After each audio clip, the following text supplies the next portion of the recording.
All right, we're about to get started. Thank you, everybody. Here we are, Monday, August 17th, at 5 p.m. Special study session on place-based economic development strategic plan. Roll call, please. Councilmember Bracco. Here. Councilmember Klein. Here. Councilmember Fugazzi. Here. Councilmember Hilton. Here. Councilmember Marks. Here. Councilmember Ramirez. Here. Mayor Bozo. Here. Okay, Raisa, take it away.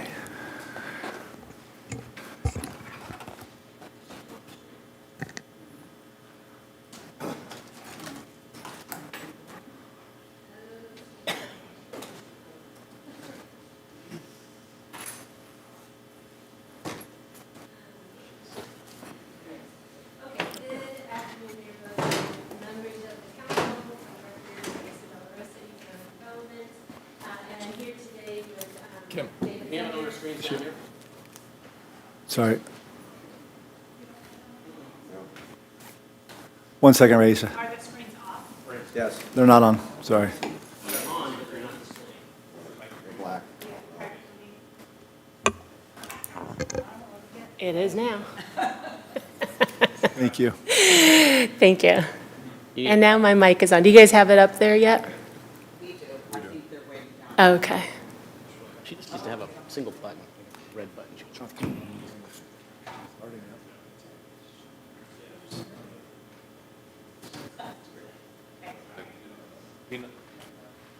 Buttons underneath the. All right.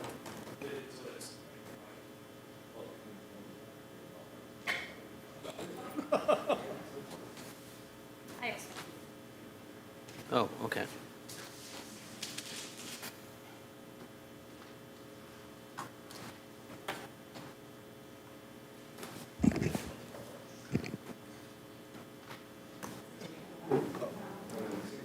Scott's on his way.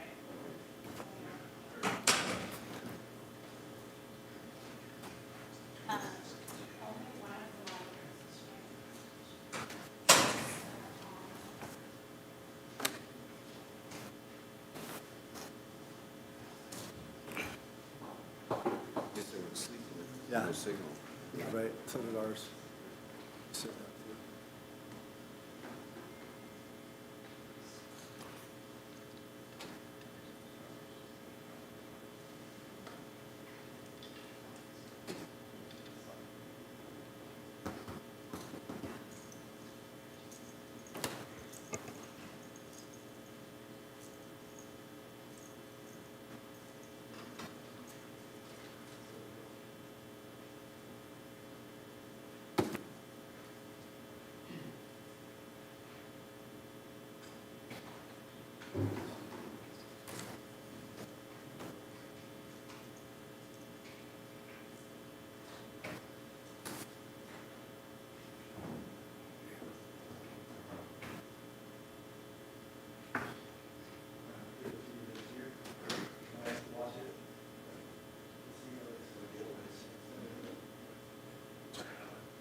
I didn't push any buttons. She came up and did. Okay. Start Okay. from yeah. the top. Yeah, take it from the top. My mic's on this time. Yeah, thank you. All right, good afternoon, Mayor Bozo, members of the council. For the record, Raisa Del Rosa, Economic Development. So I'm here today with David Zender and Peter Chang of Economic and Planning Systems, or EPS. They're the consultants who wrote the 2019 Place-Based Economic Development Strategy, and most recently are providing us with the completed data update. So before we get into their findings and get deep into data, I just want to take a moment to ground us in a definition of economic development. And the reason I'm doing this is somewhat selfish. It's because I am frequently told what economic development is, and it runs the gamut, right? It's anything from sales tax revenue generation to a workforce development program. Most specifically, people love the idea of the magical business job fair model, but it's also, business attraction, which I frequently ask what kind of business, where, why, how. So for that reason, I just want to take a moment and read you the CalEd definition of economic development, which is that economic development is the creation of wealth from which community benefits are realized. It is more than a jobs program. It's an investment in growing your economy and enhancing the prosperity and quality of life for all residents. And what I love about this statement is that it doesn't isolate the role of government from that of the community and from business. It's really just a gracefully global application of what economic development is, and I think it's an important ground setting for the discussion we're going to have today. The other thing I want to do is just tell you where we are in the process. So as I noted in the staff report, the ultimate objective of coming to you today and through a series of study sessions, or what do you call this, a study session, is to fully develop an action plan, an economic growth and vitality action plan. I'm choosing to call it an action plan because we have existing strategies and we need to just get down to the brass tacks of doing business. And so where we are now is in the assessment part, and we're in the process of building out the action plan that will eventually get us into implementation. And with that, I'm going to hand it over so you see where we are in relation to where we want to be and how we're going to get there. So with that, I have to get out of this. Stop share. And switch, I'm going to just quickly switch presentations. Okay. It should switch over in just a second, I think. Yeah. Perfect. So Raisa, before David, correct? Before David starts, the idea is he's going to be presenting some data and information to us sort of from the past. That would be, so during his presentation, that would be the time for questions about that, and then you're going to be coming back.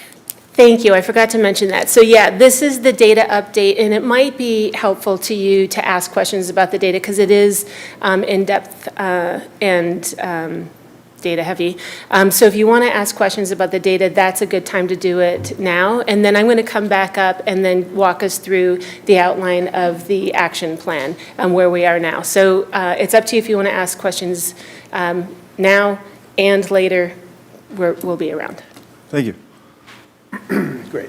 Thank you, Rieza. Hi, I'm David Zender. I'm a senior principal with EPS, and it's nice to be in front of you, Mr. Mayor, and members of the City Council. So we're going to take you through the sort of foundational aspect of our data analysis that we've done to really update post-pandemic.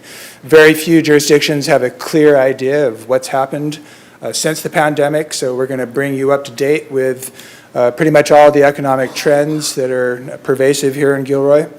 And so I'm going to take you through a quick update or kind of intro here. We're going to talk about a lot of different things here, as you can see. I'll provide an overview, and then I'm going to turn it over to Peter to take you through items 2 through 5. And then I'll be back up to talk about the real estate context and economic development to wrap it up. But please feel free to ask questions as we go. I think we can be informal here and really field questions on the fly. It's easier that way because it's more, in the moment that as opposed to waiting until afterward. So please feel free just to jump in with questions. Happy to handle those. So this is really for me in particular. This is the culmination, or sort of we're being brought together here at the end of an 8-year period where I've been advising Gilroy on different economic development things. And that started with the place-based economic development strategy 7 years ago, as was mentioned. Of course, our work on that began something like 8 years ago. So the development of that report, which was a joint effort between the city and the then Economic Development Corporation here in Gilroy. And since that time, of course, the city has taken over the economic development function.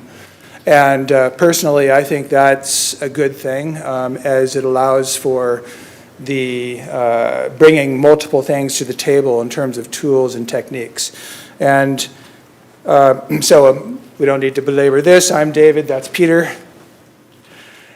The firm deals in more than just economic development, but I think all the list of things that you can see here that we handle can be considered part of the overall economic development milieu. It's kind of a cluster of topics. Economic development does not exist as its own discipline. It's really a combination of a multitude of things. So land use, fiscal impact, public finance. So you're trying to work with finance department, with your planning department, with the administration, and all these, having it in-house allows you to do those things as far as coordination really effectively, whereas having an outside corporation may have made it a little bit more difficult to have that kind of coordination. So just my take on it.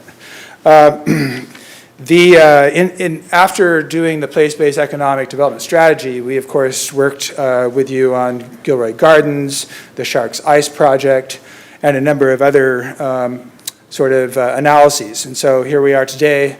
We're going to take you through an update of the economic development fundamentals driving Gilroy's future. And so we're going to turn it over to Peter first to take you through a few things. Just quickly, before we go into the data, we want to set the geographic context here. And I think it's clear Gilroy enjoys a really unique and valuable location on the 101 corridor.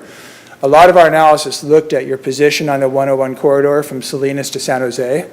And it is interesting because, I think for a long time, Gilroy's been looking north and wondering if there would be a tech influence descending down to Gilroy that would help drive its economy. At the same time, you have a massive industrial agricultural complex to the south in Salinas. And so clearly that is going to have influence. This is still an agricultural community as well. And so what you see kind of from the meta view is, well, there's a potential for both of these things to cross over. Agriculture and technology. And so that would seem to be sort of a natural for Gilroy in the future.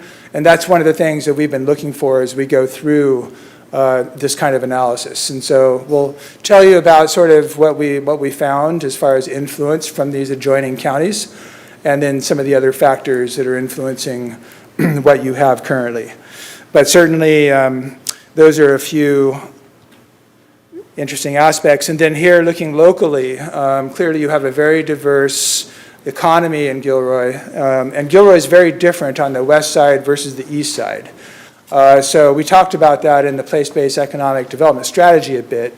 And we'll talk about that a little bit more today because there may be some opportunities emerging to diversify somewhat on the east and strengthen yourself economically.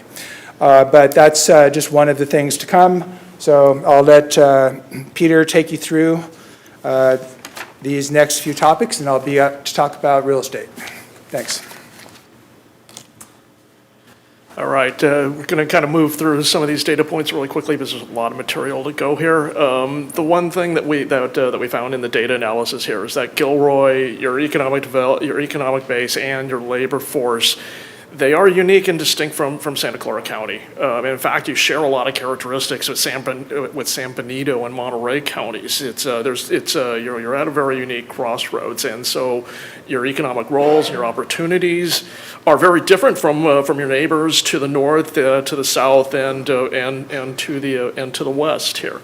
The population grew really rapidly in the 1990s, and it's slowed in recent years. But the one thing that defines Gilroy that makes it a little bit different than your neighbors is that you have large households, but you don't have overcrowded conditions. And so that makes it a little bit different here. The demographic characteristics, you align closer to other communities along the 101 corridor than the rest of Santa Clara County. And your economic development opportunities, just from the top level data analysis here, you got a lot, but you're really kind of focused on a lot of things here that are more driven by tourism growth, that are with higher level agricultural and food processing industries, and also industrial activity that might require a higher level of skill, but is more cost sensitive. So that is really where you're looking at your opportunities that might be coming down to Gilroy from parts of Silicon Valley and the Bay Area, elsewhere in the Bay Area economy. Demographically, you can see this is the population trend. Very rapid growth through about the year 2000, slowed down in recent years. Unlike your other neighbors, Gilroy did not really lose population during the pandemic, so that differentiates you from San Jose and other parts of the Bay Area. Demographically, you can kind of see here, this is the educational attainment. The blue bar is showing the high school education. The yellow bar, that's showing the bachelor's degree educational attainment. You can kind of see Gilroy is about close to the state average for high school education, below the state average for a percentage of the population with bachelor's degrees. Gilroy, your unemployment rate is about on par with the rest of the state, but your labor force participation is higher than the rest of the state, and also higher than your neighboring counties and some of the other communities around here. The commute, yes, you got some long commute times, but one of the more interesting data points with the commute has to do with the remote work. You can kind of see here that Santa Clara County in general, very, very high remote work rate. Gilroy, you're below the statewide average, and that's a reflection of the labor force. They tend not to be as tied into the occupations that are reliant on remote work. I have a question. Yes. Can you go back? Yes. Can you go back just a couple of slides, the one before this? The one before that, the unemployment.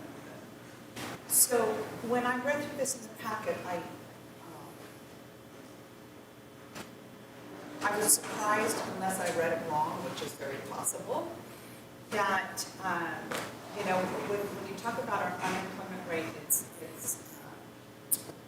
seems to be on par, whatever, and we have a high rate of those that are employed. But talk to me about the income levels of those employed versus like the others. And when I read through the packet, it made reference to 350,000 and stuff like that.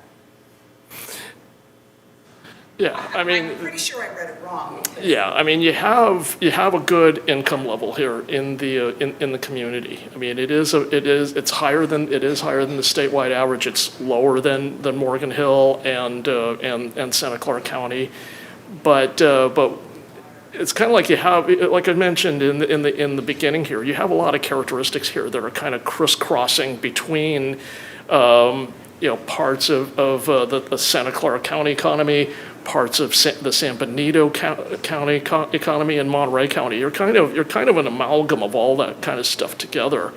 And the unemployment rate, you're below the statewide average for unemployment for the labor force. Your labor utilization is really high, so that that could indicate a lot of things in terms of, it means that you don't have as high a level of people, for example, who are retired. It might also reflect that there's a slightly younger demographic here than elsewhere, and so it means that you got people who are ready to work, and who are ready to participate in the economy, but they might also be in economic sectors that may not have as high a labor demand. So you have people who are willing to work, who are ready to work, but they might be in some occupations. You'll kind of find here when we go over the industry clusters, there's a big bifurcation here in terms of where you have your concentrations in the labor force. Okay. So we already went over that. Demographically, you can kind of see that Gilroy, your household income is above is above the statewide average, below the county average. You also have a public assistance dependency that's below the state average. It's a little bit higher than other locations in Santa Clara County. And so but you also have a very high percentage of your workers that earn income. So it's kind of the same thing as that previous point in that you have high labor participation. It also means that you have a high percentage of people who are earners. And another interesting point here with Gilroy is the household size. The blue bar there, it indicates the percentage of your households that have 4 or more people in it. And so it's an interesting part here where you have on average you got a larger than average household sizes.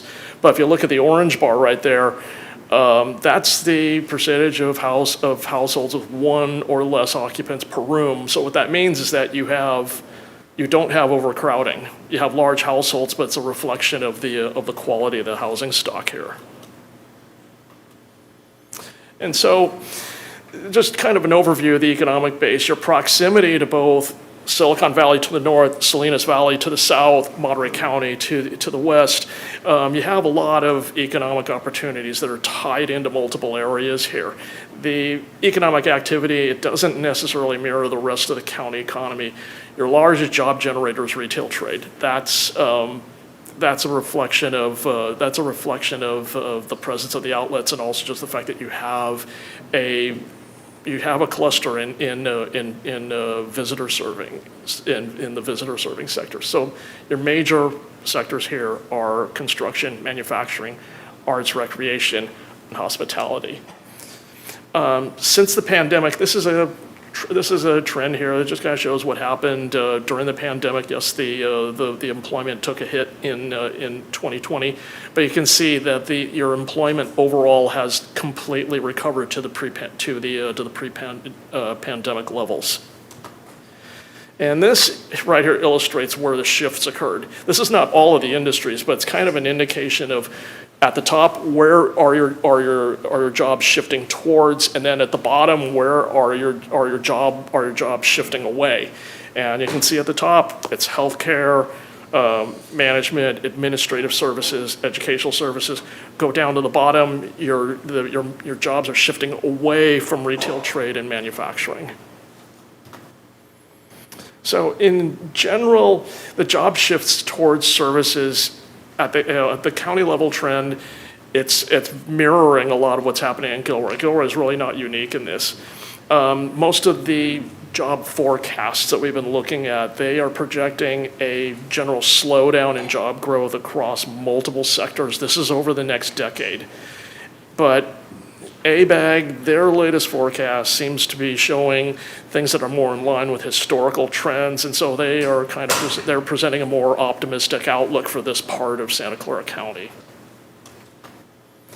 Now, industry clusters are groups of interrelated industries that kind of work together to kind of reinforce growth for one another, and Gilroy's largest clusters include hospitality, business and information services, distribution, and education. Your top 2 industry clusters also have a gigantic difference in the average wage levels. Hospitality, the average annual wage level is about $28,600. Business services, that's a reflection of Silicon Valley here. The average there is about $374,000 annually. So the county differs from Gilroy in that it has more tech-driven clusters, and so that potentially bodes well for Gilroy in the long run. And we're looking at labor supply. When you're looking at surpluses and shortages, Gilroy has an overall labor surplus of about 11,000 workers. This is the difference between your employed residents versus the number of jobs that you support locally. Only retail trade has a large labor shortage right now. Every other sector has surpluses, and your largest surpluses for labor are in construction, manufacturing, professional services, and healthcare. The outcommute of workers you're really going, to a large extent, the out commute is going to higher paying and skilled jobs outside of Gilroy. And so that potentially bodes well for the long term if you're talking about local job development, because you already have the labor force in place here. So we're looking now at transitioning over to taxable sales per capita. And overall, you can see for the orange bar here, overall, the taxable sales per capita are virtually unchanged. But what you do see with the blue bar is that for retail and for retail and food service, it has declined. So what's making up the difference here is your non-retail business base. That's what's propping up your taxable sales. And looking at it compared to the outlying areas here, you're higher than all the surrounding communities. Overall, the taxable sales per capita in Santa Clara County are higher. For retail, it's lower. And that big difference here with the county average is just a reflection of business-to-business transactions. That's just the fact that you've got some of the most lucrative tech companies located elsewhere in Santa Clara County, and that in turn generates a lot of taxable sales. So in terms of taxable sales per capita, retail and food service declined while your non-taxable transactions increased. The largest sales declines were motor vehicle sales and clothing stores. That's kind of the latter part is a reflection of what's been happening with the outlets. The largest sales growth has been in general merchandise and food service, and there's a lot of competitive pressure with the outlets that they're facing from other retail outlets. And so with that, I will turn it back over to David, who will be going over some of the commercial real estate trends. All right, so far so good. Any questions at this point you want to throw out there, or I have about 10 more minutes and then we can have at it. Okay, great. All right. So you expect to see your commercial real estate sort of mirroring the economic realities that Peter just talked about, and I think that's true to a large extent. Initially, we're talking about the industrial sector here, and one of the questions really is whether Gilroy is being perceived as a part of Silicon Valley, or if it's perceived as a service center to Silicon Valley. And I think the available evidence this is based on a lot of broker interviews, some developer interviews, but logistics continues to be a real important driving industry here.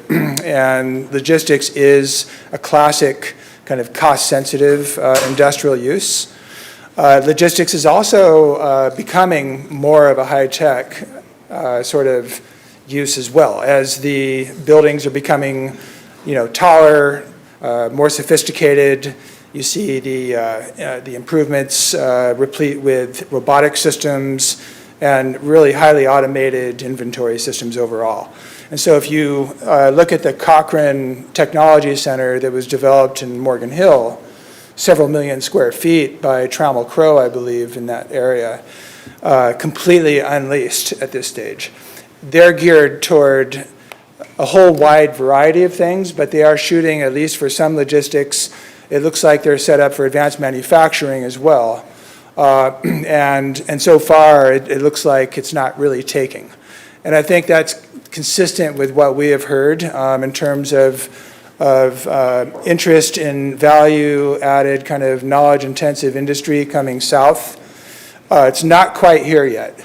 But at the same time, every indicator is with your labor force and some of the other things Peter talked about, it's going to arrive if you have land and the willingness and so forth. Okay, so that was sort of the meta message that we heard regarding kind of all classes of office and industrial, that you're really still in quite a support mode at this stage, but there are some positive, healthy signs. So some of those, I mentioned the advanced manufacturing, that's sort of focused right now in the 880 corridor, Fremont and so forth. People have been expecting it to jump over into the Tri-Valley, and people are gearing up for that. It's not quite happening yet. And then, there's some anticipation that it could come south. I think it's still a long-term prospect. It's going to take several more years before we see non-logistics, sort of more data-intensive, knowledge-intensive facets of industry moving to Gilroy, but it is a possibility, I think, within a decade.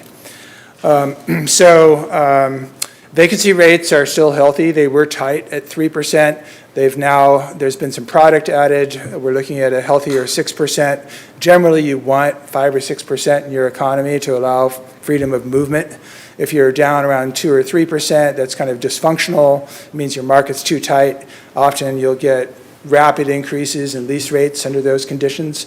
So where you're at right now is pretty healthy. Lease rates are showing some positive growth. And again, I think you're riding the logistics wave now. And then the other really important piece is owner users. So a lot of markets around the Bay Area are sort of spec markets. People come out and they take a bet and they build product and lease it up. Gilroy is still driven by owner users who have an industry, they need a facility, they look for land that suits their needs from a labor and capital standpoint, and they build, and they control and operate that asset. So it's very different, and you have a much higher percentage of that than, say, Morgan Hill.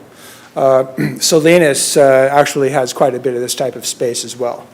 So you can see here these 3 comparisons of Gilroy, Morgan Hill, Salinas. Gilroy has 7 million square feet of product at an average price of $16 per square foot per year. Morgan Hill has almost half of the industrial product that, or a little over half, that Gilroy has. And then Salinas is a behemoth at 16 million square feet and a slightly lower lease rate because it is a little bit more sensitive in the ag industry. Lease rates are a bit lower. In the real estate market, in the retail market, I should say, we've seen overall in the country sort of a lull in retail construction. I think it's pretty well accepted by a lot of folks that we're over-retailed in America. We have something like 25 square feet per capita of retail. Other advanced Western economies have more like 10 to 15 square feet per capita. And you can see it, excuse me, you can see it when you look around, and you can see quite a bit of, not just in Gilroy, but Morgan Hill and other, all up and down the corridor. There's excess retail, poor performing, low sales per square foot, Class B and C buildings. But those do offer opportunities for startups, and it's not a bad thing to have some less expensive space in your community.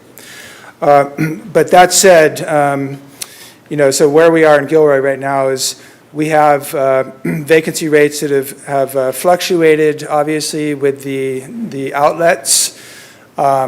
Simon has, and I'm not telling you anything you don't know, but Simon has consolidated their holdings. They've moved away from half of their outlets and consolidated to the area over to the more to the north. And that is going well. I actually did a little impromptu market research on my way in, and they're very optimistic about the customer flow and the amount of people coming through. So it seems like Simon has made a good decision, and so forth. So the retail piece is strong from a local serving perspective, from a regional tourism perspective. We know the story. We know that Simon's not investing here to the degree that they are in Livermore and other locales. And so, we have some more thoughts about that.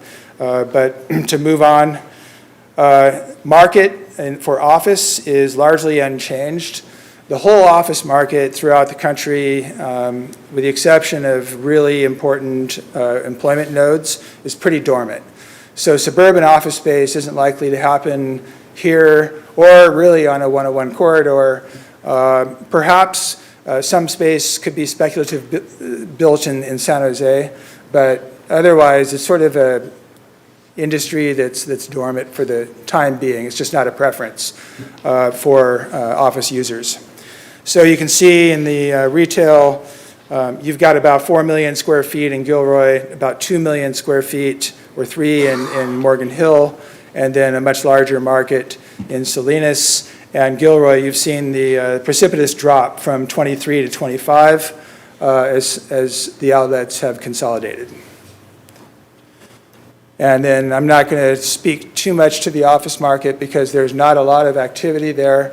But the one thing I'll say is I think downtown offers a great potential for boutique office, local office users. I mean, it has a quality of life that people like and want to work in.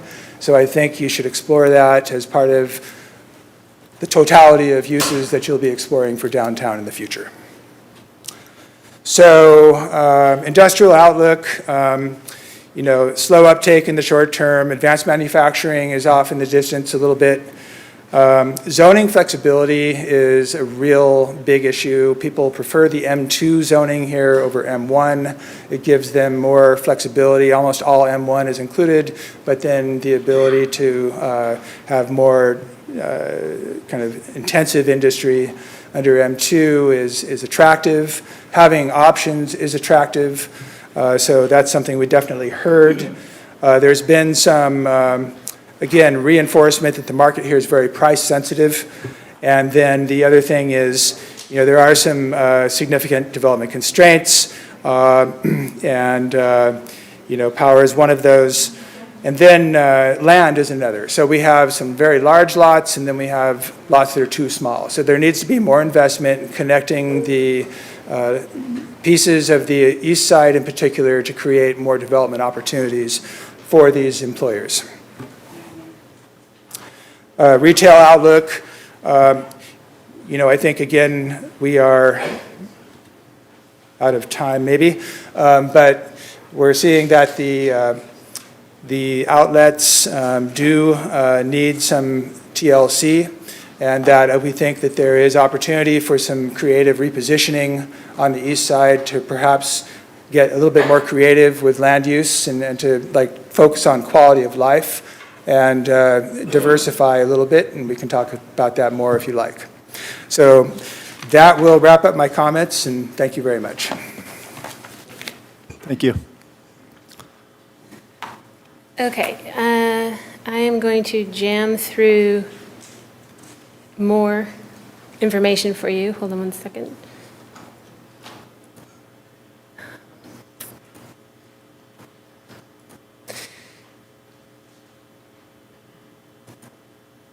Okay, so I'm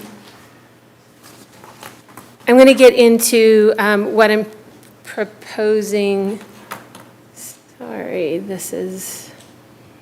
Okay, what we're proposing for the action plan. So again, just some quick additional place setting on this. I wanted to show this wheel just to give you an idea of all the elements that go into economic development and all of the departments that affect it. So literally, there's not a department in the city that does not involve themselves in economic development. The tools are generally not in the economic development department. The benefit of economic developers is that they are good at persuading people to consider broader considerations as they're working through policy development.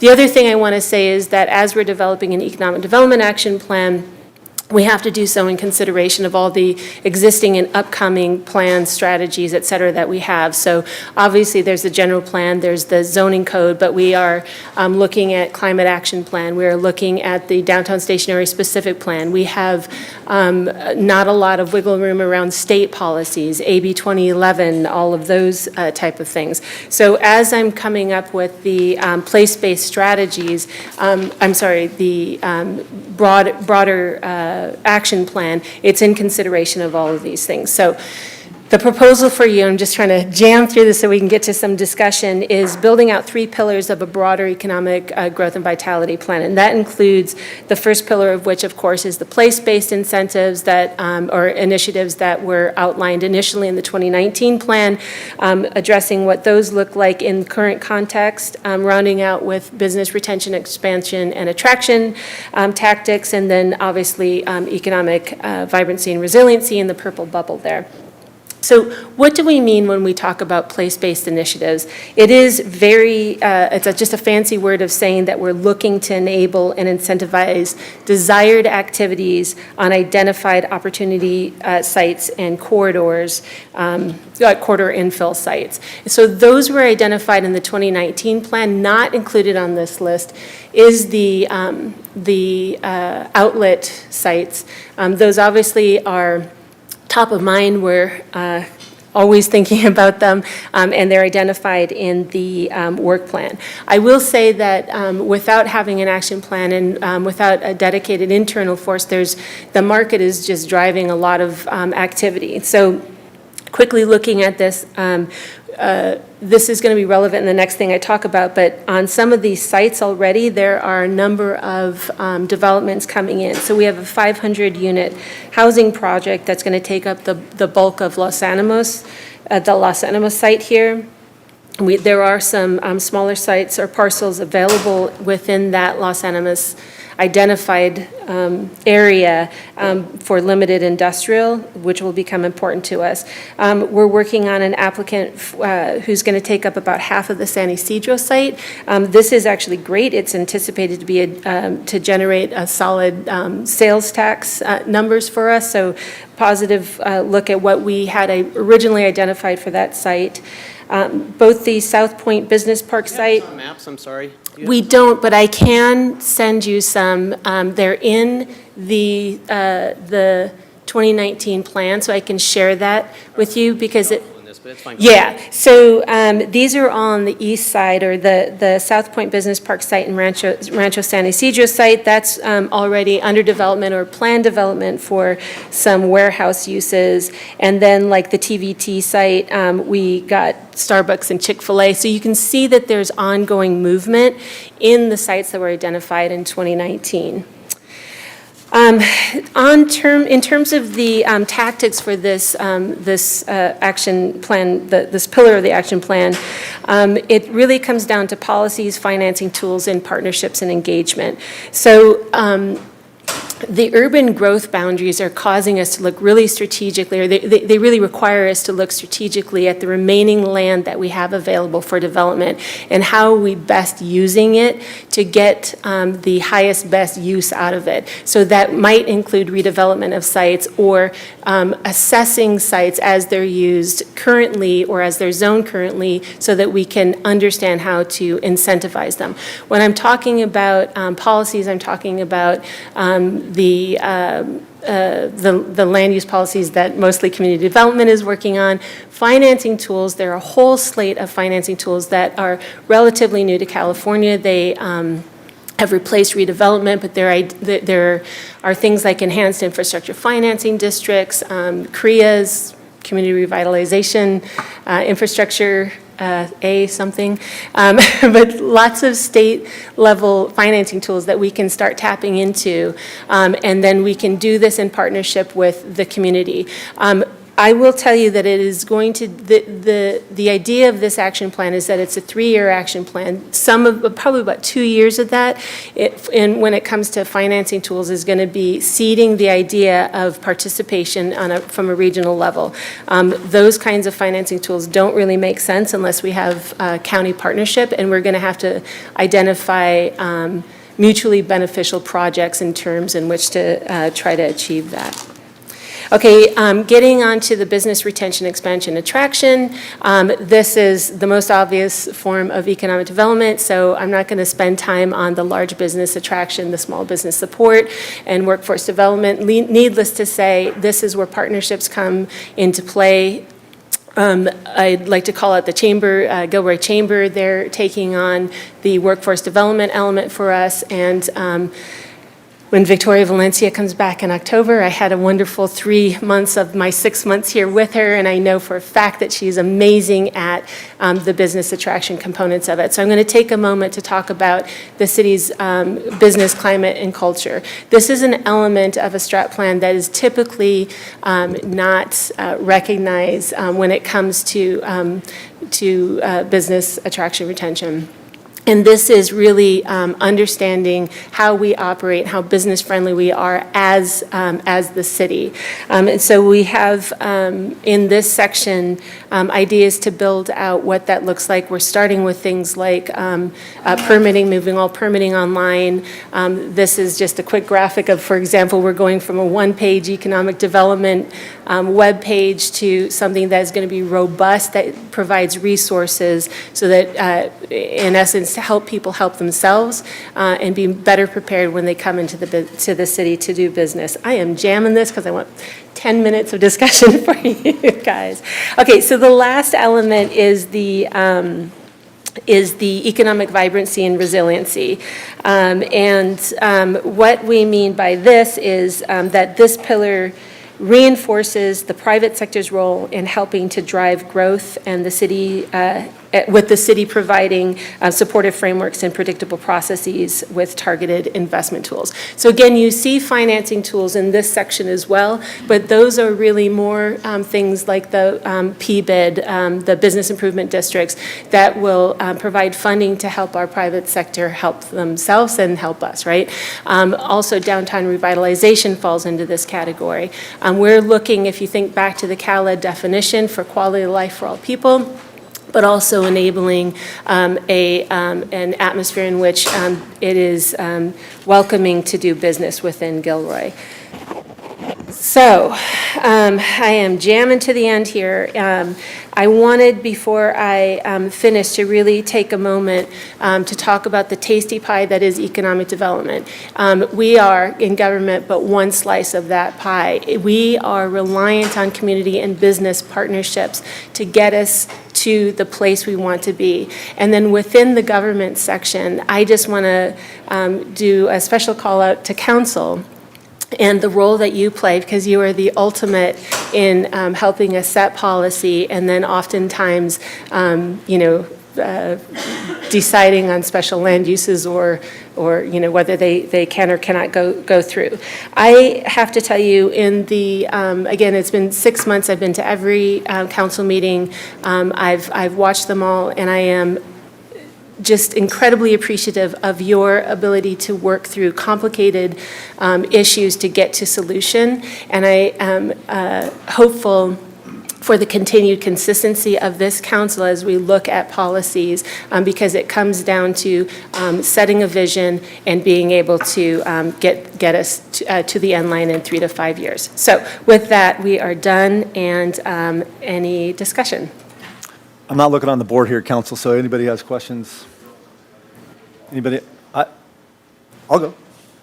So you, in the previous presentation, you did talk about some of the, our retail base, especially on the east side with the outlets. Yes. And talked about some of the challenges there, talked about what the ownership is doing in other cities. Right. In other parts of the country. I believe Simon's all over the country. Correct. And can you talk about some possibilities that might exist here in Gilroy for Yeah. us to revitalize our outlets? I mean, the idea that we have for those outlets is to move into a lifestyle center. Firstly, I have to say that we have to be able to allow housing on the east side of Gilroy. I know it says no in the 2040 general plan. However, housing and residential uses carry ancillary uses. We do have a pathway through a number of state initiatives, but that specifically for the outlets. I've personally worked with Simon in other jurisdictions and have seen where they've been able to add housing to be able to support the retail uses that they have on their parcels. So we're lucky that Simon owns all of it and have historically been a collaborative partner in that front. Any other questions? Could you take that same, go ahead, Councilmember Ramirez. Can you give an example? You spoke about different types of state-level financing and how critical it would be to do partnerships with the county. Sure.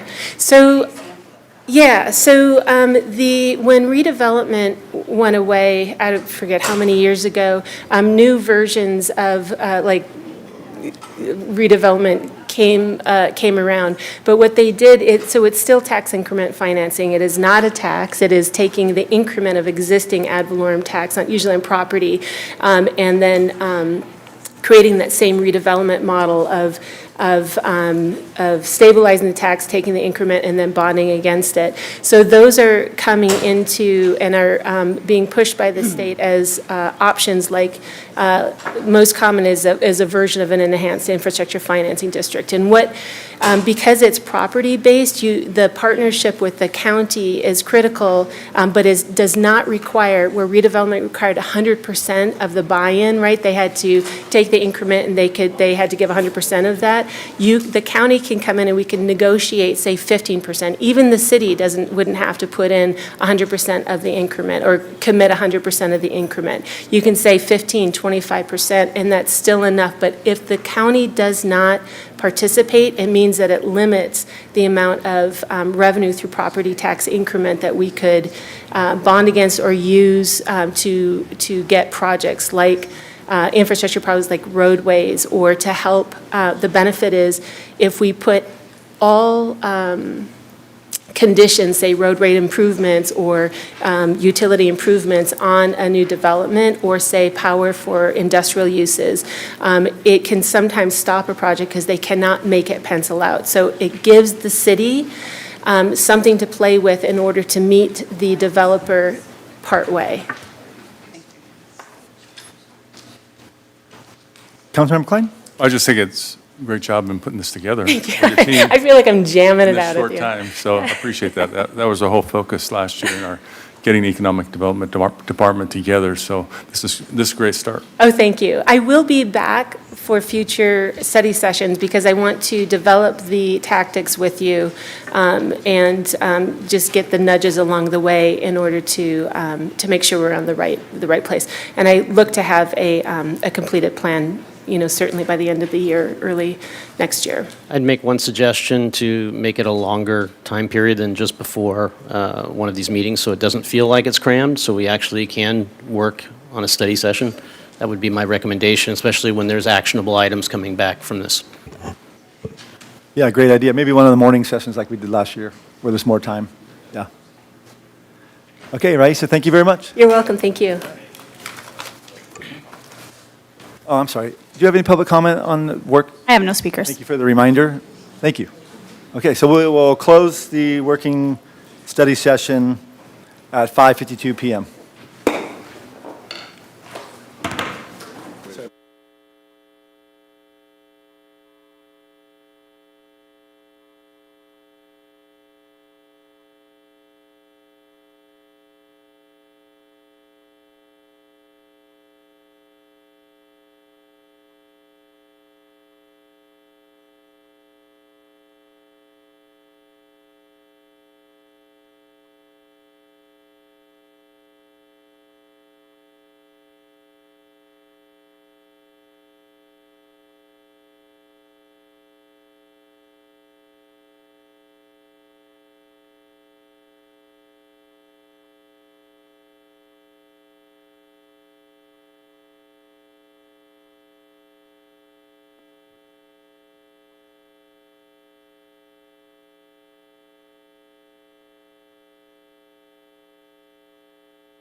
All right, thank you, everybody, for being here this evening. We'll go ahead and get this meeting started.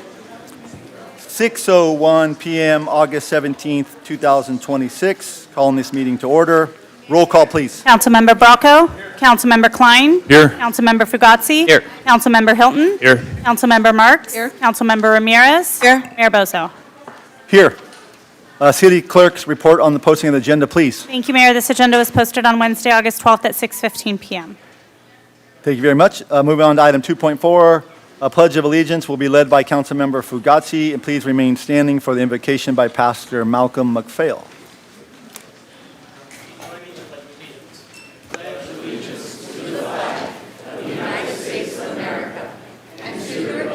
for which it stands, one nation, under God, indivisible, with liberty and justice for all. Please remain standing, if you would. Oftentimes, our problems, our opportunities are disguised as problems. And so my prayer is that as you work with all the problems within our city, that the optimistic look of opportunity would be prevalent in your decision-making and thinking. Thank you again for allowing us to pray and be a part of this meeting. Lord, we just stop and bow our heads and we say, be with our city, watch over our city, protect the gates of our city. Be with our first responders, our police officers, and our firefighters. Bring them safely home after each watch. And I pray for our crew that's down in Big Sur that you bring them back safely as well. I pray, Lord, that our city would continue to work through all the different issues and that you would give our council wisdom, guidance, and understanding of the process and the decision-making that needs to take place. We thank you for your wisdom, and we ask those things in your name. Amen. Thank you. Thank you.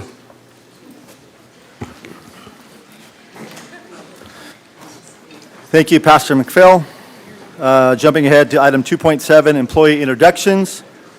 The first two employee introductions will be done by Police Chief Brandon Sanchez.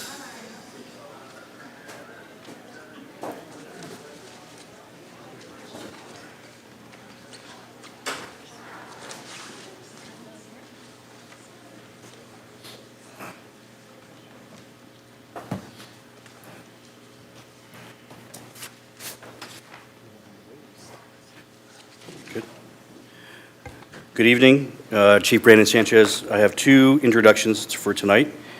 First, I'd like to call up Alex Cassell.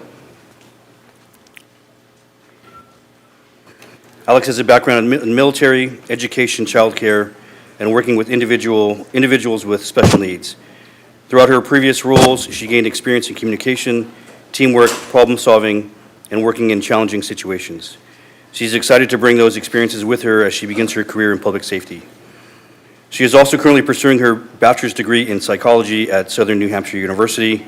Her education has given her a strong foundation in communication, human behavior, critical thinking, and understanding how people respond to different situations, which she feels will translate well into her career in public safety. Alex is married and has 5 kids, ages ranging from 10 to 2, so family is a huge part of her life. They are a very nice and active family. A lot of their time is spent together at sports, activities, community events, and just enjoying everything that comes along with raising a big family. She also enjoys working out, crafting, and baking, specifically sourdough. Please welcome Alex Cassell as a public safety communicator.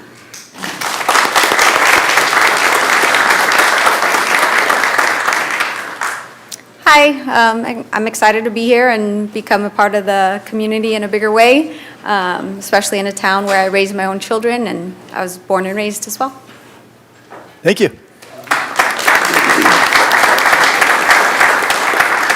Next, I'd like to call up Melissa Talbert. Melissa began working with the Gilroy Communications Department on 6/16. She came from a long career in the medical field as a medical assistant, off and on for 23 years. Outside of work, she loves to spend time with her family and dogs. She loves to go to church and spend time at the beach and have barbecues. Please welcome Melissa Talbert to Public Safety Communications. Thank you very much for allowing me to be part of this community. I've been with Gilroy, living here for over 16 years, and I've always wanted to have my hand in it, so I'm glad I get to be on the other end of the line if you guys need to call on your worst days. So, yeah. Thank you. Thank you. Thank you, Chief. Next, we'll have Assistant City Administrator Harjot Singha for the next introduction. Good evening, Mayor, Council, members of the community. It's my honor to introduce our new Recreation Supervisor, Melissa Pasquale. She joins us from the Chico area, where she served as a Recreation Supervisor for more than 20 years. And during her career, she has managed a broad range of recreation programs and special events and such. She holds a master's degree in Recreation Administration and a Bachelor's of Arts in Psychology from CSU Chico. In addition to her recreation background, Melissa has taught part-time in higher education, has worked in administrative support roles in academic sectors. Outside of work, Melissa enjoys spending time exploring the outdoors. She recently learned to sail and is always looking for a place to paddleboard and is very excited about cooler coastal temperatures here. Again, privileged to announce and introduce Melissa.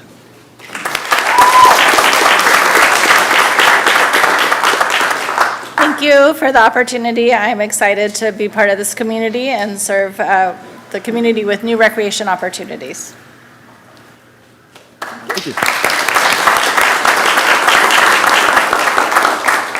Thank you very much. Moving on to item number 3.1, proclamations and awards. We have a proclamation today for Emergency Management Awareness and National Preparedness Month, which will be received by Emergency Services and Volunteer Coordinator Andrew Young.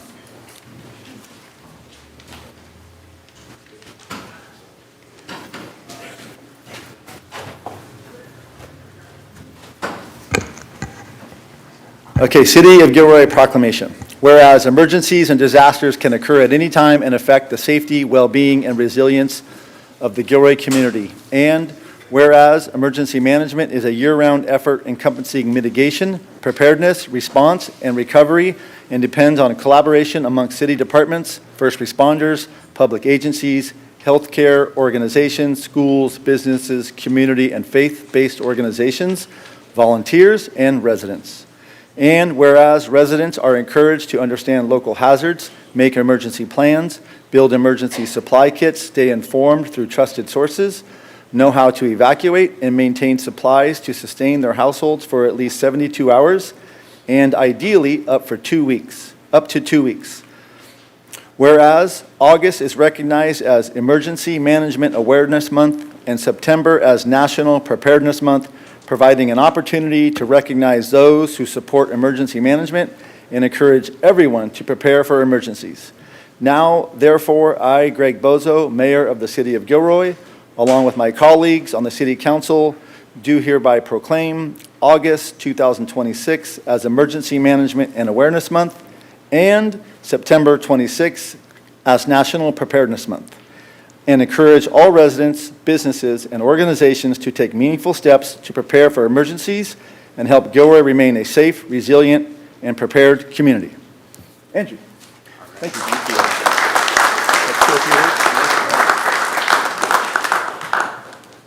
All right, thank you, Mayor Bozo and members of council for recognizing Emergency Management Awareness Month, as well as National Preparedness Month. Preparedness, it's a shared responsibility.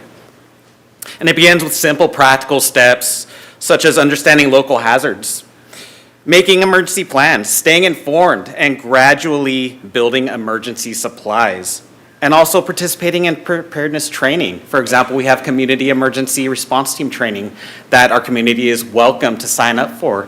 And also, we welcome the opportunity to work with our organizations locally and help tailor content to our community members and get the word of emergency preparedness out to everyone. I'd also like to recognize our city staff, volunteers, community organizations, and partner agencies. Their continued efforts, collaboration, and coordination strengthen our community's readiness throughout the year. And I encourage everyone to take meaningful steps towards being better prepared at home, at work, or in our community. Even small actions can make a significant difference when it matters most. So thank you, everyone, for contributing to making Gilroy a better prepared and more resilient community.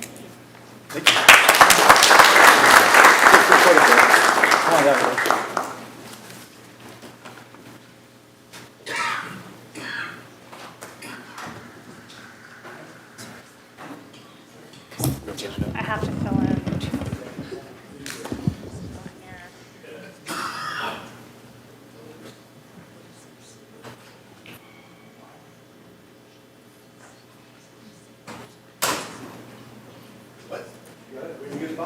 Okay. I'm waiting for everyone to get in. Perfect.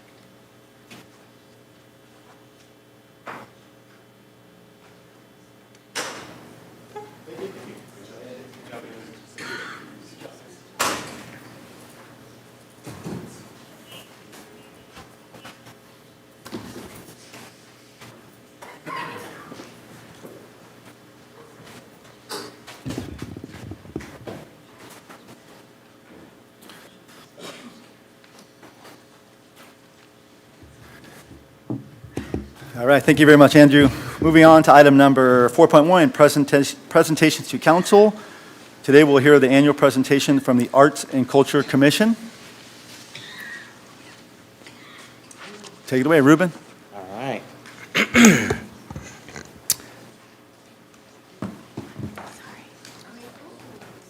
Well, thank you, Mayor, members of the council, community here. Thank you for being here today.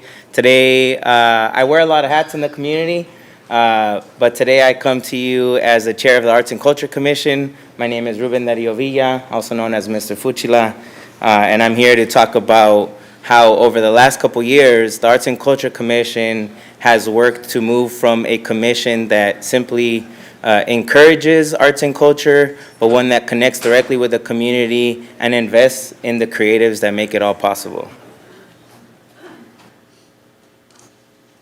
One of the biggest examples of the way we've been able to do this over the last couple years is the public arts campaign For the Love of Gilroy. It's a public arts campaign created to design new banners in downtown Gilroy, and hopefully some of y'all have been able to see this.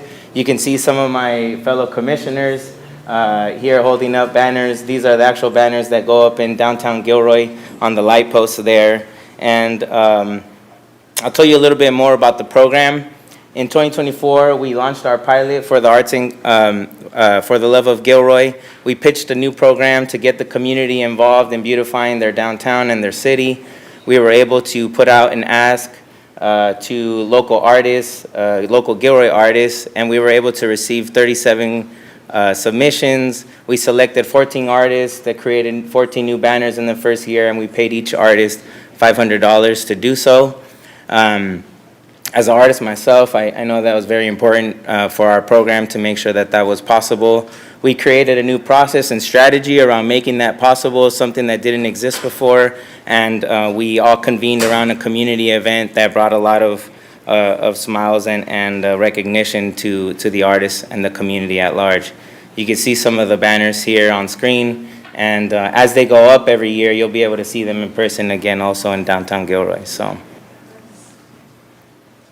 these are some of the artists from the first year of 2014. We were able to receive a commission from the city. The city now owns these artworks, so we'll be able to find other ways to potentially put them up and use them year-round.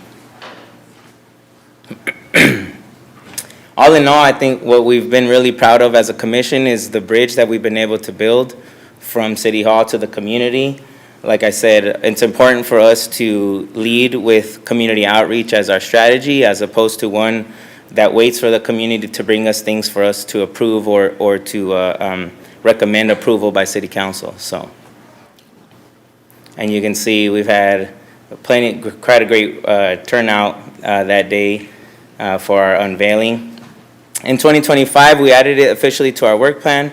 we were able to define a new fundraising policy, one that the city didn't previously have. So we worked collaboratively with city staff to make sure that that was all created in alignment with city policy, and we were able to increase our submissions to 65 in year 2, again selecting 14 artists and selected 14 new banners installed as well, again with a convening of community unveiling event, and we were really proud of how we were able to increase awareness. And this picture you see of artists and their families looking up at their banner in downtown, with the sentiment of pride, and that's something that we've worked hard to instill in our community, making sure that our community members are seen and feel seen in their environments and kind of where they choose to call home. In 2026, this year, we've established at this point, it's an annual tradition. We're looking to do this again. This year, we've refined our processes and our policies, and per recommendation from City Council, we were able to reserve 4 of the 14 spots for youth, so that's 0 to 18. We did that on purpose so that we could intentionally involve youth, making sure that youth also saw themselves. We didn't want to leave it to chance, so we decided to define what kind of participation we were looking for from youth artists. We set a replicable calendar that we could replicate every year so that we make it easy for council or for commissions in the future to continue this program. So that way it's not something that needs to be created from scratch every year. And again, we've set a new strategy to institutionalize the way that we fund the arts. We're very, as a commission, very interested in finding ways, creative ways like endowments, percentage for the arts, etc., where we can try to bring that to council and other members of our community to understand the investment that it's going to take to continue not just this program, but arts and culture at the city level for our community. Over the last couple years, we've already invested $14,000 back into the creatives, and so we feel like that's just the tip of the iceberg for us. And if anyone interested, or just for your knowledge as well, submissions open up at the end of this month through the 1st to December 4th. And so please encourage your youth, your children, your grandchildren, the folks that you know, teachers that you know, let them know. We've been doing a lot of partnerships to make sure we get the word out across social media and other partnerships that we have and working to develop. So hopefully that continues to thrive moving forward. Above and beyond this, we've been able to sort of address the whole ecosystem and looking to expand on public art. We've been able to receive a more diverse portfolio of arts and culture projects, a few murals, some augmented reality projects like the Womanhood Project and Downtown Paseo. We've also been able to approve not just murals, but a public art installations for the Monterey family apartments soon to come. Wrapping up in one or two more slides, we've been looking to build the infrastructure for what arts and culture means at the city level. We're looking at the fundraising policy, how to use that, right? We've created it, so now let's put it to use. We have a public art development. We've continued to discuss what public art development requirements we have, looking at art in lieu fees that we've been able to receive previously and how we might build more structure around that. We're looking at also a public art resource guide and see if that's something that we can create and produce to collaborate better with our developers that come to Gilroy, so they're not left empty-handed when it's time to put up a piece of public art on their property. We've also looked at the Arts and Culture Strategic Plan and ways we've been able to update that. The last time that was updated was in 2010, so it's due for sure, long overdue for an update there. And finally, finding more sustainable arts funding avenues, like I mentioned before, that's going to be critical for how we look at arts and culture across the next till 2040, as we've defined as a city. So. And you can see here a bunch of youth artists that were painted the pillars in front of the Center for the Arts, and it was an amazing program that we were able to kind of bring to life in partnership with the city. And arts, one thing that is really important, I'd love folks to understand, is that arts accelerates economic recovery. If right, I'm sure I didn't get here for all of Raíz's presentation, but I'm sure she mentioned the positive impact that putting an artist to work has. Growth in the arts employment is directly correlated to overall employment. So what I tell my daughter is, when you put an artist to work, you put everybody to work. And so when an artist eats, everyone eats, and so that's kind of the ethos that we all have. And so looking ahead, we're looking at community engagement as core to our mission. Arts and culture is really the vehicle that we have to use that and to engage the community in. And again, finally, and I couldn't have stressed this more, just institutionalize funding for the arts as our goal as a commission, and finding ways that we can collaborate, continue to build the collaboration we've built with city staff and city council along the way. So, questions? Any questions for Ruben? Yeah, go ahead. I got a couple comments. So yeah, arts and recreation was mentioned as one of the job sectors for Raíza, and I know that means a lot to you all, especially being on this commission, but to you in particular, that's been on the commission, I think maybe the longest now. Yeah, almost 4 years now. Yeah. Just being able to see that, I know that's a really that's a stamp, meaning that you guys are making a positive impact.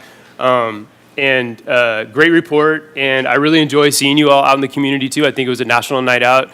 We had booths diagonal to each other, and Matt came up a bunch of, and talked. I got to meet a lot of his family and friends, and so I just really appreciate your guys' collaboration and just being out there in general and trying to get all these different things.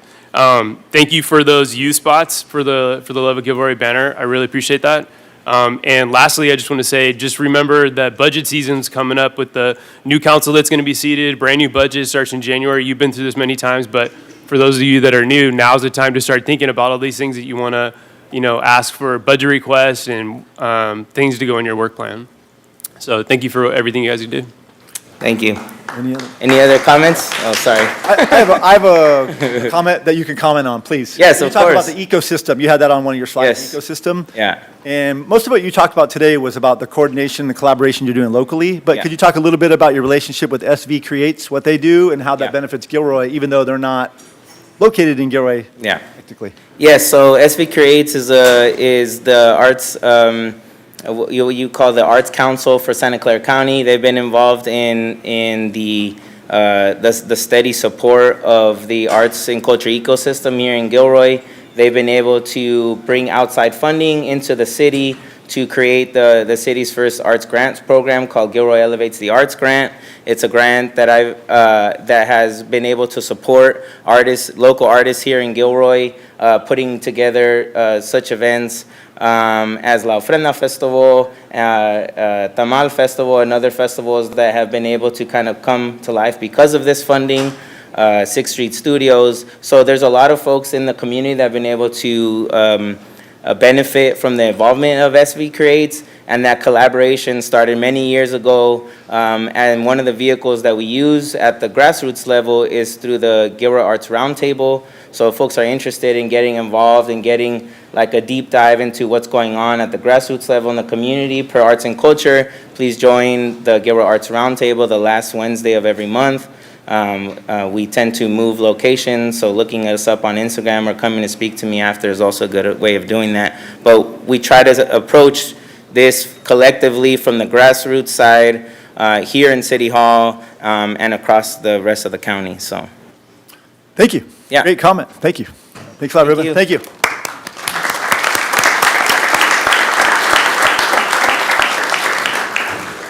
All right, moving on to item number 4.2, public comment. This is the time for public comment by members of the public on items not on the agenda.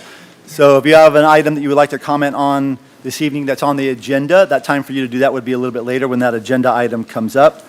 So this is a time to talk about things not on the agenda. And as a reminder, I've been doing this the last couple of weeks, just as a reminder to some folks that this might be new to them. During public comment is a time for comment, but it's not a time for dialogue between council and the members of the public. So just a reminder, because some people feel like they've been disappointed that they don't get dialogue from council, but this is time for public comment and public comment only.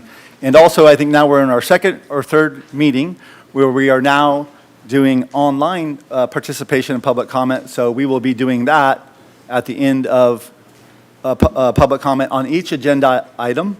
And as a reminder, we do institute some time policies. So if it's 0 to 10 people, it's 3 minutes. If it's 10 to 20 people, it's 2 minutes. And it's over 20 people, it's 1 minute. And that does include the online speakers. Correct. So with that being said, I'm going to go to Kim on the first item, 4.2 on public comment. Thank you. Georgine, followed by Stephanie L. and Mo Lone. So at this point, we have 3 speakers, correct? We have 5. 5, excuse me. Good evening. Council members Bracco, Fugazi, Ramirez all sit on the board of South County Regional Wastewater Authority. City Attorney Andy Faber is also acting general counsel for SCRA, and City Administrator Matt Morley is SCRA's manager. I'm placing a conflict of interest question on the record. 5 people at this dais have a role at SCRA. When you serve 2 masters, how does the public know which one you're representing at any given moment, especially on votes that affect both agencies at the same time? Normally, we trust this process, but council has already shown us that it doesn't always follow its own process. So forgive us for not simply just trusting your word. Item 9.2 is a direct SCRA-related agreement. Item 8.1 sets the standard for how 9.2 is governed and reviews future data center projects like the recycled water. Before you vote, we ask the 5 of you to recuse yourselves, and if not, to explain why by telling us whose interest you are representing tonight. Thank you. Thank you. Next. Stephanie L., followed by Malone, and then John Guffey.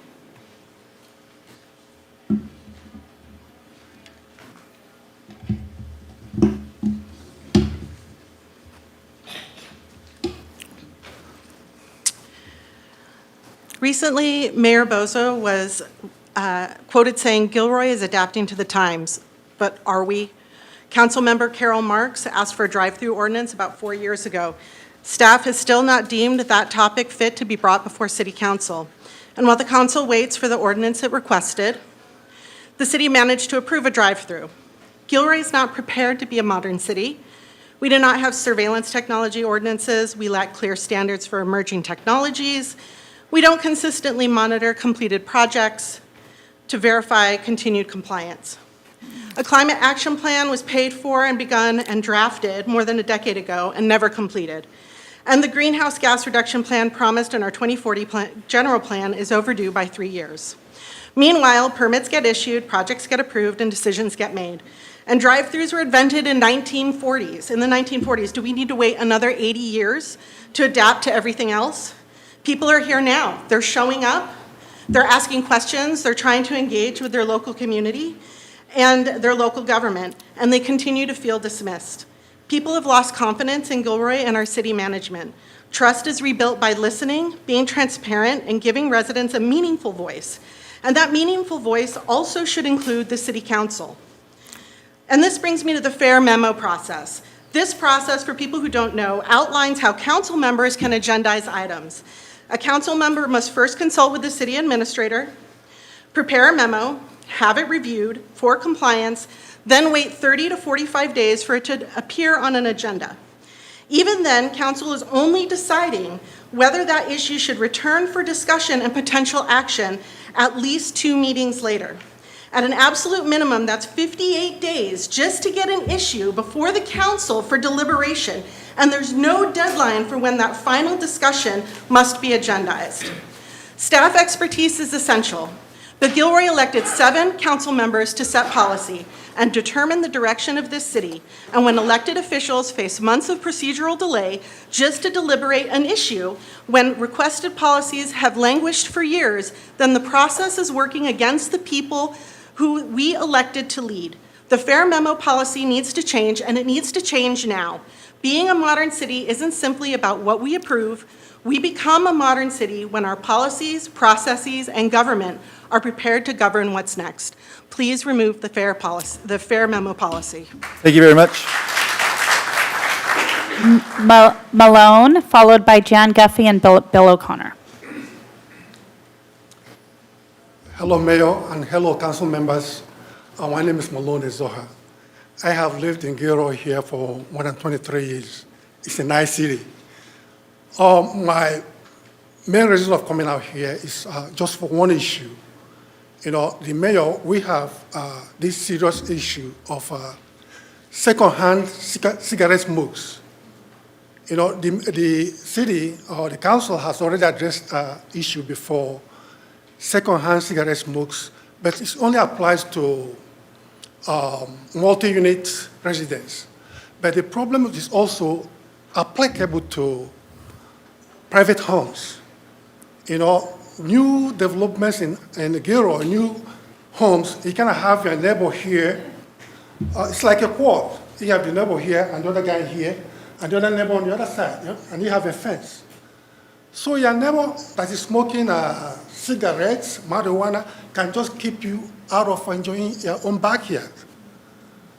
You know, please, I want the city hall members to take a gentle peek on this issue, because it's time people should be able to understand that secondhand cigarette smoke is very dangerous. We heard it from CDC and also from California Development of Public Health, that 400 people die every year because of secondhand cigarette smokes. In California alone, why is it not something done about it seriously?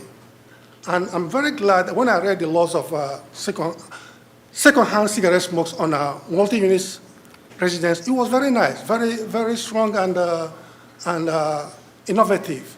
But the law doesn't go far enough. We need to extend the same law to private homes. Somebody saying his private homes cannot be polluting all the homes around him. We have kids, we have family, and those people, everybody suffer the harmful effects of cigarette smokes. Please, City Hall members and mayor, please look into this issue. It's time secondhand cigarette smokes be regulated also with private homes, not only at multi-unit residence. It has the same harmful effect, whether it's from multi-unit residence or from private homes. Why is it exceptional? Because you have your own home, you can pollute all the homes around you. Please, Mayor, please, I pray to you guys to take a look at this thing. And thank you very much for giving me the opportunity to speak. Thank you very much. Great job.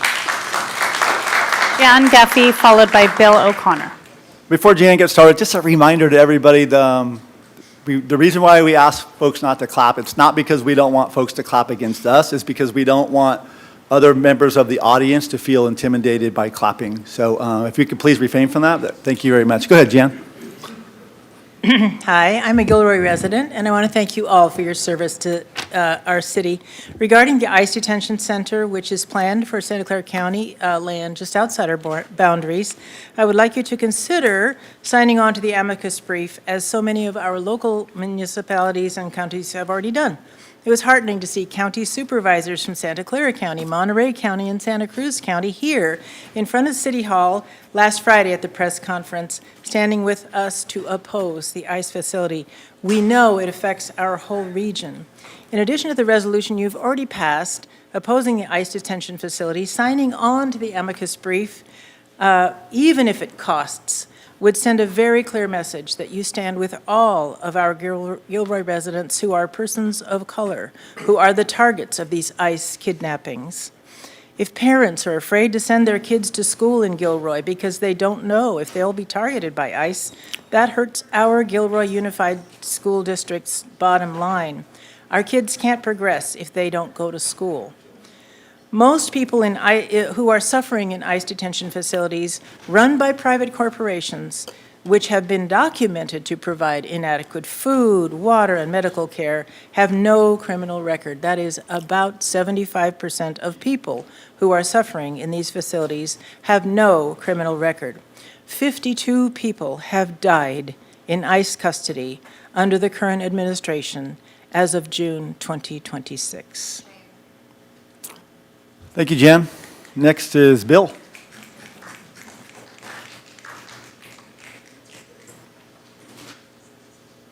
Hi. Council, At Coffee with the Mayor on August 8th, one of the council members mentioned that campaign signs were not allowed until 30 days before Election Day.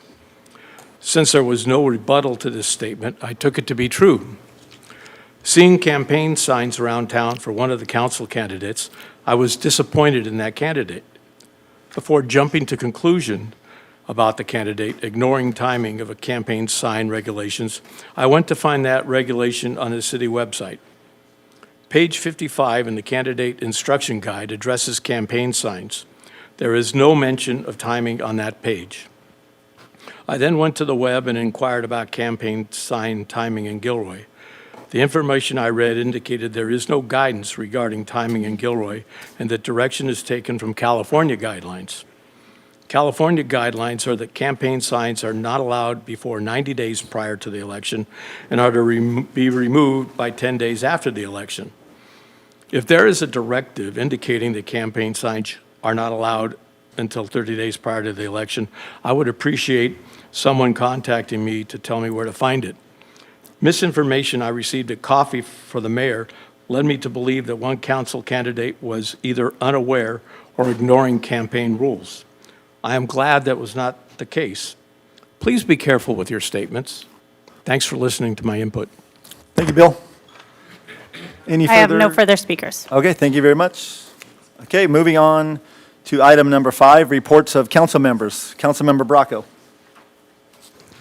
Nothing to report. Councilmember Fugazi. No report.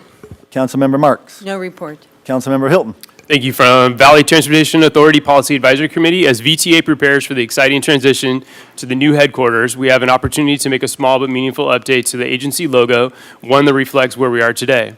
As VTA continues to evolve, we want our visual identity to better reflect the work we do. The refreshed logo places greater emphasis on the T in VTA, transportation.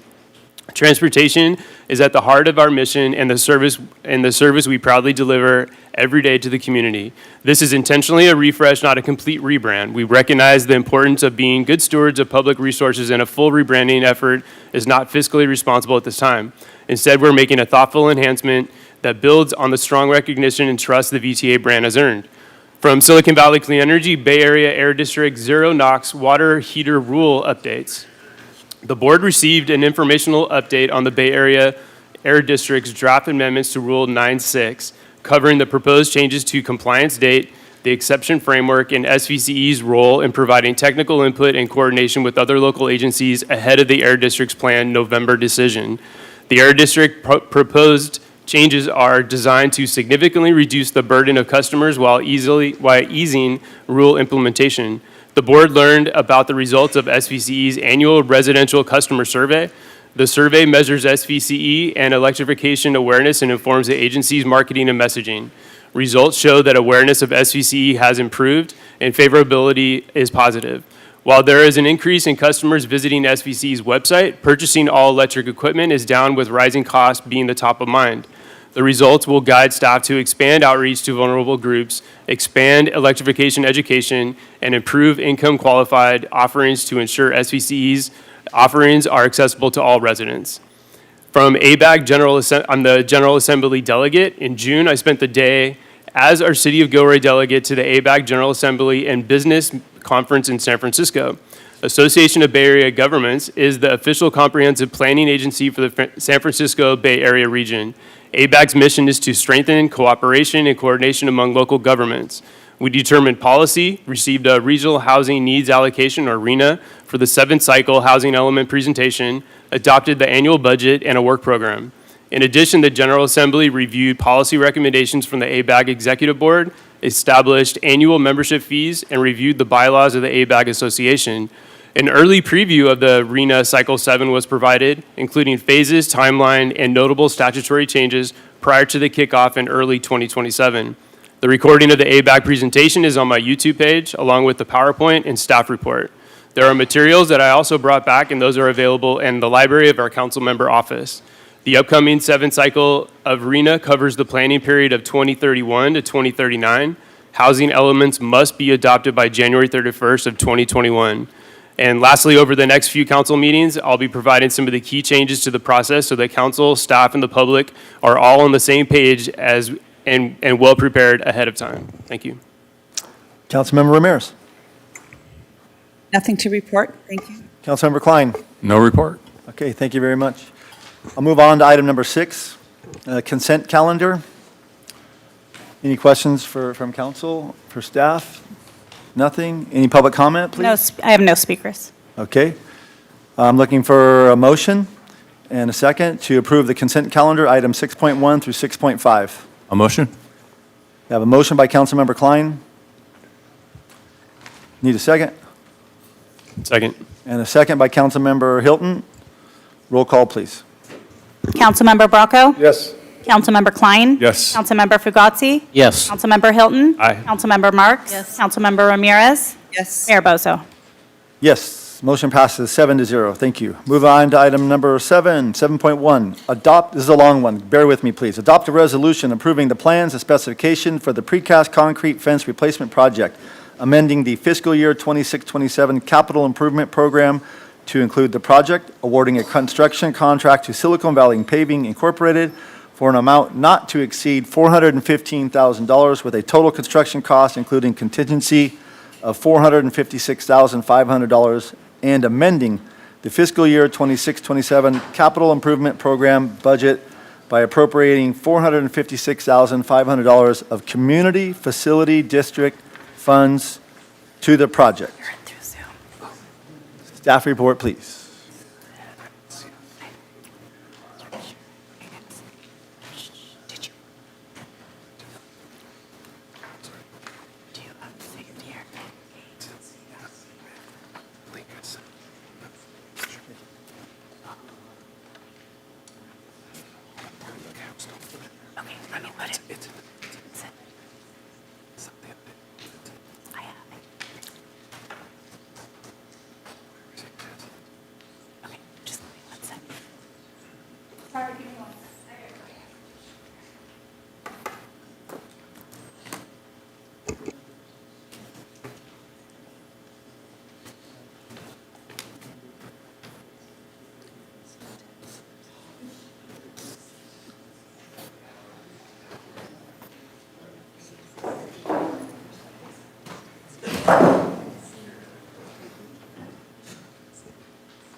Thanks, Kim. All right, Ryan. Thank you, Mr. Mayor. Sorry about that. Take it away. It's okay. Good evening, everyone. My name's Ryan Ozitz. I'm the project manager for Public Works. The original precast concrete fence was contractor installed along the pedestrian trail at Hecker Park Pass around 2013. City staff have received numerous complaints regarding the fence in this specific area, and upon inspection, the fence line has deteriorated to the point of requiring replacement. The fence has failed due to several issues, mainly original design material usage and irrigation overspray. Staff have since modified the irrigation system to reduce that overspray and future damage. And staff also did research utilizing the warranty for replacement, but determined that the warranty period had passed. This is the main area of replacement for the pedestrian trail. The project is for approximately 2,700 linear feet of fencing material, and there is damage throughout the project area that has worsened since the original bid was issued, and additional materials will likely be necessary utilizing the contingency funding. Staff issued the RFP in May of 2026 and received 4 bids on the project, And after reviewing each proposal, it was determined that Silicon Valley Paving was the lowest responsible and responsive bid, received at $415,000. Staff is recommending a 10% project contingency, which would bring the total project budget to $456,500. Funding for this project will come from the Community Facilities District Fund, and there will be no impact to the general fund with this project. Staff is anticipating completing the contract this month. Upon contract completion, we will work with Silicon Valley Paving to ensure materials are ordered in September, and we are anticipating construction beginning in October and wrapping up in December. So in closing, staff is recommending that City Council adopt the resolution approving the plans and specifications for the project, award a construction contract to Silicon Valley Paving for a total project construction cost of $456,500, amend the FY 26-27 capital improvement program to include the project, and finally adopt a resolution amending the FY 26-27 CIP budget by appropriating $456,500 of CFD funds towards the project. Thank you. I'll take any questions you may have. Councilmember Fugazzi. I got a number of questions. The original warranty was for how long on these? I don't know off the top of my head. We surpassed it at some point, and Yes. they were put in, what year? I'm sorry, I already. It was around 2013. So can you go back to the map of where this is? So you show it not encompassing the south side of the trail. Is it both sides of the trail? Yeah, this picture is actually outdated. I had updated it earlier today to include the section at the top of the screen. You can kind of see the corner right there that's cut off. There's another about 900 linear feet or so. Yeah, it goes all the way down to Santa Teresa, does it not? Yes, that's correct. And then it goes under the overpass and continues on the other side of the overpass as well, right? I'm not sure at that point. I didn't, in my investigation, I'm sure because I I've didn't go reported past the this broken point. ones there probably 3 times myself. Probably. So those are not included in this. That's correct. How many other places do we have in the city with the same latent defects that these seem to have? I'm not sure on that one. I haven't explored the entire city, We've but I replaced, know I mean, that like it's, I said, I reported 3 of them that were obviously been replaced. And so I know it also runs all the way down, whatever the street is that runs next to the levee, where you start the levee over there. There's a bunch of it there as well. And I'm just trying to understand, this is obviously coming out of a particular fund, right, from the development of that area. But we have all these other areas, and at the same time, it stands to reason to try to find out what our overall liability might be here on all of this fencing. I can say the focus on this area is related to the funding coming from the Community Facilities District Fund. But we don't know how much more we have in the city elsewhere that might... Not that I can say to speak to right now. Okay. And with the people who bid on this, I know we picked the lowest bidder, and I haven't researched them, I'm just looking at their names. And one of them that we chose was an asphalt company. And the one that we didn't choose that was 10% more specifically does precast concrete. So can we get some, confidence that we picked the lower bid one, but should we have paid 10% more to get the company whose name seems like it's more in line with precast concrete? The bidding documents were through our RFP process, which was determined to be lowest bid. This was not a best value proposal that was issued. If I may, in public contract code, when it's a construction contract, we have to award to low bid unless there's some extenuating circumstance where the low bidder cannot produce on the project. So the spec is super important on these, that we're able to monitor the project throughout construction to make sure that it's done to specification. And what's the warranty on the new ones? I would have to read the proposal to remember exactly. I don't remember off the top of my head. It is listed in their proposal with the warranty, though. Okay, thank you. Councilmember Marks. Councilmember Fugazi asked mine. Okay, sorry. Additional questions, comments? Go ahead, Councilmember Hilton. So it's the lowest responsible bidder, right? So if the lowest bidder, completely is not able to do this, or they don't have any expertise or anything like that, that would have come up during your RFP process? That's correct. I assume. So I am also concerned. I just want to make sure that you know that the project scope should go down farther. Yeah. And they know that too? They bid It's- it on? It's included in that, just the picture that was included in the presentation is incorrect. So it's not on the... It's listed as 2,700 linear feet of Okay. concrete fence replacement. So the contingency would cover anything that like maybe they found that's like more western or more eastern, and they spot that out to you, or neighbors spot that out to you, like, hey, you guys missed one, it's up over here, that'll take care of it?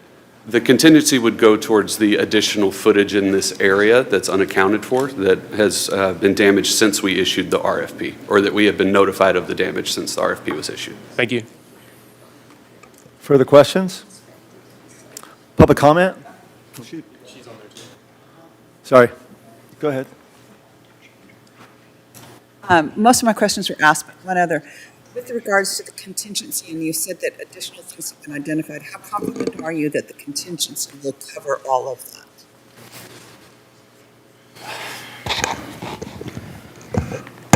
You taking this one? Or you want me to? No, I'll take, that's why I'm here.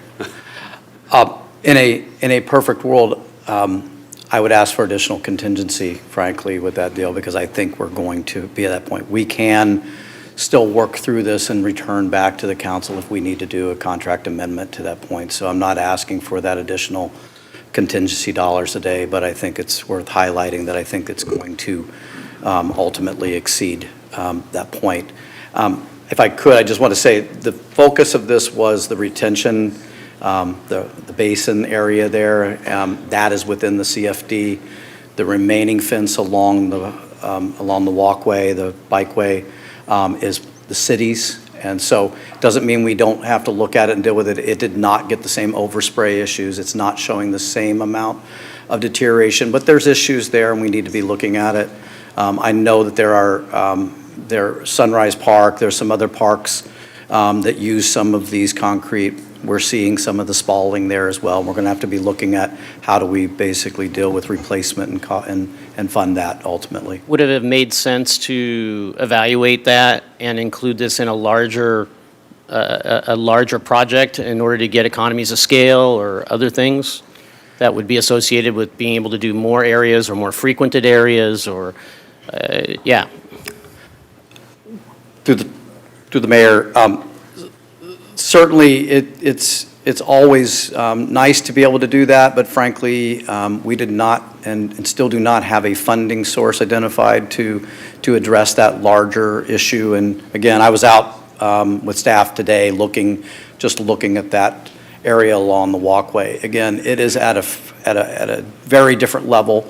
Yes, there are some other, Sunrise Park, we were running through that has some of these. They're in less good condition. I think we can handle that through some of our maintenance efforts rather than through a full contract.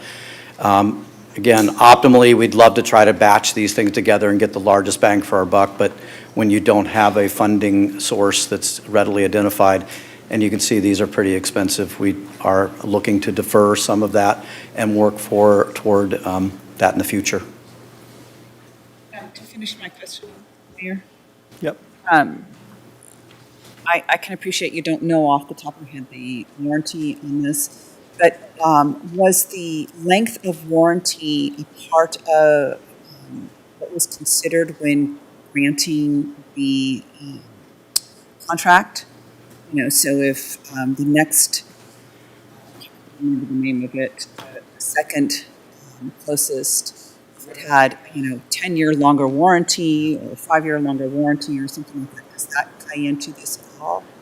So let me, to be clear, typically Public Works projects have a year warranty period on them for defect. You can extend that to some extent in certain circumstances, depending on the issue. This is kind of one of those odd things. It's a precast, pre-constructed, and we'll certainly look into what the warranty is on it. This is basically virtually a sole source provider that provides this material virtually anywhere and everywhere. So there isn't a lot of ability to find alternative other than going to a completely alternative method rather than using this material. And so we will look at that, but we see this as a 30 to 40 year construction length in terms of what this should last should have lasted optimally, but if it, that long this time, but it did not, obviously, because of the reasons cited, overspray, and issues with regard to the ceiling, and the rebar. So those have been taken care of with this material. We feel confident that this will hold up for the time that it needs to be. One last follow-up, just so I have an understanding. So all of these contractors will be using the exact same manufacturer and model components. Okay, that would have been good to know. And so it really doesn't come down to them putting them in. It comes back to the manufacturer themselves, not that. Okay, thank you. Yes, thanks. And I have a comment slash question. So the difference between now and then is then the developer chose the product. Although City Gilroy, or cities, not just Gilroy, does have an opportunity to encourage developers to use certain product, but in this particular case, it appears that we got a product that was defective, possibly. Compared to now, we're choosing a different product that has you expect a much longer lifespan. There are elements that you can choose within the products. They chose, I would guess, basically the least expensive version of the material, and that's why we're having the problems that we're having, frankly. Got it. Further questions? And public comment, please? I have no speakers. Okay, bring it back for deliberations. I have none, so I will entertain a couple motions. And the first one will be a long one, so bear with me here. So I'm going to entertain a motion to approving the plans and specifications for the precast concrete fence replacement project and amending the fiscal year 26-27 capital improvement program to include the project number 801240 and awarding a construction contract to Silicon Valley Paving Incorporated for an amount not to exceed $415,000 for the precast concrete fence replacement project, and establishing a construction contingency of $41,500 for a total construction contract amount of $456,500, and authorizing the city administrator to execute the construction contract, and authorizing staff to approve any amendments, extensions, and change orders until completion of the project in accordance with the plans and specifications up to the project construction amount. Looking for a motion and a second, please? So moved. Okay, I have a motion by Councilmember Marks. Second. And a second by Councilmember Fugazi. Thank you. Roll call, please. Councilmember Bracco? Yes. Councilmember Klein? Yes. Councilmember Fugazi? Yes. Councilmember Hilton? Aye. Councilmember Marks? Yes. Councilmember Ramirez? Yes. Mayor Bozo? Yes, motion passes 7-0. And I have one more. Amending the fiscal year 26-27 capital improvement program budget by appropriating $456,500 of community facility district funds to the project. Need a motion? Motion? I got a motion by Councilmember Bracco. Second. And a second by Councilmember Klein. He went first. Roll call, please. Councilmember Bracco? Yes. Councilmember Klein? Yes. Councilmember Fugazi? Yes. Councilmember Hilton? Aye. Councilmember Marks? Yes. Councilmember Ramirez? Yes. Mayor Bozo? Yes, motion passes 7-0. Thank you very much. Moving on to item number 7.2, pilot program seeking to award a contract to City Guard Incorporated for city parks after-hour security for $69,203 and a total not to exceed amount of $346,015 over a 5-year period, and approval of the second amendment to the agreement with Frank and Grossman Landscape Contractors Incorporated for park restroom cleaning and gate opening services for $129,841.60, and a revised not to exceed total of $1,711,718.20. Staff report, please.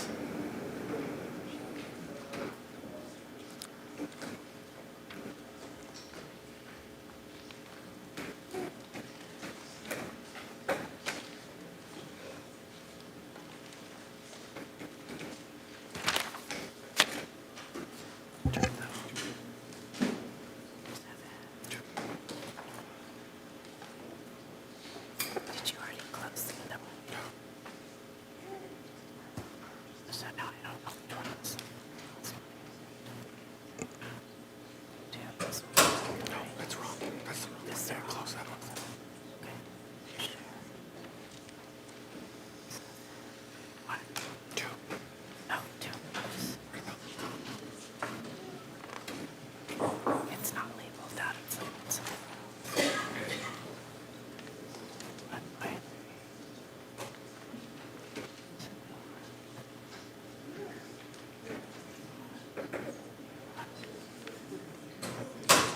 7-2.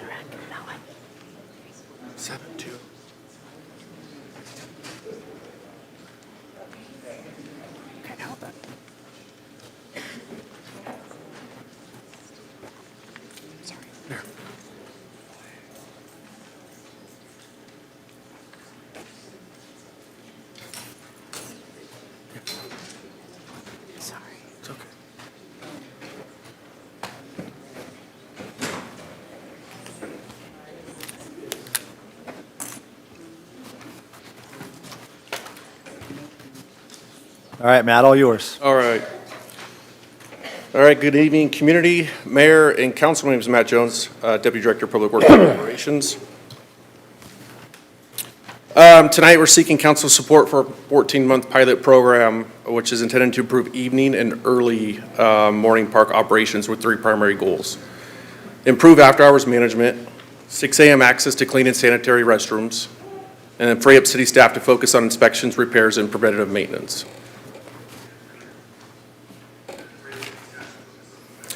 City Guard provides a visible security presence, scheduled clearing, locking and facility checks. Frank and Grossman would have parks opened at 6 a.m. and restrooms cleaned from ready for use each day. As you see, here's a list of locations. The only outlier is Christmas Hill Ranch site would not receive restroom cleaning as we don't have a city installed restroom. There are porta potties, which is managed and cleaned by a vendor.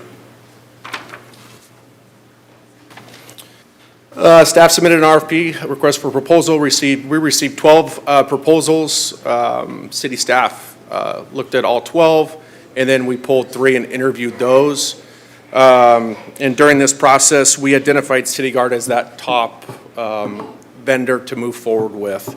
As you'll see, the Frank and Grossman is more than anything than a contract amendment, as Frank and Grossman currently facilitates our city facility janitorial services. So that would exist for 14 months is the pilot process. And then the financial side of it. So the City Guard, it's a request for a 5-year contract. However, staff is only tonight asking for the roughly $70,000 for the first year with City Guard. Moving forward, the additional years would be administrative process. So that would be at the city administrator's approval, which would be based on the performance of that vendor performing those services.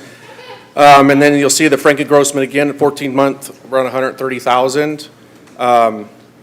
And then you'll see some of that savings at the bottom will roll from the security fund into covering part of that facilities fund for the janitorial services. And then on our recommendation, staff's asking for council's support, award the initial 1-year agreement to City Guard for $70,000. Approve the contract amendment with Frank and Grossman for $130,000. Adopt a resolution amending the fiscal 27 budget, and then authorize the city administrator to finalize and execute both agreements. And then next step, if approved, staff will finalize both agreements. We'll work to coordinate the transition of restroom cleaning, and then both vendors will commence work on September 1st. And with that, any questions? Councilmember Marks. Who is going to oversee City Guard and this other company to make sure that they're doing what they're supposed to be doing? It would be myself and the Parks and Landscape Supervisor. Okay. But you'll be working some nights then to see that they're out there patrolling? Well, we have on-call staff, and we can schedule those. Our Parks and Landscape Supervisor on occasion will go out at night and see what's going on and walk around and see how things are going. Okay, great. Thank you. I have a question. Could you talk a little bit about, and I don't know if the chief wants to get up and answer as well, I'm not sure. So what about the relationship between the City Guard and PD when it comes to some of the engagement that the security team would be having with members of the community in the park after hours when the parks are supposed to be closed? Can you give us an idea how that works? Can you just repeat your question? I'm not quite Sure. sure. So we have the security team that's going to be patrolling the parks during the block of hours after they close it.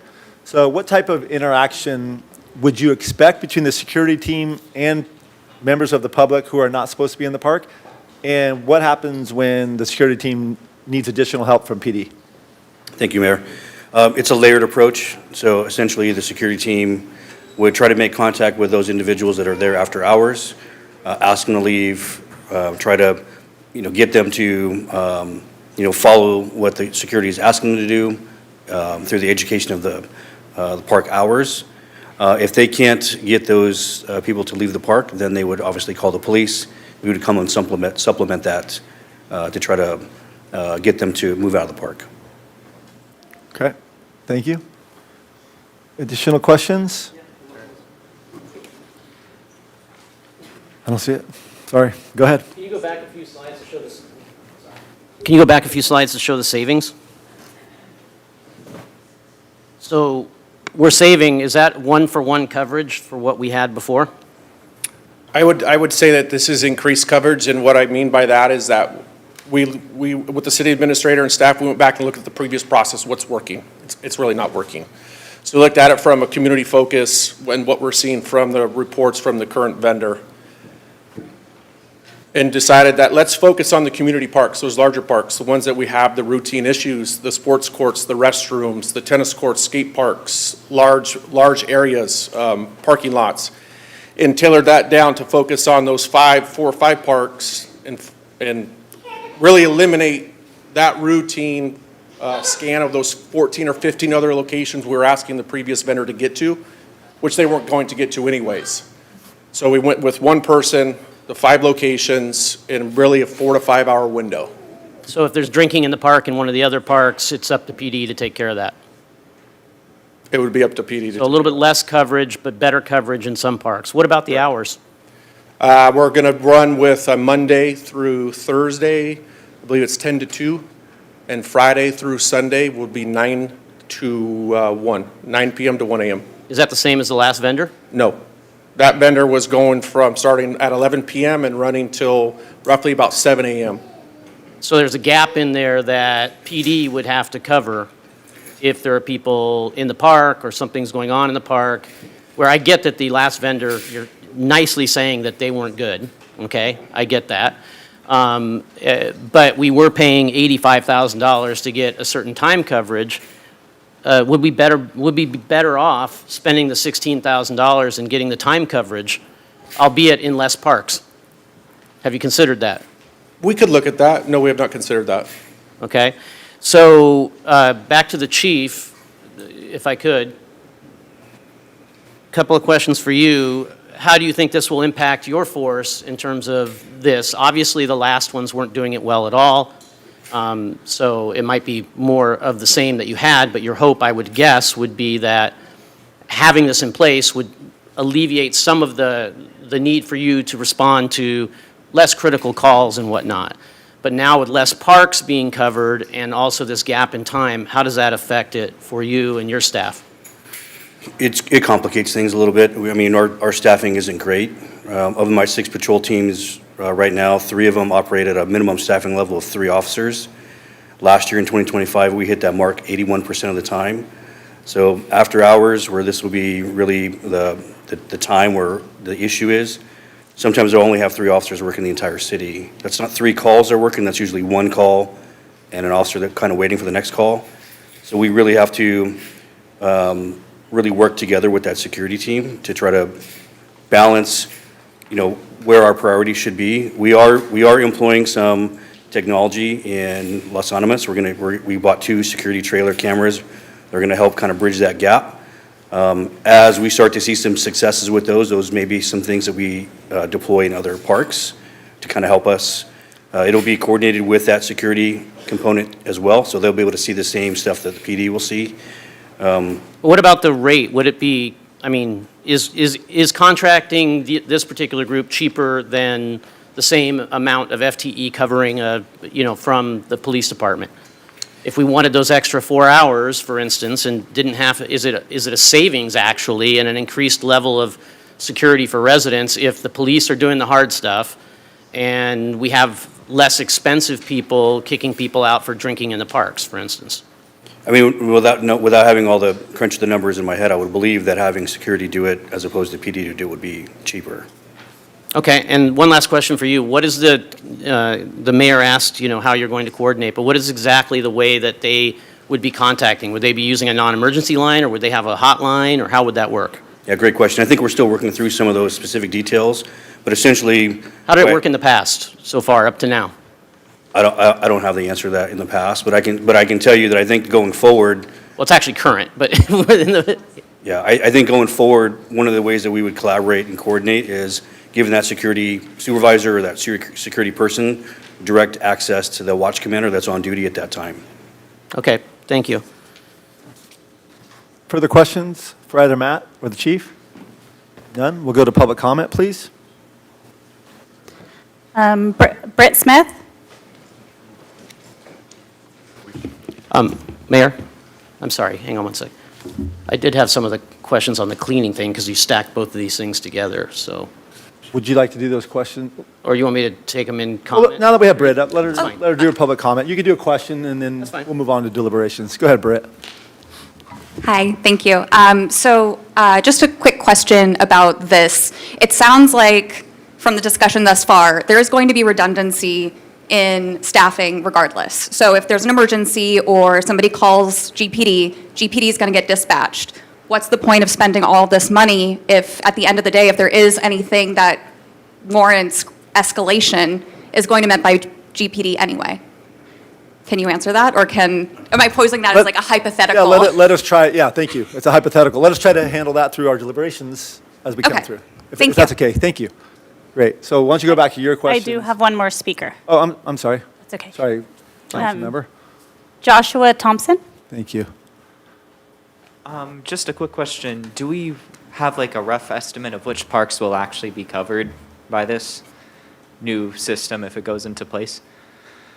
We do. I believe it's in the staff report, so I'll have Matt get to that once your comments are over. Well, that was my question. Yeah, cool. All right. I'll have him review that. All right, Thank you. Any more public No, comment? no more speakers. Okay, so why don't I jump back to Councilmember Fugazi, and then Matt, you could expand on where this is coverage. Go ahead, Councilmember. If you can go back to the restrooms that are covered, the parks restrooms that are covered. Oh, can't get your slide up now. That's okay. Sorry, they took it down. That's fine, no problem. Were all of them there? Because I think one was missing. I think one park was missing there that has restrooms. Miller Park. It's not locked anymore. No. So through, So will Miller Park be cleaned, or it doesn't get cleaned? While we're doing this,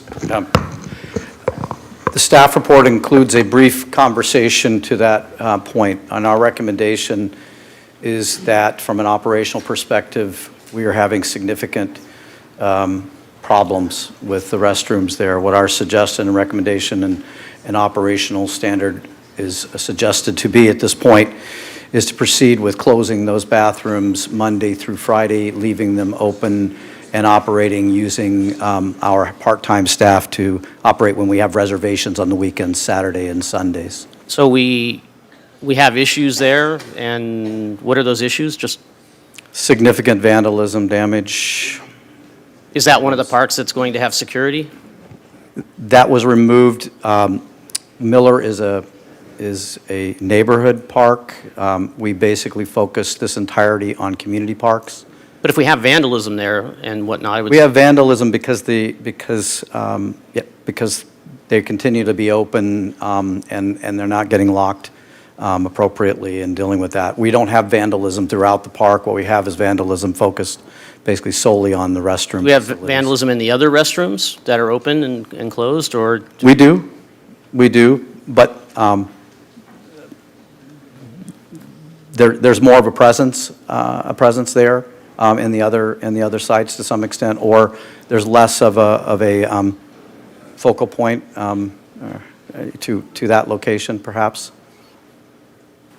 Okay, that's the last question. Other than, I guess, this is 1.45 FTE, right? So we are essentially adding staff by shoveling it over into funding current processes with outside help, right? And ostensibly increasing the staffing by not removing those individuals or those staff from that. That's clearly the objective of this So pilot project. we have funding now, but we're going to have to figure out how to fund this in the future as if it were an increase in staff size. All right, thank you. Okay, so moving on, any comments, final comments? Matt, can you just go ahead and please list the parks that this yes. project, this pilot program incorporates? Los Animas Veterans Park, Gilroy Sports Park, San Ysidro Park, Christmas Hill Park, and Christmas Hill Ranch Site. Okay. I'm sorry. It's okay. There are some other things in there too that you might want to look at, and if it happened to be part of the bidding, the sports park shows that you've got restrooms, Mulberry and amphitheater restrooms in it, and there's no Mulberry and amphitheater restrooms there. And you also show that the holiday rate's $39, which is lower than the regular rate. So you might want to go in and clean up that stuff and make sure it wasn't part of the bidding. Thank you. Thank you. Okay, so I'm going to go ahead and Want me to read entertain. it? Excuse me? You want me to read it for you? Yeah, please. We're going Or to do all four or 1, 3? No, we're going to do 1, 2, and 4. 1, 2, and 4, and then we'll do 3. And Matt has some clarifications first. Go for it, Matt. Councilmember Thank you. Just for clarification, in the presentation, I think there was some alluding to the ask on the recommendation.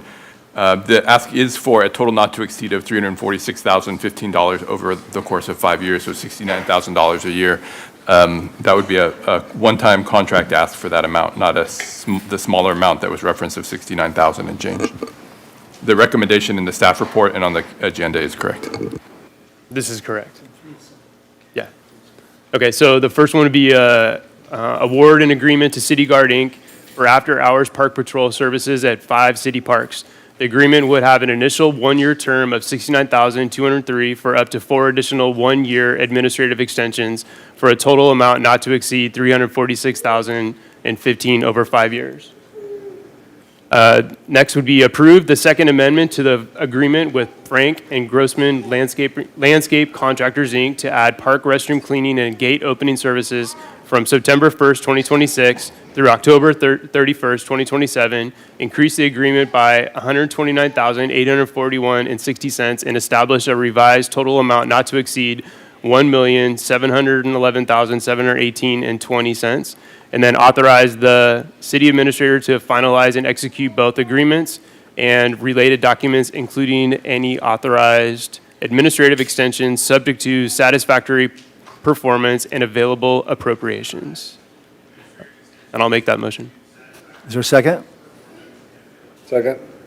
So there's a motion by Councilmember Hilton and a second by Councilmember Bracco. Roll call, please. Councilmember Bracco? Yes. Councilmember Klein? Yes. Councilmember Fugazi? No. Councilmember Hilton? Aye. Councilmember Marks? Yes. Councilmember Ramirez? Yes. Mayor Bozo?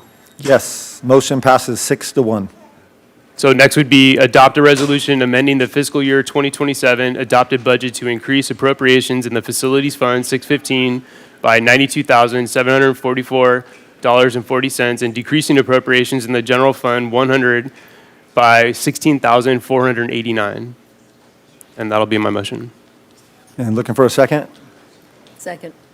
Okay, we have a motion by Councilmember Hilton and a second by Councilmember Marks. Roll call, please. Councilmember Bracco? Yes. Councilmember Klein? Yes. Councilmember Fugazi? No. Councilmember Hilton? Aye. Councilmember Marks? Yes. Councilmember Ramirez? Yes. Mayor Bozo?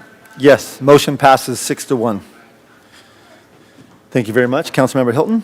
Moving on to item number 7.3. Award a professional services agreement to KTUNA for preparation of a new Parks and Recreation Trails Master Plan in the amount not to exceed $310,000. Staff report, please. All right, good evening. My name is Brian Rodriguez. I'm a management analyst trainee with the City of Gilroy's Public Works Department. Tonight, we're asking that the council award a professional services agreement with KTUNA for the Parks and Recreational Trails Master Plan preparation. This is a planning and implementation document. It is a council, Parks and Recreation Commission, and Planning Commission priority project. This last came before you in January of this year. where you authorize a total not to exceed of $310,000 in the Capital Infrastructure Reserve Fund. In May, we went out for a request for proposals, and we received a total of 6 proposals. Staff reviewed all the proposals, and we had 2 Parks and Rec commissioners join us in the interview. So we had Greg Felios and Emily Miller participate with us and kind of interview the top 3 candidates. The project approach is these 5 phases, but I really like to break it up into 3. The first phase is really what are we doing? So they're going to be doing that in inventory analysis, kind of examining our current operations. And then they'll kind of move into phase 2 of where do we want to go? So that's the community outreach, that's kind of engaging members of the community, engaging council, and really determining where do we want to take our parks and recreational trails for the next 10, 15 years. And then that phase 3 is really how do we get there? So that'll be the comprehensive action plan, looking at our CIP, providing recommendations, giving us those performance measures. So that's kind of how I like to break it up. To do that, we're looking at a realistic 14-month timeline. We're going to hit the ground running this month. Then we'll go into kind of that inventory and analysis through the start of 2027. We'll have community engagement throughout the process, and that kind of action planning development will go through February through August, and the final plan is tentatively scheduled to come before you in November of 2027 for approval.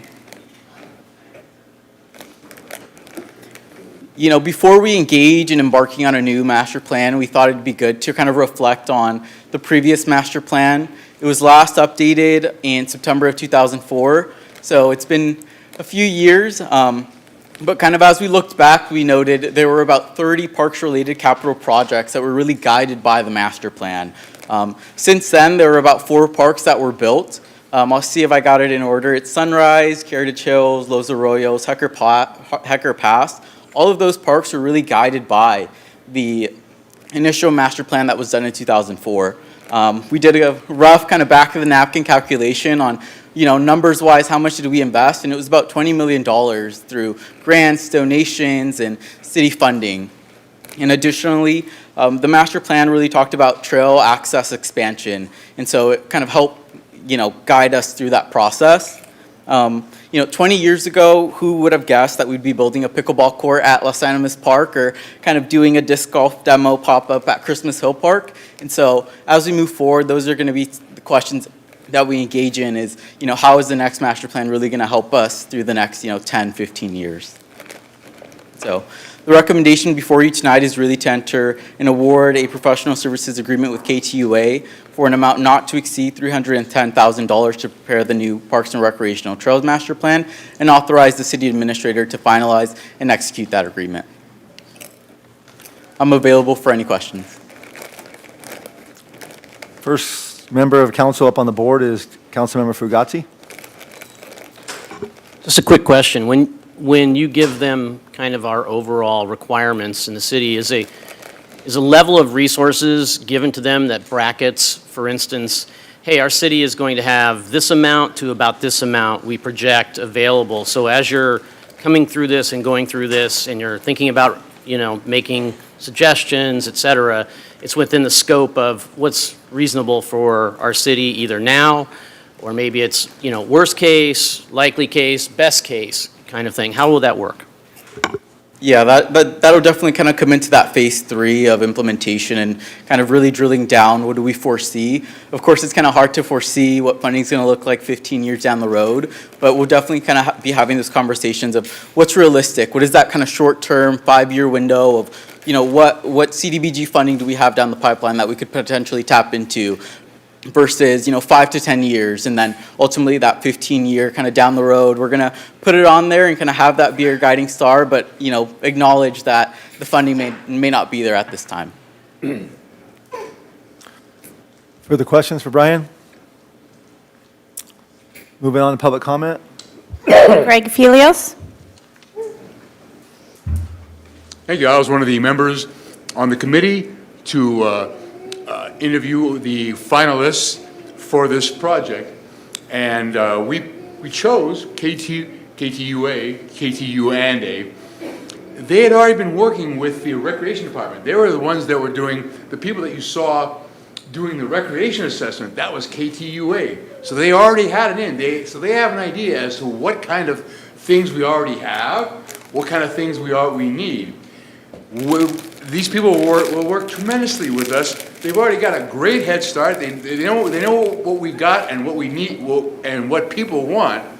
And as for the Parks and Recreation Commission, we'll work with these people to put forth what we can. And yes, we worry about the budget. That is what we'll be looking at. Again, and they're going to be providing us with options because they know so much. They're going to be providing us with lots of options. Those options will come with timelines, budget, and availability, accessibility. All of that will be there, and we'll be watching that as this comes out. So having this company do this, great. They were very warm, receptive, and I think you should follow up on it. Thank you so much. I have no further speakers. Thank you very much. I'll take it to Councilmember Hilton, please. Thank you. So comments, you can sit down if you want. But just, I want to say thank you for keeping those commissioners at top of mind to get them into that interview. That is a great inside look of what you all do, and I appreciate that. And this also too is a culmination of tenacity by commissioners and community members. I was one of them myself when I was on the Bike and Ped Commission, really trying to get us to update this 2005 plan so we could head into the future. We did great stuff in the past, but go into the future. And it was something that we always pitched, we always asked for it. But in January 2025, with this new council here, along with the commissioners really putting this finally on their work plan on multiple of them. I remember it was the Parks and Rec Commission put it on there. And there's some members on this council that were on that previous too. And then the Planning Commission, when they went over the CIP budget, they said, make sure you fund this, but it wasn't funded. And this council decided to do something creative this year where we get those excess general surplus funds, we can do some fun stuff with it back towards capital improvement. And that's where this funding is coming from. So I just really want to just tie that in there just to show that, getting involved on these commissions and committees, not only does it provide experience to get to this level to be on the council, but it really just takes continuous community engagement to get things done. So thank you. Thank you. I have a final comment as well. You were talking about the last time this got done was 2004, I believe, around then. And I think I might be speaking for a lot of people who have been in Gilroy many, many years. The idea that there would be some paths all the way from Gilroy that stretch now from the southern part of our town, from the sports park, to reach all the way to Uvis Creek at Birchall Road. I think now it's normal, but 22 or 23 years ago, that wasn't so normal. So that was somebody along the way that had an idea that maybe at that time seemed like that'll never happen, right? So what I want to encourage the community to do, and some of the Parks and Rec Commission, is think big, right? So now that we're out to Uvis Creek and Birchall Road, let's start thinking about, because I hear it all the time as a member of the Board of Directors for Gilroy Gardens, wouldn't it be great if there was a bike path all the way to Gilroy Gardens? So if that means that we have to start thinking big and getting a bike and ped bridge over Uvis Creek to get to Gilroy Gardens, wouldn't that be great? In addition to that, we need to leverage some of the other agencies that have plans for biking around South Santa Clara County as well. And we know that the county already has land that is connected on Redwood Retreat Road all the way coming through to Sprig Lake Park where there's hiking trails. And they have grand ambitions about getting some of that access all the way along this coastal line, possibly even to the property that the city of Gilroy owns behind Gilroy Gardens. So wouldn't that be phenomenal that one day if someone's on a mountain bike, that they could leave Gilroy, ride behind Gilroy Gardens, get up to the ridge, and keep on going all the way to Redwood Retreat Road. So for the community, think big. Think big, please, when we go through this process. So thank you, Brian, for your presentation tonight. And with that, I will entertain a motion to award a professional services agreement to K2UNA in an amount not to exceed $310,000 for preparation of a new Parks and Recreational Trails Master Plan, and authorize the city administrator to finalize and execute the agreement and associated documents necessary to implement the project within the approved budget. So moved. I have a motion by Councilmember Hilton and a second by Councilmember Ramirez. Roll call, please. Councilmember Bracco? Yes. Councilmember Klein? Yes. Councilmember Fugazi? Yes. Councilmember Hilton? Aye. Councilmember Marks? Yes. Councilmember Ramirez? Yes. Mayor Bozo? Yes, motion passes 7-0. All right, moving on to item number 8, public hearings. Introduction and first reading of an ordinance amending Chapter 30, Article L of the Gilroy City Code relating to architectural and site review permit process and to enhance public outreach. Staff report, please.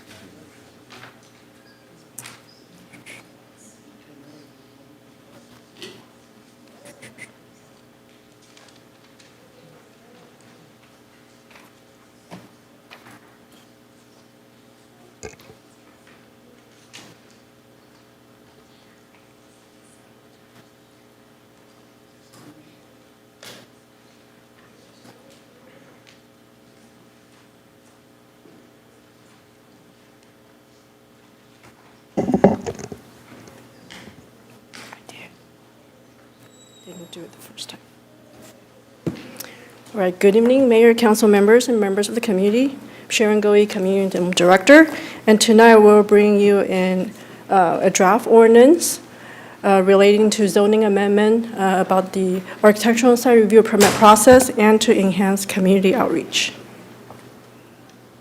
For some background, in January, Council members Ramirez and Marks submitted a fair memo, that's future agenda item request memo to review the architectural site review process and to find ways to increase public engagement.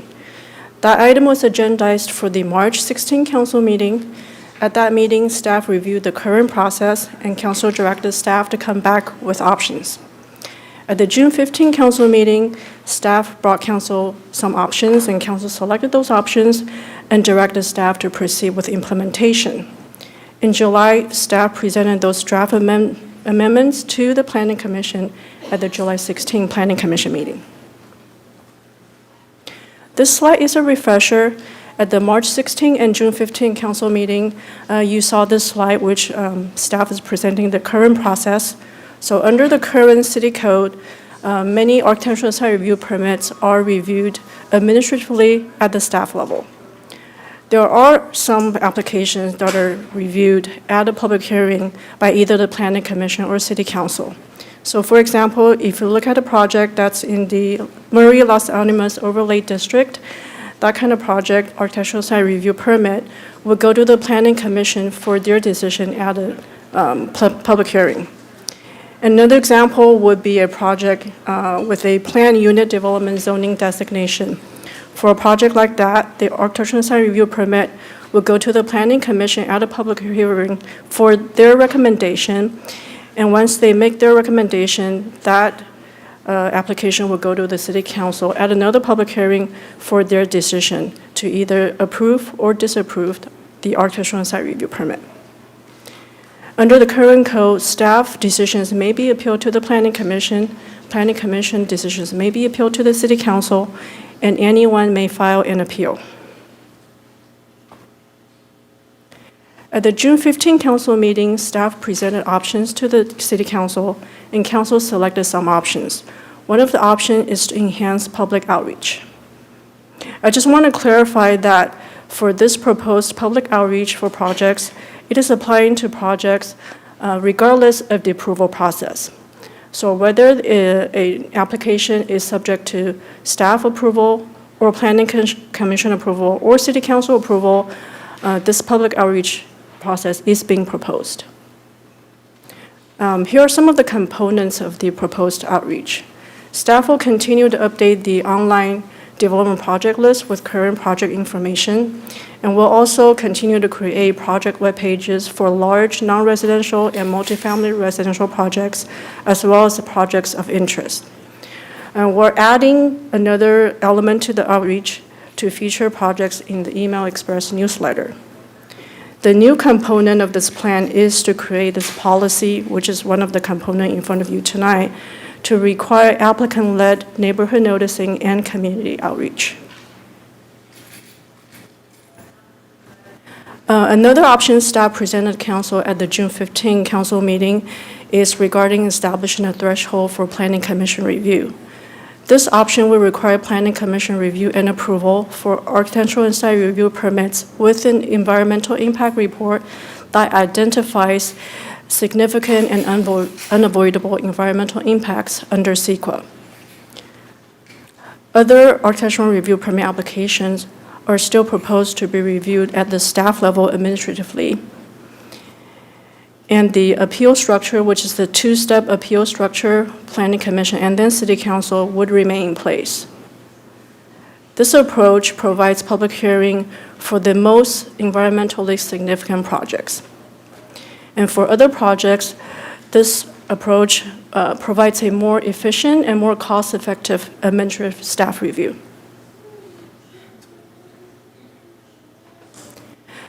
So in accordance with the June 15 council direction, staff brought forward the council selected options to the Planning Commission in July.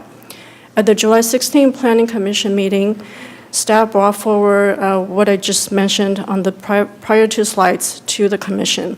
And what you're seeing on the slide here are the Planning Commission proposed modifications to the staff proposal. So regarding the public outreach, staff initially proposed requiring enhanced public outreach for all projects except for single-family residences and accessory structures in hillside zoning districts. Planning Commission supported the expanded community outreach, but they wanted to reduce the financial impact for small residential development projects. So they proposed to require enhanced outreach for all projects, I'm sorry, not for all projects, but for just the new non-residential projects, 15,000 square feet or larger. Regarding mail notices for community meetings, staff had initially proposed to mail notices to property owners and residents within 500 feet radius. Planning Commission recommended expanding that to 1,000 feet radius and also adding the 14-day notice before the community meeting. Planning Commission also recommended publishing a newspaper notification with a 14-day notification prior to the community meeting. And just to reiterate what I mentioned earlier, this proposed outreach is for all projects, regardless of the approval process. And as part of that second option that staff had mentioned earlier from the June 15 council direction, staff brought to the Planning Commission the proposal to require Planning Commission review and approval for architectural and site review permit applications for projects with an environmental impact report that identifies significant and unavoidable environmental impacts. Planning Commission identified one change and recommended to review all projects with an environmental impact report. They did not recommend changes to the other elements. At the same meeting, Planning Commission also recommended that Council consider a separate policy discussion to establish objective development standards. So staff is forwarding the Planning Commission recommendation to Council tonight. And now I'm going to hand this over to our Planning Manager, Michael Fasati, to focus on the draft ordinance that's in front of you tonight. Thank you, Council. Thank you, residents of Gilroy. Michael Fasati here. I'd like to speak out the staff recommendation for this evening's meeting. Staff recommends that the council consider Planning Commission's recommendations on the enhanced public outreach. As stated previously through Director Goey, the proposal will increase enhanced public outreach to non-residential projects 15,000 square feet larger. Typically, those are projects that could affect the community. Have the applicant propose host a community meeting and mail notices to property owners and residents within 1,000 feet of the project, no later than 14 days before that community meeting, trying to give adequate time to the residents to come to or view the community meeting. Also, Planning Commission recommended publishing a newspaper notification, and at the end, the applicant needs to provide the project planner and the city the document of their community engagement efforts.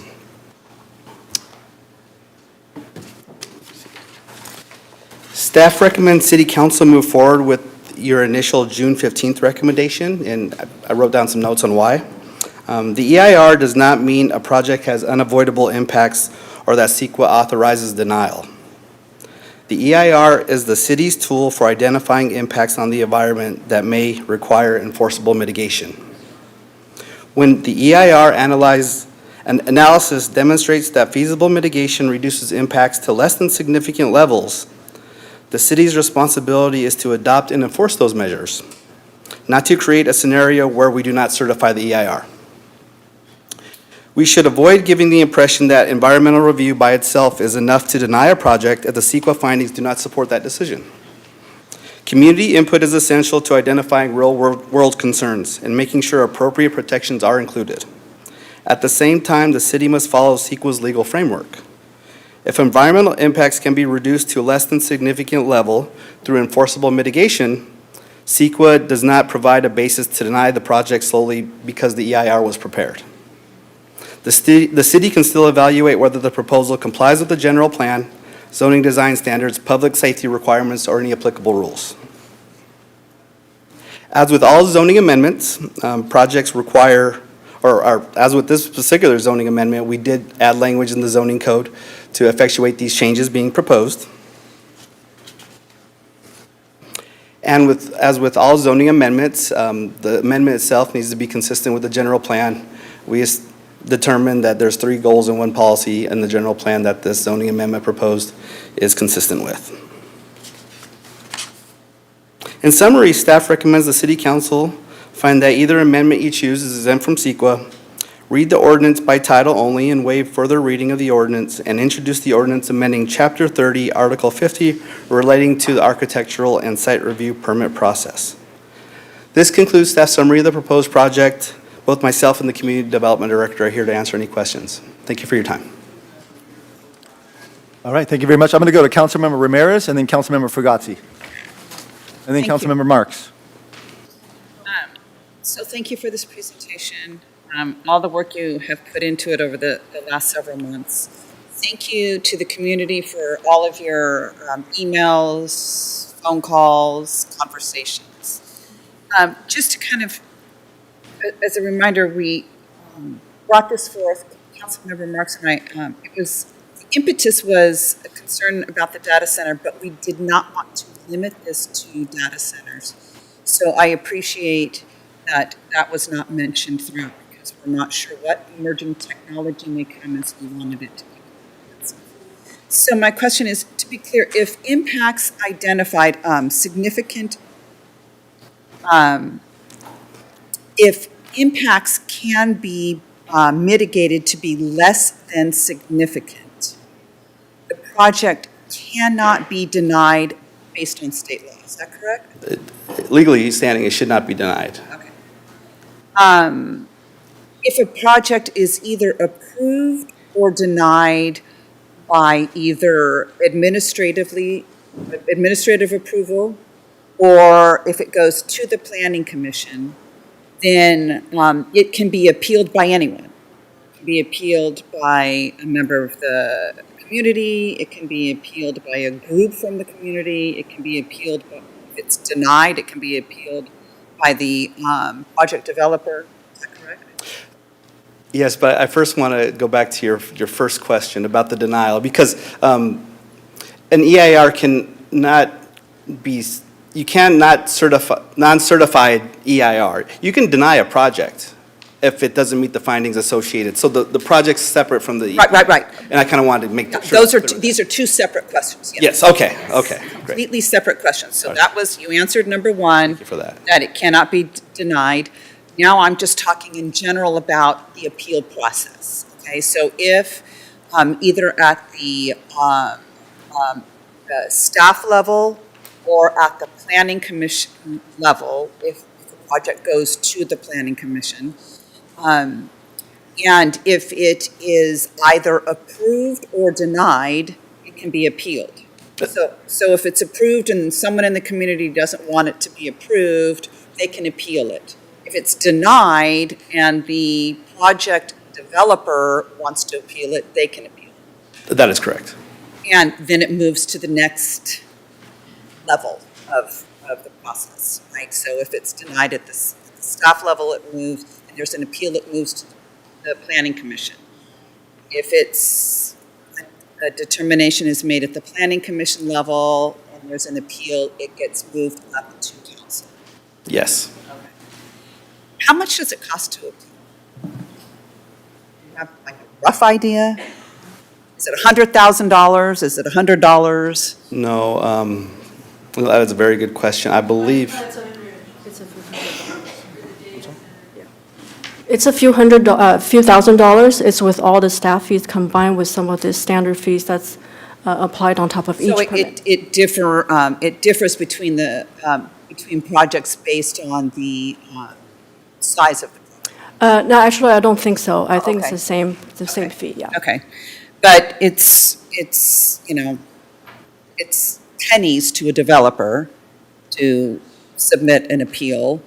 And if residents want to appeal, it's more expensive for an individual, but a group of people could bring the money together to appeal, as long as the dollar amount is there. Yes. Okay, thanks. That's it for my questions. Thank you. We're going to go Councilmember Fugazi, then Marks, then Bracco. So the Planning Commission came forward with 5 recommendations, right? And we basically have put into this 4 out of those 5, right? Like verbatim, basically. Is that correct? yes. We put 4 out of 5 in one of the ordinances. We gave the council the ability, there's 2 ordinances, one that has all of Planning Commission's recommendations and one that has 4 of the 5 recommendations. Right, and on the 4 of the 5 recommendations, the outstanding one differs from the Planning Commission how? The direction that we received was that a project that required an environmental impact report and had one or more significant and unavoidable impacts would go to Planning Commission for review. Planning Commission's recommendation is that any project that requires an environmental impact report goes to Planning Commission for review. Okay, so that's the big difference. Yes. And I think you tried to explain it, but it might have gone over a lot of people's heads, why you chose to make that distinction. Try again, and if not, I'll try to reword it maybe and see if I'm correct in my understanding. Okay, CEQA isn't built or created, it's used as a tool for environmental review, meaning, let's see if I can kind of explain this again. It exposes elements. Pretend I'm your mom. Okay, Mom. Mom, we that's how I want to call you Mom. Environmental review is here to review any potential impacts to the community, and if this project affects the environment. If this project can mitigate, and she'd probably say, well, what does mitigate mean? And I would say if it can solve the problems that impact the environment, you're still doing an environmental impact report, but all the impacts that were initially found are being mitigated, they're being fixed. So if that's the case, we're going to take that to the decision-making body. And the argument is if all the environmental impacts can be mitigated, there's no basis to deny the environmental impact report.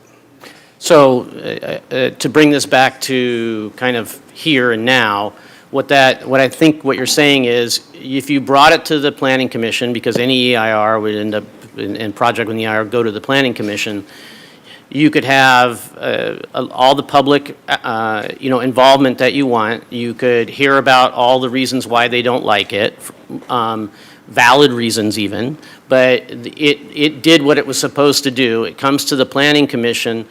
The Planning Commission really cannot deny that because there isn't anything in there that legally they would be allowed to deny it on. Is that what you're saying? That is correct. And if they were to deny it, or it would go through all the denial, the city could have some sort of legal ramifications if that were the case. Yes. And so that's why your department basically decided that that would not be a good idea, along obviously with the city administrator, a good idea to have that in there because it could open us up for legal challenges and other reasons. Compared to an EIR with significant and unavoidable impacts, that is correct. But but all of the rest of the things in terms of involving the community and things that are not in place today go into place going forward, and also on projects that might have started but didn't get to that particular phase already, or? The proposal, I think I'm hearing you, the proposal regarding enhanced public notification, even if a project does not require an EIR, but it's over 15,000 square feet and it's new non-residential, we would take in public feedback. We would have that community meeting. Even if it didn't require, even if it was exempt from CEQA or there was a mitigation for CEQA.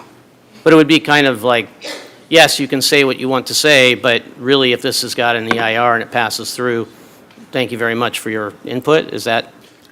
Well, that's why we have to differentiate between the project itself. If there's an argument that there's findings can't be made or can be made in the reverse, that a project is not consistent with the city's community goals and values, and those goals and values are in the zoning code, and there's a strong argument that the project itself is inconsistent with those, then the argument can be made where the project could be denied, but that's separate from the environmental review. Understood. This is super helpful. Thank you. Councilmember Marks. Okay, yes. I think for the public, let's talk about the 15,000 square feet, because I know Councilmember Ramirez and I did not put in a number. And let's say that I was going to build a 15,000 square foot fabric building. Okay, now in my mind, there's no significant impacts to the environment. Would that have to go through Planning Commission? Because when we did this, we were talking about environmental impacts. So I need clarification on that. Because I don't want every 15,000 square foot building going through, the different commissions and council. Why not? Because it takes a lot of time. But hold on. Let's hear from staff, please. Thank you. Yeah, thank you, Councilmember Marks. First, I just want to clarify, let me go back to this slide. The 15,000 square feet is the trigger recommended by the Planning Commission for the community outreach. It is not a trigger for the Planning Commission review. So what you're seeing on this slide, which is staff recommendation, that's the same as the Planning Commission recommendation.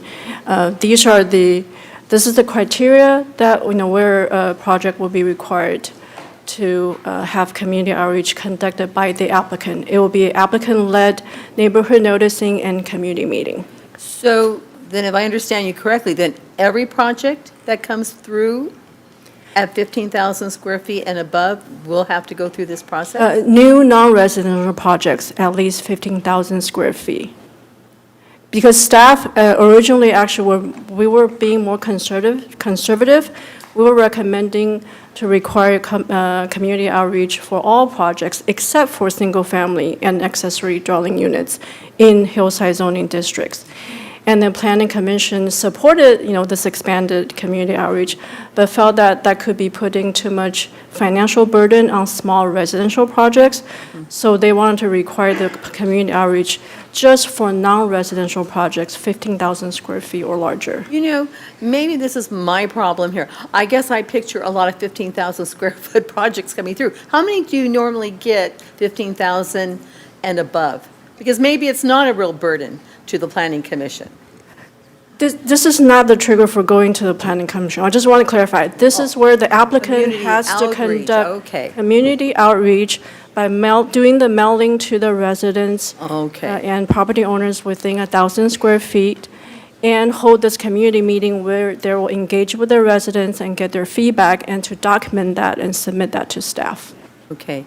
Is that going to be a hardship for a developer, to do the community outreach part of this? At the June 15 meeting where we presented as an option to council, we did kind of present the pros and cons. And one of the cons is that, it could add to some more cost to the developer and the applicants and add to the timeline, yes. But the pro for that is that, it's definitely opening up opportunities for the community to be engaged, directly with the applicant. Okay, thank you. Councilmember Bracco and then Ramirez. Yeah, I'm concerned that this really doesn't do anything. We currently notice a project, right, to the neighbors, 500 feet? We do for public hearing projects that go to Planning Commission. Okay, and 1,000 square feet, or 1,000, if you're gonna notice 1,000 feet, take like, the Amazon property on 10th Street. Would any residents get notified? I don't know if there's any resident. No, they I don't wouldn't. think there is on the east side. None would be notified from the existing project. I was expecting something a lot more tonight. This all started because of data centers, and there's no mention of data centers here. I think it needs to be more specific, and because we did a terrible job of communicating with the public, and that's what we need to work on. And this doesn't do anything to help with that. This just sows more distrust. So I would like to see us have a more specific data centers, battery storage facilities, this kind of thing, that we would notify the community, even if we had to mail out a flyer to every house in town.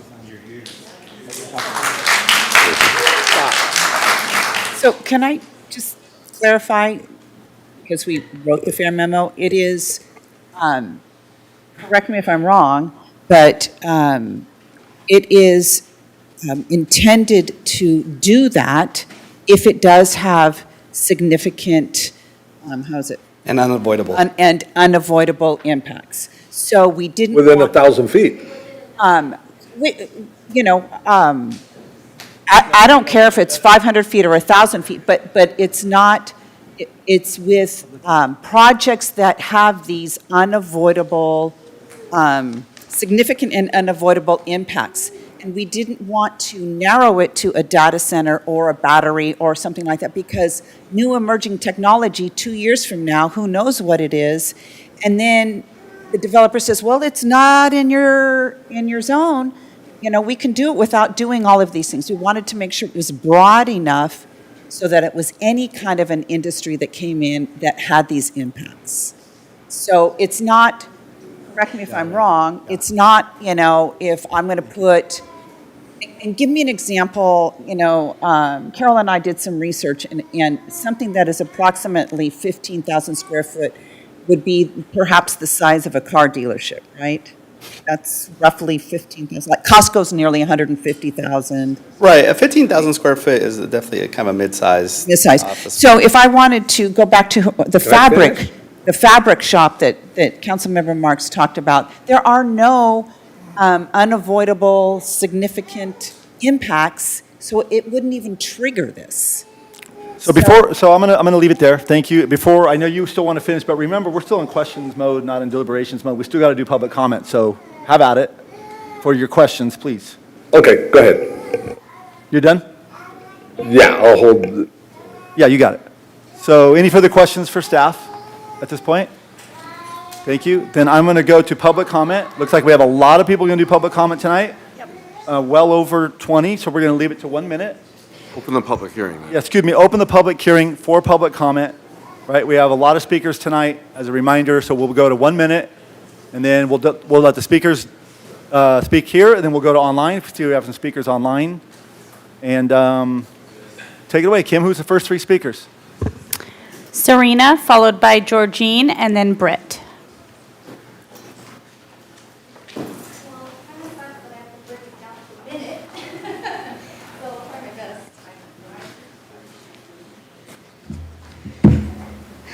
Good evening. My name is Serena, and I've lived here my entire life. A small business downtown has to ask to hang a sign, and 2 data center buildings didn't have to ask anybody. That's not because someone did it wrong. It's because a rule written in 1981 said automatic yes, and nobody looked again. Tonight's ordinance is a real step, and thank you. but it changes how we get told. It doesn't touch Table 302310, and in that zone, a hospital needs a hearing, a warehouse needs a hearing, a concrete plant needs a hearing, a data center doesn't. You inherited the rule, you didn't write it, but you're the ones who can change it.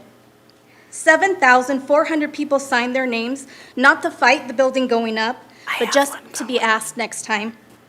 We live here, Amazon doesn't. Ask us. Thank you. Thank you very much. Georgine? Hi. Will everyone who agrees with the Planning Commission's recommendation, please either raise your hand or stand up? This is to have an EIR no matter what. That's what the Planning Commission voted 6.0. Let me clarify this for you, because I don't think you understand. And if I'm wrong, please correct me. The difference between the two is that staff gets control or the Planning Commission gets control. We have to pay if we want to appeal this, $2,500. If it goes to the Planning Commission, and we at least get to weigh in and review it. You don't want to let Planning Commission have control. That's what it's all about. It's not about all the other stuff. It's about letting go of the control and giving it to the Planning Commission so that the people can come to a meeting free of charge and not have to pay $2,500 to give our opinion on a project. That's all it is. Correct me if I'm wrong. Thank you. Britt? Britt, followed by Kyle, and then Mac, sorry. While recognizing the Planning Commission's effort to be more stringent in what project scope would require public input, I believe that neither the Commission nor staff drafts are the protections we need to avoid where we find ourselves today, blindsided by a hyperscale data center that will cost our community more than money could buy. We are headed in the right direction, though. Tonight, I ask the Council direct staff to modify the Planning Commission's draft to add the following.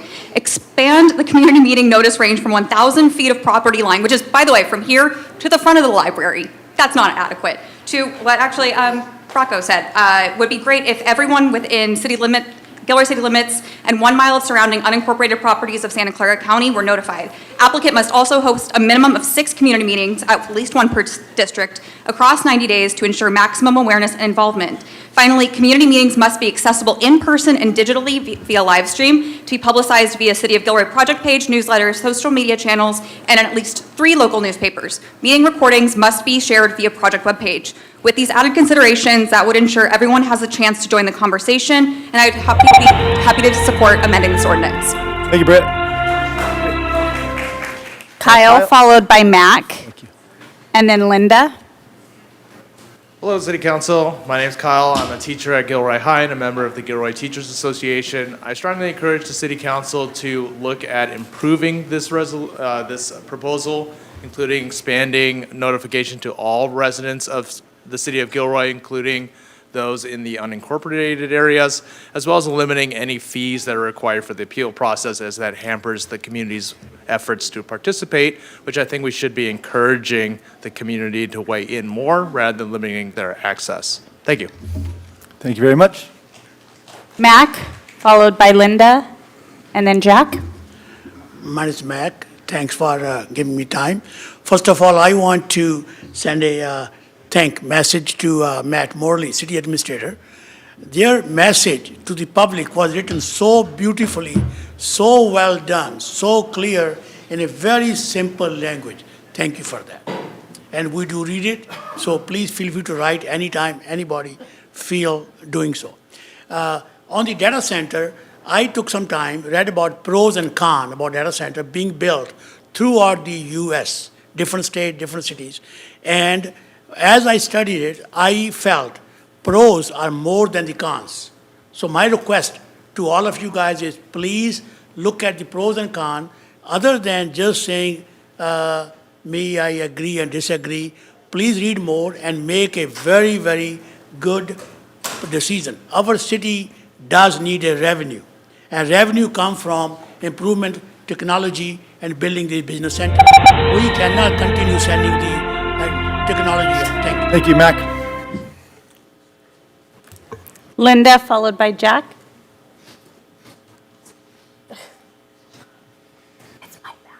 Hi, City Council. My name is Linda. Linda, can you pull the mic down a little lower? Thank you. Okay. Thank you. This is just a question. I'd like to know who on the City Council was in favor of the data center and why. And I'd like to be notified if that's possible. I also read that Amazon gave Gilroy money. And I'm just curious if that was a true statement or not. And how will it impact my water and my electricity? They say they're going to produce their own, but are they going to start producing everything from the get-go? Or is that going to be a problem and a drain on us until they finally decide to do it? That's it. Thank you, Linda. Jack, followed by Armando and Justin. Good afternoon, City Council. My name is Jack. I'm speaking on behalf of please being able to review the staff's presentation that was presented to us today. It seems as though there was not a lot of community input. There was a huge rally that was taken outside of over here, not just for data centers, but other key issues that are happening within the Gilroy area. As many other people have spoken before and will speak of today, these public utilities rates are going to skyrocket if this data center is going to be put into here, thanks to Amazon and their cronies. I really would strongly advise folks to really look into themselves and see, is this something that Gilroy residents want to see in their community? We want to have an urban sprawl that's over here in Gilroy, and having a data center here is going to displace not just our residents, but people here that come here for work, farm workers that work the fields, who grow crops and are able to pick fruit and vegetables that go to our dinner plates at the end of the day. If you would like to see like healthier dinners, please vote against this. Jack.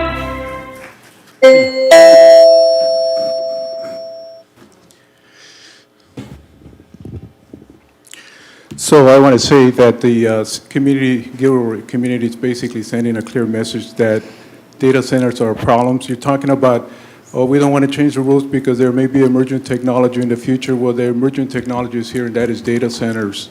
The community wants more than for you to just basically take the approach of adding a little change to the architecture inside, a review process, and think that that's enough. The community is not going to be, is not agreeable to that. The community wants real change, and what they want is an ordinance that really addresses the concerns, set standards so that if it goes to the planning commission, no project, or if you say 50 megawatts is the maximum amount, then the planning commission can say, hey, no 60 megawatt is going to be allowed here. That's really what the community wants, standards, so that the planning commission and you yourself, because I think you should have some obligation to pass judgment on whether we should have data centers or not. You are our representatives, and you basically should be the ones that would be deciding most of the decisions. And I'm telling you something, I think that looking at the architectural site review committee, that is just not the way to go. Making little amendments not the way to go. Thank you, Armando. Justin, followed by Landon, and then Ron.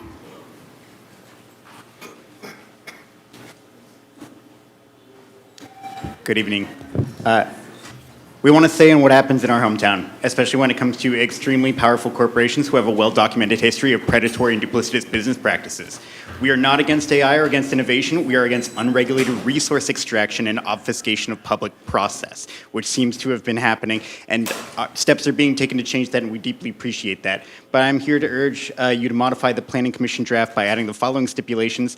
1, applicants must hold a minimum of 6 community meetings, 1 per district, across 90 days to ensure maximum awareness and involvement. 2, community meetings must be accessible and in person, remotely via City of Gilroy digital outlets, and must be advertised in at least 3 local publications. Meeting records must be shared via project webpage. And 3, expand community meeting notices range from 1,000 feet of the property line to all property owners and residents within Gilroy city limits and 1 mile of surrounding unincorporated properties of Santa Clara County. I also urge you to approve a moratorium now on new permitting applications for construction that supports data centers, technology parks, and facilities. Thank you. Landon, followed by Ron and Ethan. Good evening, council members and to those in the gallery. My name is Landon Sepulveda, and I am here along with others to once again demand action against the data center. This fair memo is simply a start after months of no real action from the city. But even this does not go far, as Brocco stated. My group's goal since February of this year, when the council made it apparent that they would do nothing about the current data center, has been to place a moratorium on future projects within Gilroy. Not just more transparency, but a moratorium. which to my knowledge the council has not considered. It has been proven time and time again that the people of the city do not want these projects, and yet they still move forward. A second data center in development by Amazon within Gilroy proves proves of such a moratorium than the needed. Yeah. If the desires of our neighbors and friends are not being looked after by you, the people they have selected to keep them safe, listen to them, and to work with their best interests in mind, then this is what needs to be done. I hope for the sake of our community and their confidence in you that you consider my words and the words of all others speaking today to place a moratorium on data centers within Gilroy. Thank you. Good evening, Mayor, Matt, Andy, City Council, and community. I agree somewhat that how this came about was a little bit confusing. And there's a lot, probably what led to what we have today is because it was confusing. It wasn't laid out very, very well to the community. So what you're doing here with the Planning Commission is going to be useful, I believe, in future projects. But I would also like to remind everybody here, I see signs about the data center and stuff like that, that I had worked with Valley Water, Dr. Guzdak and Ms. Kirsten Struve, and I gave you a report on what I found. And basically, they said that there is no problem with water. It's 23 acre-feet of water, and we've got over 54,000 acre-feet of water below us. So it's like a drop in the bucket. So I don't understand why we haven't gotten that across to the people yet. Thank you, Ron. Thank you. Give you 1 minute. Thank you very much. Ethan, followed by Bill O'Connor and Joshua Thompson. Hello. We've heard a lot of talk up here about who this affects, and that being the effects of it as far as like committee goes, who fronts the cost of labor and all this intensity. Does it not also affect us?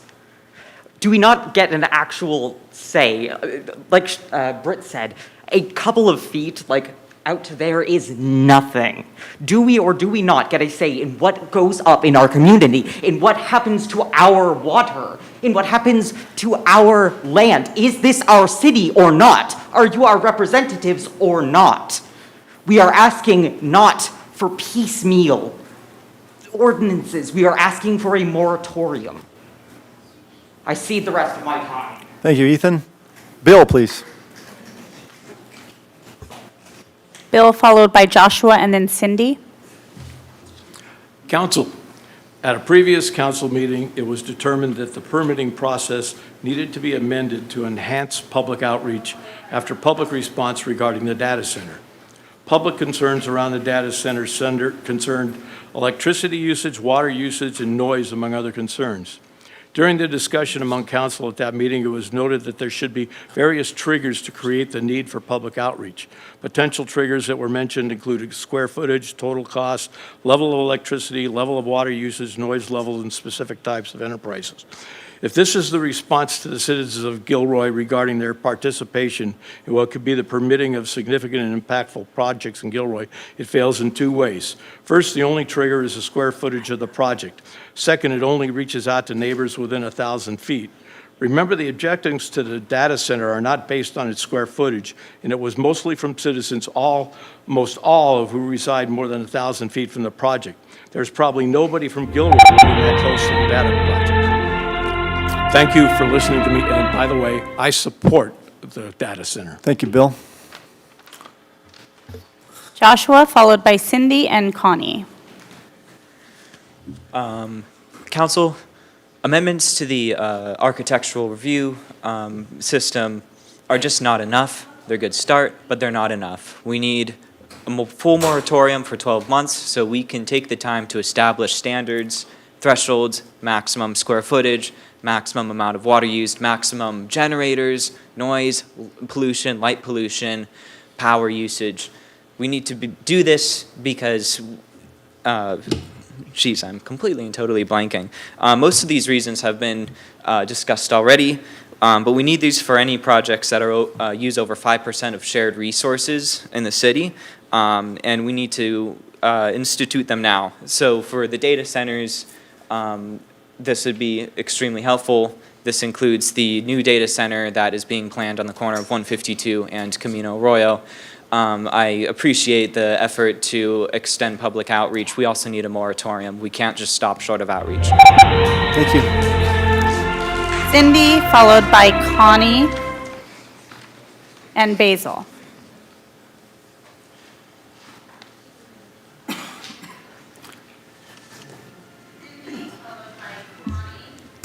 Hi, my name is Cindy. I've lived in this town for almost 45 years.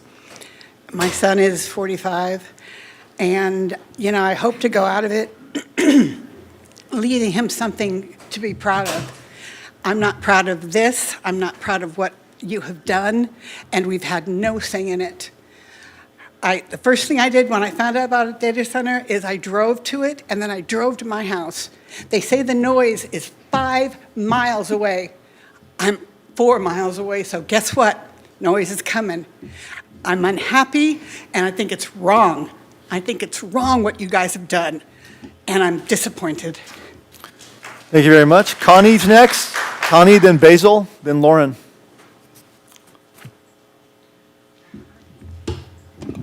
Good evening, council members. Thank you very much for reconsidering changes to our zoning ordinance and the architecture and site approvals. Again, it is very important, probably essential, to get this right in order to earn back the public trust. This is an opportunity for you to earn back the public trust.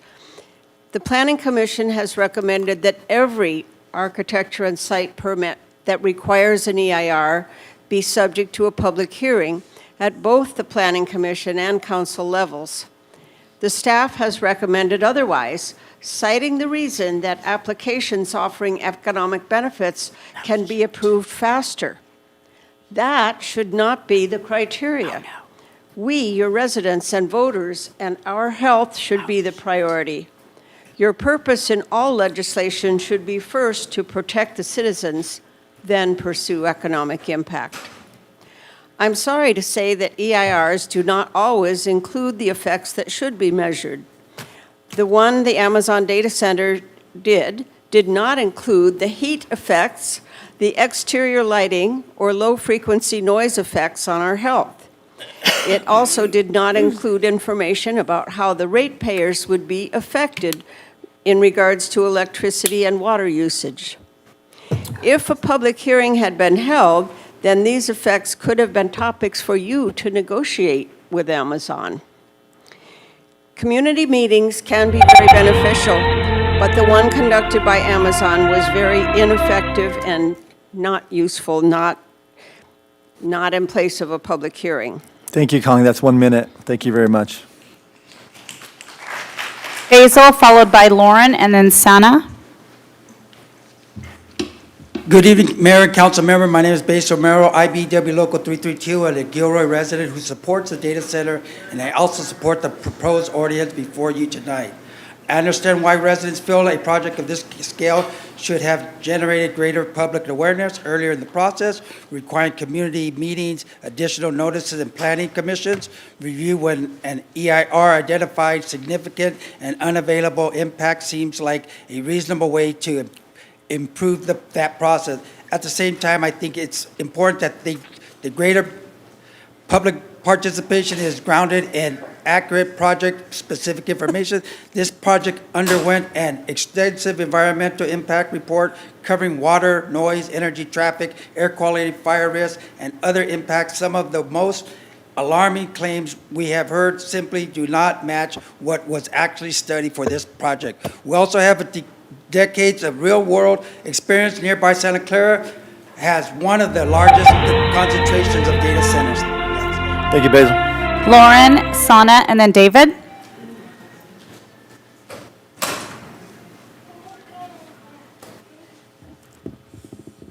Hello. I appreciate Mr. Bracco's point about data centers. Thank you. I want to also urge the council for a moratorium for data centers to study the impacts, as well as, since there already is one going through, that can also be studied. Furthermore, I would like to address the citizens of Gilroy, and if you would rather farmland in Gilroy be converted into agricultural land or continuous farmland, please stand.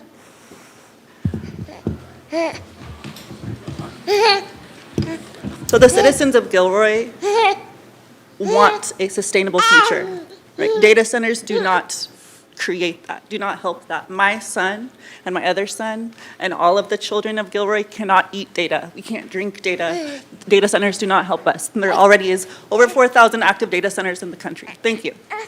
Thank you, Lauren. Sana, please. And then David. And then I have 3 speakers on Zoom after that. Hello, council members. I know that we have another agenda item discussing the moratorium, so I'll hold my comments for that in a bit.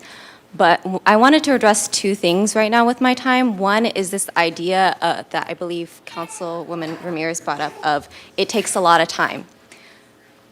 This issue is impacting people's lives. It will be impacting our lives for generations to come.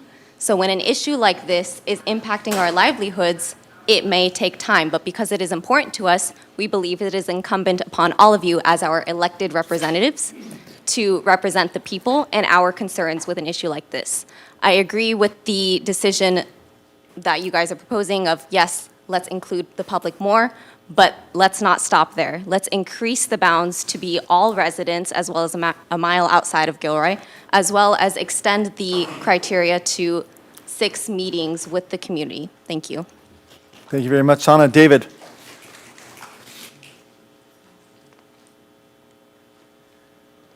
Good evening, Mayor and council members. I think the controversy around this project has exposed a legitimate weakness in our process. The project followed the rules that existed, but I understand why residents expected more public awareness before something this large was approved. I also know that a lot of folks here are giving some good input as things that could go beyond this measure. I think this measure is a good start. At the same time, I think that this discussion should include the potential benefits of a project like this, not just the potential impacts. The city currently estimates the project will generate $40 million in new city revenue over 10 years and $6 million every year at full build out. And this is in addition to about 50 full-time, high-paying jobs, much more than the amount of full-time jobs provided on the same land previously. Additionally, I think we should look to Santa Clara. They have over 50 data centers within city limits, roughly the same size as Gilroy. And residents there pay some of the lowest energy rates in the entire Bay Area. We should learn from them both what's worked and what hasn't, rather than assuming the worst possible outcome for Gilroy. Thank you, David. Thank you. 1 minute. Thank you very much. And I have Elizabeth on Zoom. I am going to unmute you. Okay, Elizabeth, you have 1 minute, please. Hello, good evening, City Council and Mayor. There is no debate that there is a lack of cohesive and established data center regulation federally, at the state level, and locally. There's also no debate that there are well-documented problems with AI data centers in communities across our country. Given these net negatives, no sane, rational people would argue for allowing and accommodating such an industry into their community. The sole benefit to our community must have been the projected $6 million in property and utility user tax benefits Gilroy is slated to gain at full build-out annually.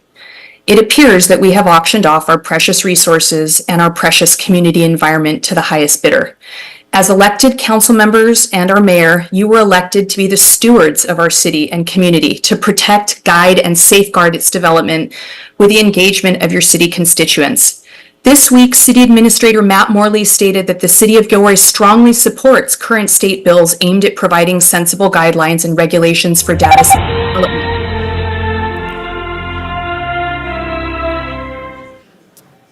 Martha, I will unmute you.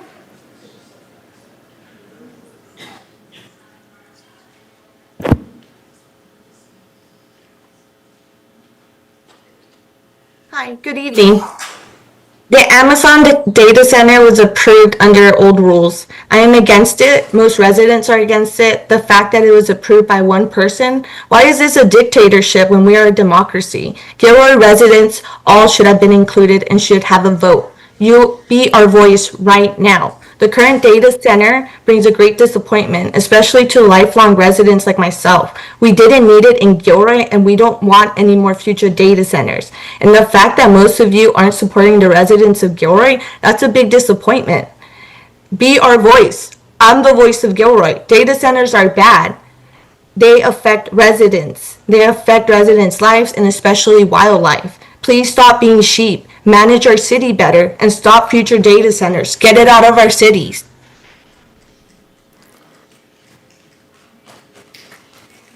And I have Sharon.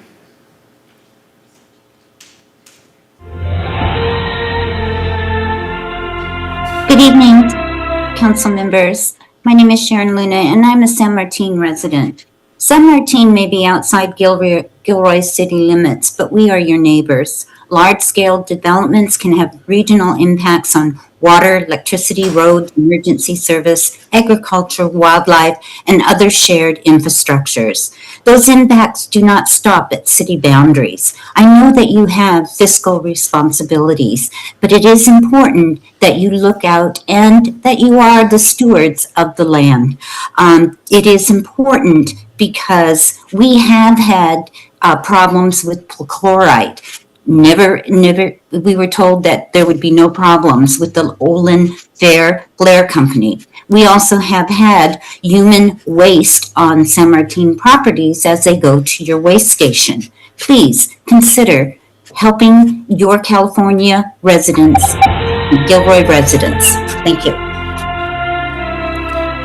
Thank you. And I just want to remind those on Zoom, I do have one hand raised. However, it was after the third speaker had spoke. So those on Zoom, if you want to speak in public comment on an item, be sure to raise your hand at the very beginning of the public comment period so that we can get you on the books.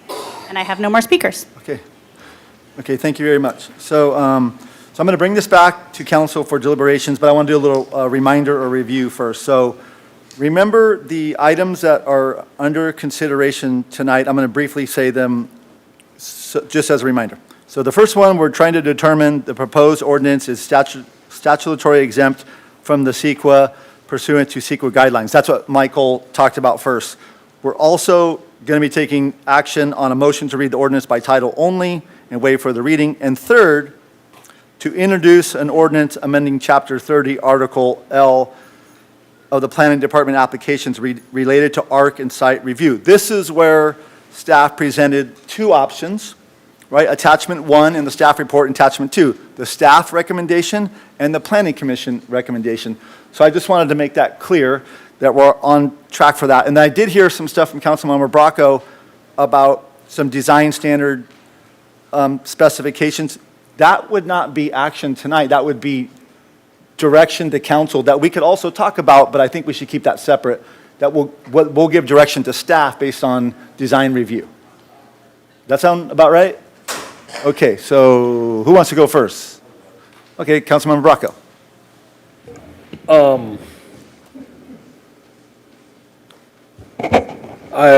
I feel like we're being herded into a decision that the city wants. And I agree with what Stephanie said. This has taken way too long to get from the fair memo to here. 7 months? It just, we need to listen to the community and make some changes. I think, I don't support what staff is recommending. What I would support is stopping all this and having a commission of community, council, and planning commission to come up with guidelines for development in our city. They haven't been visited in 30, 40 years. We need to be ahead of the developments that are coming into our town. We need to be going through and changing the rules now, not wait until, oh, it's too late. They already applied and they're all good with our existing ordinances. So I'm a no vote. Okay, Councilmember Fugazi, so this is a reminder, we're trying to keep separate that the direction we're giving to staff, and we're considering the ordinances recommended by Planning Commission or the staff. I'm going to use 4 seconds to agree with him on the fair memo thing, just so, there you go. There's my 4 seconds on that.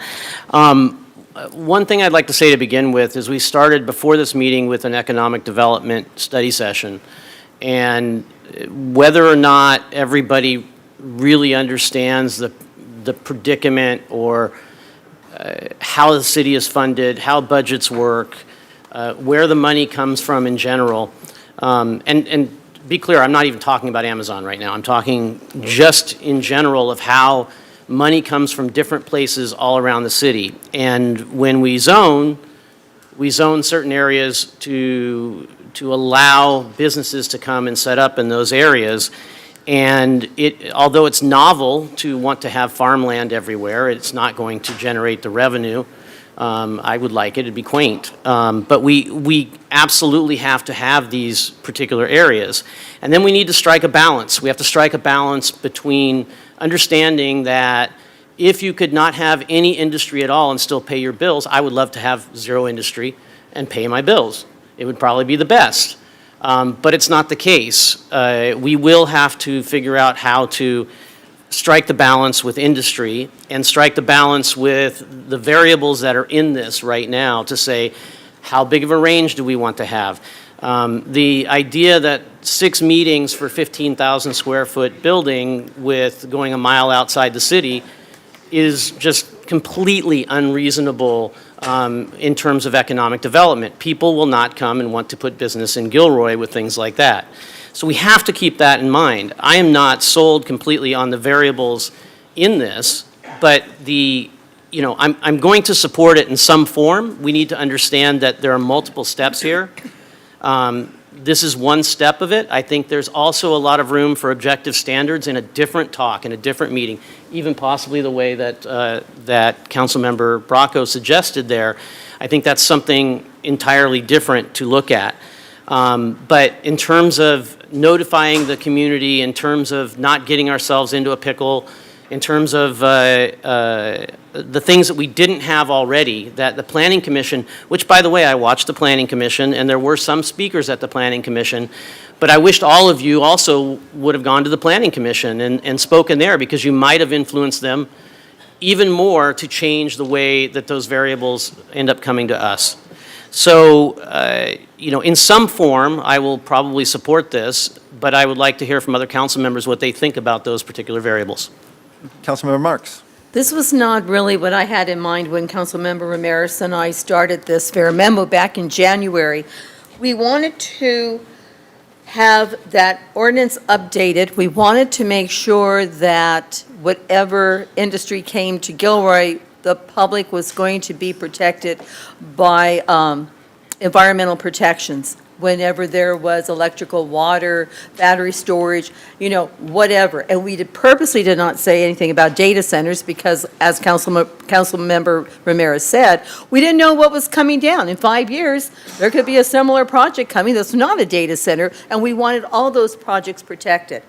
I have to have some changes made to our fair memo because 1,000 feet out is unrealistic. Everyone needs to be notified. Everyone has to have a say.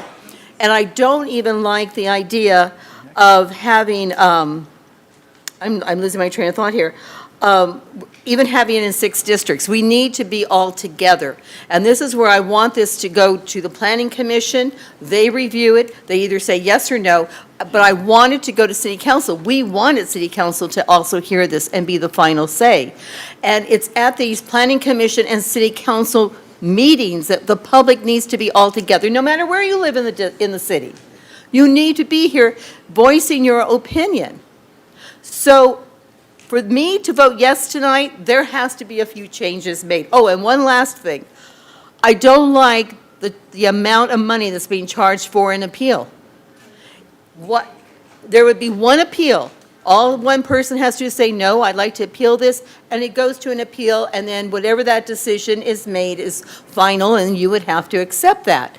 But to make it so costly that all of a sudden the normal citizen cannot afford it, that's wrong. Okay, I'm going to move on to Councilmember Hilton. I'm glad to see the community so engaged. Thank you for all the emails, phone calls, texts, and for your public comments tonight. We all take responsibility, including the public, for zoning the land in Gilroy and all the conditions needed for approval while removing the red tape for development. The city of Gilroy, like many other jurisdictions, have streamlined ministerial processes in place to approve many types of developments when applicants follow a clear, objective application and approval process. This makes the development process predictable for landowners and cuts the red tape. We don't actively block projects or block certain applicants from developing on their own land. We have a current growth plan that was established through the General Plan of 2040. The 2040 General Plan process includes an extensive environmental review. Business, community, electeds, every city commission played a role, and that was approved in November of 2020. The City Council has provided an annual progress report each April, and a new general plan should be established every 10 years. If the Planning Commission or City Council dislikes a project, they must formalize those objections into valid land use arguments. If an applicant can prove a denial was arbitrary or based merely on dislike rather than factual evidence, they can sue the municipality for violating their land use laws. It is illegal to make the scope of any environmental review so large that it creates mitigations to make the project infeasible. I am supportive of objective design standards for industrial and commercial. We do this for residential to speed up the process, and we want to remain predictable for the development community and not subjective. Our housing element calls for this to be updated this fall of 2026, and this council hasn't even had the chance to provide their current input on the residential side. We could mirror that process. As new projects are proposed, we should establish clear and consistent objective design standards that consider community needs, economic development, energy use, environmental impacts, public health, and neighborhood quality of life. Thank you. Councilmember Ramirez. So I appreciate all the input, especially by the council members here before me. Just to clarify, I did not mention anything about time, so that was not ever an issue. So as far as whether a couple of things, I agree that this should not be 6 separate conversations, separated by districts. If there is a concern about a project, everyone should come to the table. Everyone should speak together. Having people at the same table makes for a better conversation. What is said at one meeting might not even be brought up at another meeting, and it's not even considered then. So I would not support 6 different conversations. I would support one conversation.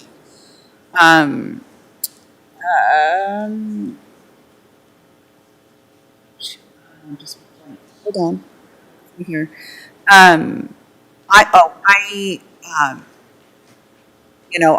Whether it goes just, whether these significant and unavoidable impacts go only to Planning Commission for decision or to Planning Commission for review and recommendation, and then it comes to council.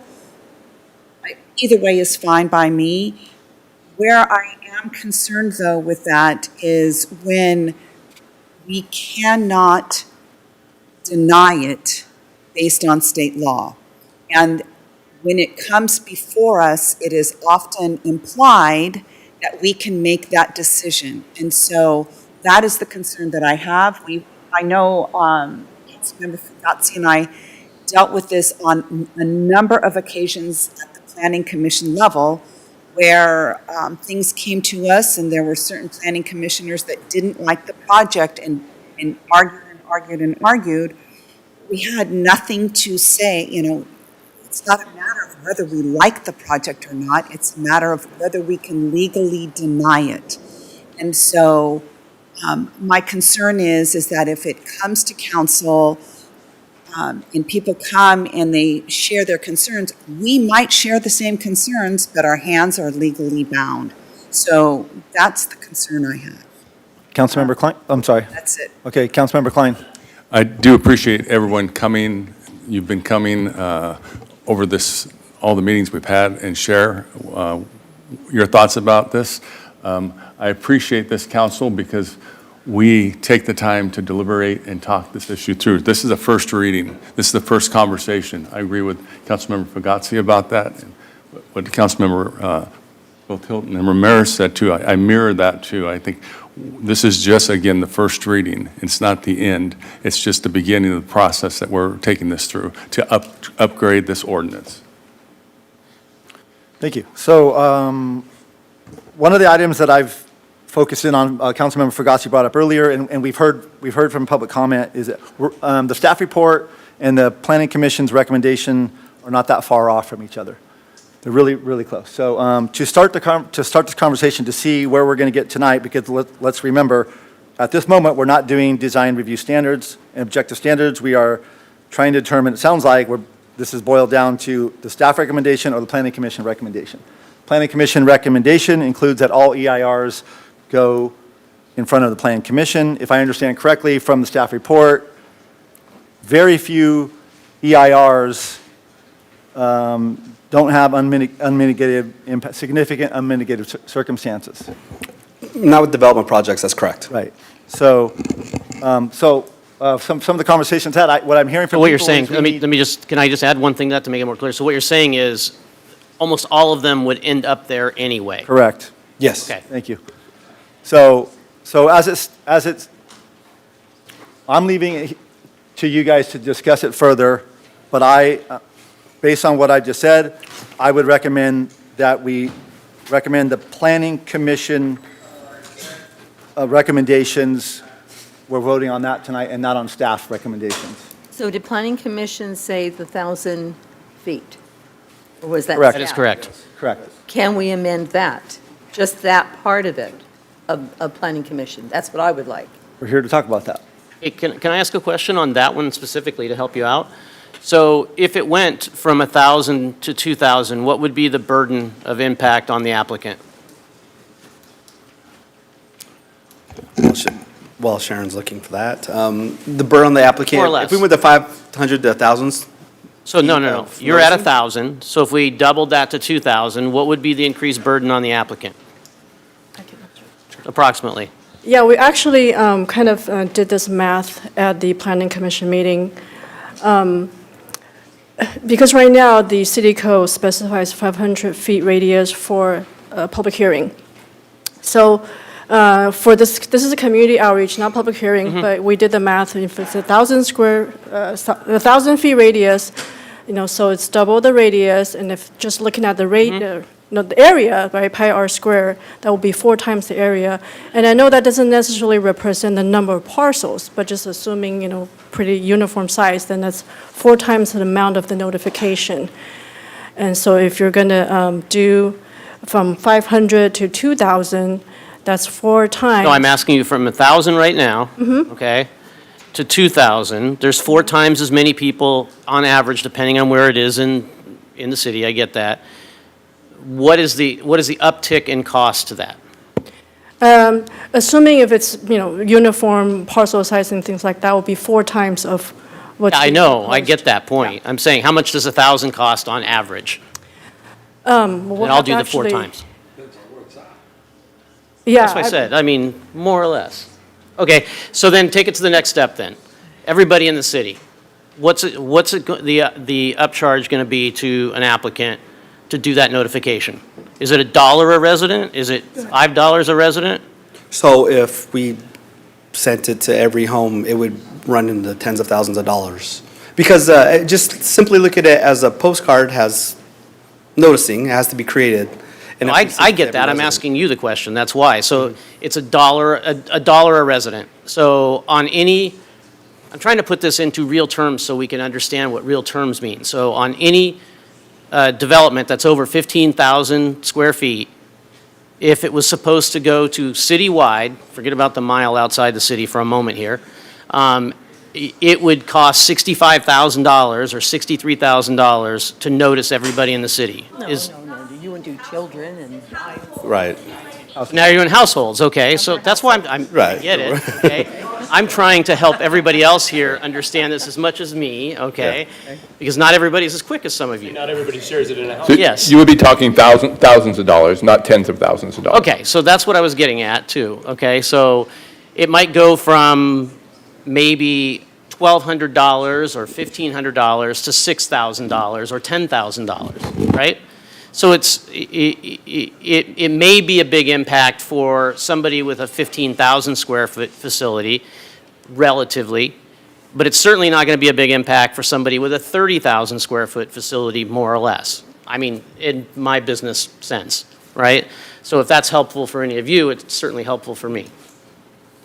Or what would it be like if you kept it to, say, maybe 2,000, make it a little bit bigger, but then you don't send it to everyone else. You notice them in the City of Gilroy email, you put it in the Gilroy Dispatch, you put it on the website, and we make people more responsible to look at those different areas, to read the information and come to a public meeting, one public meeting, where everyone's together.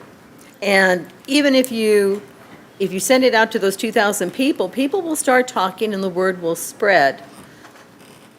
So it makes it a little bit more economical for the developer. Yeah, I'm going to comment on that because that's what I was trying to get at. So there's two things that are going on here, right? There's the linear feet that they have to notice, but part of the recommendation is also all publication is going to do noticing. So the whole city is going to get noticed Right. through publications. They just might not get a card. Yeah. So I would say let's be careful about how many postcards that we're going to require to send out. Right. And let's focus on the fact that Planning Commission recommendation is we are notifying the whole city. Right? Can I just add to that? So the other thing is, and it's minor in a sense, but it's perhaps supportive of this, is the link to the project page. I think it should be just at the bottom of every e-newsletter that goes out. It's just a standard, thing that is always on every newsletter, so that people can just very quickly it's there and they can see the status of the different projects. Okay, so it looks like we're honing this down to the Planning Commission review. Are we sticking with the 1,000 feet? Because we know that it's, I mean, so let's hear it, if not. 1,000 feet. Planning Commission review, the Planning 1,000, Commission recommendations, 1,000 feet, 1,000 feet would be fine with me, as long as the whole city was notified through paper. which is also City part of the Gilroy. recommendation already, which is also part of the recommendation. Okay, Okay. perfect. So as it stands right now, it feels like we are going towards the Planning Commission recommendation. What am I missing? Okay. All right, so. I'll do a motion. On Providing design review? direction, yeah. I would like to do the motion first and then do the design review direction for council after, take it away from the action. Okay, you would like to make a motion from the top, number one? One at a time, please. Yeah, number one, read number one, please. Okay. Determine, I'm sorry, Council, if we can just clarify, we mentioned that there are two components to the ordinance. So one is the public outreach, which is the 15,000 square feet non-residential projects that we've been talking about. And then the other component is the threshold for projects to go to Planning Commission for review. And that is the CEQA threshold that's based on projects within EIR, either with or without significant unavoidable impacts, depending on if you're going with staff recommendation or Planning Commission. So I just want to clarify that. Correct. Correct. Go ahead. with the Planning Commission. Number one, please. Determine the proposed ordinance is statutorily exempt from the California Environment Quality Act pursuant to CEQA guidelines, section 15061B3, the common sense exemption, for the adoption of an ordinance relating to architectural and site review permit process and to enhance public outreach. So that's a motion by Councilmember Ramirez. We need a second, please. I'll second. I got a second by Councilmember Marks. Okay. Roll call, please. Councilmember Bracco? No. Councilmember Klein? Yes. Councilmember Fagazzi? Yes. Councilmember Hilton? Aye. Councilmember Marks? Yes. Councilmember Ramirez? Yes. Mayor Bozo? Yes. The motion passes 6-1. You want to take the second one too, Councilmember Ramirez? Motion to read the ordinance by title only and waive further reading of the ordinance and, Stop. Sorry about that. No, it's fine, just stop there. okay, stop, okay. Sorry. Kim, is that Kim now? A motion? We need a motion? Second. Second. Sorry. So I have a motion by Councilmember Ramirez and a second by Councilmember Hilton.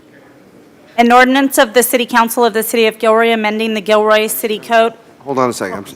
You have to vote on the motion sorry. now to Sorry. read by title only and waive further reading. This is a motion that requires. Councilmember Bracco? Yes. Councilmember Klein? Yes. Councilmember Fugazi? Yes. Councilmember Hilton? Aye. Councilmember Marks? Councilmember Ramirez? Yes. Mayor Boso? Yes, motion And passes or- 7-0. And let me read the title of the ordinance. An ordinance of the City Council of the City of Gilroy amending the Gilroy City Code, Chapter 30, zoning, Article L, Planning Department applications regarding the architectural and site review permit process. I know. And Now it's just time for the third motion. and for the record, that was attachment 2 with the staff report. No, number Thank 3 you. would be hers. Okay, take number 3 then, Kelly. And number 3, I move to introduce an ordinance amending Chapter 30 zoning, Article L, Planning Department applications relating to architectural and site review permit process. Attachment 2. Attachment 2. I have a motion by Councilmember Ramirez, a second by Councilmember Fugazi. Roll call, please. Councilmember Bracco? No. Councilmember Klein? Yes. Councilmember Fugazi? Yes. Councilmember Hilton? Aye. Councilmember Marks? Yes. Councilmember Ramirez? Yes. Mayor Boso? Yes, motion passes 6-1. All right, thank you very much, everybody. So let's go quick and have a quick discussion. Now, this is not action. We're going to give direction to staff regarding some objective design review standards. I'm going to start off with Councilmember Hilton. Yeah, I can try to form this for us. So it'd be provide direction to staff to bring back objective design standards in concurrence with the residential design standards for commercial industrial projects that consider community needs, economic development, energy use, environmental impacts, public health, and neighborhood quality of life. Everybody okay with that? Okay, I have a thumbs up. Thank you very much. That's the direction. Thank you. No action. Any more? Any more on that? Okay. Thank you very much. We're going to take a 10-minute break. Thank you very much. They're all sellouts.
Sure.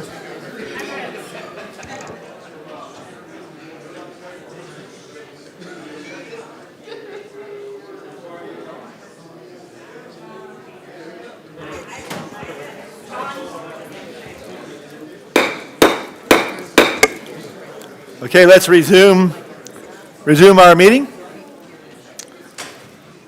We're going to get right to it. Item number 9.1, introduction of new business, authorization for council travel to the League of California Cities Annual Conference, selection of a voting delegate, and direction regarding the proposed league resolution. That would be me. So as the agenda item says, there's a league meeting this year. At the league meeting, annually there is an opportunity, most years, for a delegate from the city of Gilroy to vote on specific items that the League of California Cities is fronting. There's a whole process for getting these things before the league at the meeting. We like to have a delegate assigned and then provide direction for the delegate to support, not support, or abstain from any items that are on the league agenda. So this year, Councilmember Ramirez will be traveling to League of California Cities, so we'd like approval for her travel for that function, and then further direction on the item that is going to be heard at League of California Cities. That concludes the staff report. Questions for Matt? No questions?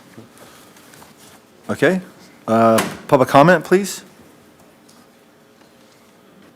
I have no speakers.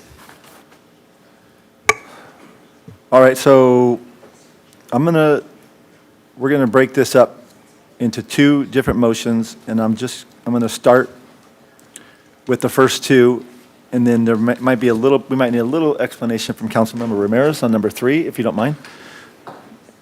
Okay, so authorize travel for Councilmember Ramirez to attend the League of California Cities Annual Conference and select Councilmember Ramirez as the voting delegate. A motion? I got a motion by Councilmember Klein. Second. I have a second by Councilmember Marks. Roll call, please. Councilmember Bracco? Yes. Councilmember Klein? Yes. Councilmember Fugazi? Yes. Councilmember Hilton? Aye. Councilmember Marks? Yes. Councilmember Ramirez? Yes. Mayor Bozo? Yes, motion passes 7-0. So then, I'm going to ask Councilmember Ramirez to comment on the league resolution that she's going to be voting on, perhaps. Go ahead. So I just would like to try to get some support for this. First of all, the resolution, the process, as Mr. Morley explained, is it's first reviewed by the Resolution Committee, Cal City's Resolution Committee, and then it's also being reviewed by the Housing, Economic, and Community Development Policy Committee. That is the committee that I personally serve on. It has not yet come to us. We're having a Zoom meeting, and I forget the date, if it's September 14th or 17th, but it's prior to the conference. But looking at it, the reasons that I would like to support this is that the purpose of it is to restore and strengthen local authority over housing and land use, including general plans, housing elements, zoning, density, design, and development standards, approval or denial of housing projects. But at the same time, we'll still preserve state's authority to set broad statewide housing goals, enforce civil rights, fair housing, building safety, environmental standards, but still while protecting local control.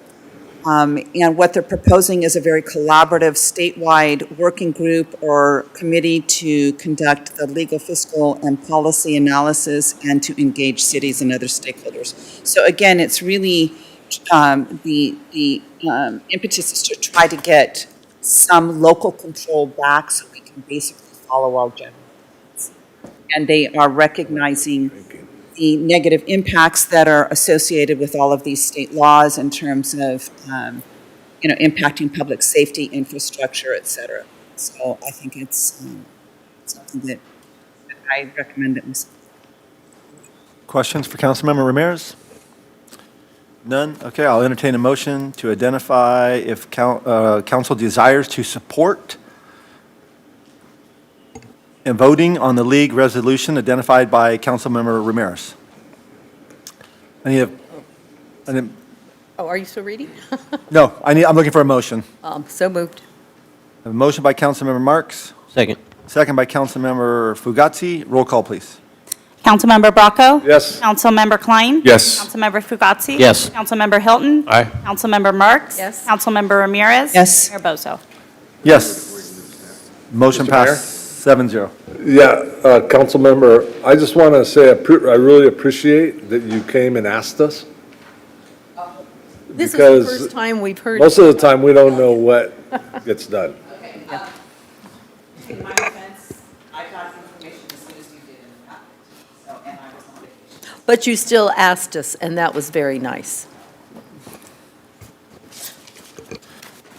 Moving on to item 9.2. Amazon Data Services Reimbursement Agreement for Recycle Water Improvements and Memorandum of Understanding with South County Regional Wastewater Authority. Well, the mayor has asked me to comment on questions that were raised about conflict of interest. Actually, everything is okay. With respect to my office, we do represent SCRAW and have for 30-some years. We've been involved in these agreements on both sides. It's a potential conflict of interest. It's waivable because the parties are not in any kind of dispute situation at this point, and it has been waived in writing by both SCRAW and Gilroy. With respect to Matt Morley and his position on both organizations, as an employee, that's no conflict of interest either. With respect to council members, because there are 3 Gilroy council members who serve as board members of SCRAW, state law specifically allows council members from member agencies to vote for a contract and then be on as part of a joint powers authority and vote for the I'm having trouble, and vote on behalf of the joint powers authority as well. And that's Government Code Section 6508. So there is no conflict difficulty at this time. Thank you. Okay, staff report, please. Derek. All right, good evening, Mayor, Council, members of the audience, city staff. Derek Cray, Utilities Director. So the following item before you has 2 parts to it. So the first one is requesting City Council to approve a reimbursement agreement between the City of Gilroy and Amazon Data Services for the design and construction of recycled water improvements located at the South County Regional Wastewater Authority facility, also known as SCRAW going forward. And then the second part to this, which will be at the end of the presentation, is seeking approval to approve the draft Memorandum of Understanding, MOU, between the City of Gilroy and SCRAW for the design and construction of recycled water improvements and direct staff to engage with SCRAW representatives to negotiate and execute an MOU. All right, so how did we get here? A little bit of background about the project. So in July 2020, Amazon filed a pre-application with the city to construct a data center. Later on that year, Amazon filed a formal architectural and site review permit application. Fast forward 4 years, a draft EIR was released for public comment, and then a component of that EIR was a water supply assessment, which I will talk about in a couple slides. And then in 2025, July 3rd, the city adopted CEQA findings approving the architectural and site review permit. And then as part of the approval, staff proactively conditioned the approval of the permit on Amazon using recycled water and paying for all the necessary improvements, hence why I'm up here tonight before you. All right, so we're going to talk a little bit about the background and water demands. So I mentioned earlier that water supply assessment. So that was prepared as part of the EIR. As part of that, it was determined that 23 acre-feet of water would be required for full build-out. So that's phase 1 and phase 2. So 23 acre-feet, that's comprised of 18 acre-feet for cooling water, 3 acre-feet for irrigation, and then 2 for domestic. The domestic is toilet flushing, consumption, et cetera, inside the building. So once the recycled water is online, however, and this is part of the condition, the demand for that will go down to 2 acre-feet per year for domestic, which equals 0.65 million gallons per year. So one thing I want to point out, because it gets a little confusing in the conditions, there are different phasing or requirements depending on where the construction is happening. And so Amazon needs to complete on-site recycled water upgrades, which is not this component of what's before you, but I still want to make everyone clear of what their requirement is. 2 years from the issuance of last occupancy of phase 1 or before occupancy of phase 2, whichever comes first. So this is on-site related to the actual premise. So they have a 300,000 gallon tank that needs to go in, and then they have on-site main work, service line work. So again, they have 2 years from the issuance of last occupancy of phase 1 or before first occupancy of phase 2, whichever comes first. Now, outside of the complex premise, there are recycled water mainline improvements that are needed to be done, a 12-inch main to connect from the point of connection of the existing recycled water main to the premise. So that has a different milestone, and so that would be required before the first occupancy of phase 2. So these are considered off-site improvements. Now, the third one I'm going to talk about is what we're talking about tonight regarding the SCRAW upgrades out at the SCRAW facility. Since that project is being designed and managed by SCRAW, it doesn't fall into those timetables as construction is really out of control of Amazon. However, there is a catch-all to everything, and so when recycled water is available to the site, they must connect. There is no way out for Amazon not to provide recycled water. But one of the reasons I'm up here before you tonight is staff wants to see work to expedite the design and construction at the SCRAW facility so that we can be at or ahead of the pace of Amazon doing the on-site and off-site improvements for recycled water. So now I want to touch back on that 2 acre-feet that I talked about earlier. So the 2 acre-feet is the domestic water supply once they convert over to recycled water. And then how does that in perspective of our current water usage? So 2 acre-feet is equivalent to 7 single-family residential homes in Gilroy per year. So the industrial demand of the data center when they are on recycled water would equivalent to be 7 residential homes per year. So not a very large number for an industrial user when they're on recycled water. A little bit more background of our water demands and currently what our capacity is. So our potable pumping capacity right now is 21,059 acre-feet. In 2025, our total production was 7,913 acre-feet. So a pretty big delta there, right? And so the currently Gilroy's using approximately 38% of its pumping capacity. So there's a surplus there of 13,146 acre-feet of water. When the data center is initially on for potable water at 23 acre-feet, they will use less than 1% of the city's excess potable surplus. When they go to recycle water and they're at 2 acre-feet, they will be at less than 0.1% of the city's excess potable surplus. All right, so let's get into the core item before you. So this is the proposed project details. So this is an aerial view at the SCRAW facility. As part of this project, there would be construction of a 3 million gallon water storage reservoir. This would be situated adjacent to the existing underground water storage facility, which is located there on the southwestern portion of the aerial right there. So right to the right would be an in-kind storage reservoir. This is, again, underground, lined with a floating cover on it. North of that would be a proposed pump station, an additional pump station. And then to tie everything together, there would be piping and appurtenances at the facility to affect the transition of recycled water to the customer. One thing that we are looking at doing is phasing this project. So really one of the items needed, the most pressing item is the second reservoir.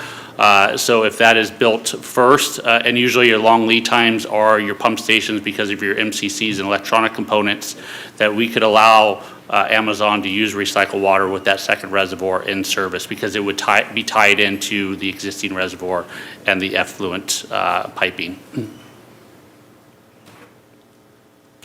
So benefits of the project. The first bullet there is probably the most obvious, but it's additional storage for current and future users. So we're doubling the storage capacity at the SCRAW facility from 3 million to 6 million gallons.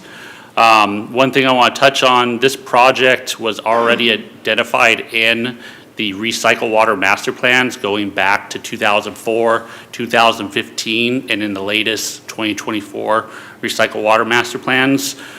So master planning documents, those are planning documents to ensure the expansion of infrastructure needed for future growth, as well to it identifies any deficiencies in your existing system. So one thing I want to point out that regardless if Amazon was building the data center, it's already been identified that this second reservoir and pump station is needed. If Amazon was not building this data center, the costs for the building of that reservoir and pump station would come from rates. With the agreement before you, the reimbursement agreement, Amazon is funding 100% of the cost of the reservoir, the pump station, all the appurtenances, everything within the SCRAW facility. So, all right, so how does the reimbursement agreement look like? So here's a little flow chart. So the reimbursement agreement is between the city and Amazon. Initially, Amazon will deposit funds for the design of the infrastructure, and so that will be $900,000 for the design. Design will proceed and SCRAW will manage the design activities. And I'll touch in a later slide of why that is important for SCRAW to manage the facility design and construction. After the design is complete, it will go out to a public bid. It will be awarded, and then Amazon will deposit the funds necessary for construction, including all contingencies, all overhead costs for personnel, for SCRAW to manage that, into a dedicated fund. Construction will begin, and then SCRAW will manage the construction activities. Funds will then be transferred from the city to SCRAW as invoicing comes in as the project progresses. And then after completion of the project, if there's anything residual left over, everything's been paid at that point, any residual money would go back to Amazon. But again, this is Amazon's money, so they're putting in contingencies, so there's most likely going to be a leftover amount in the fund.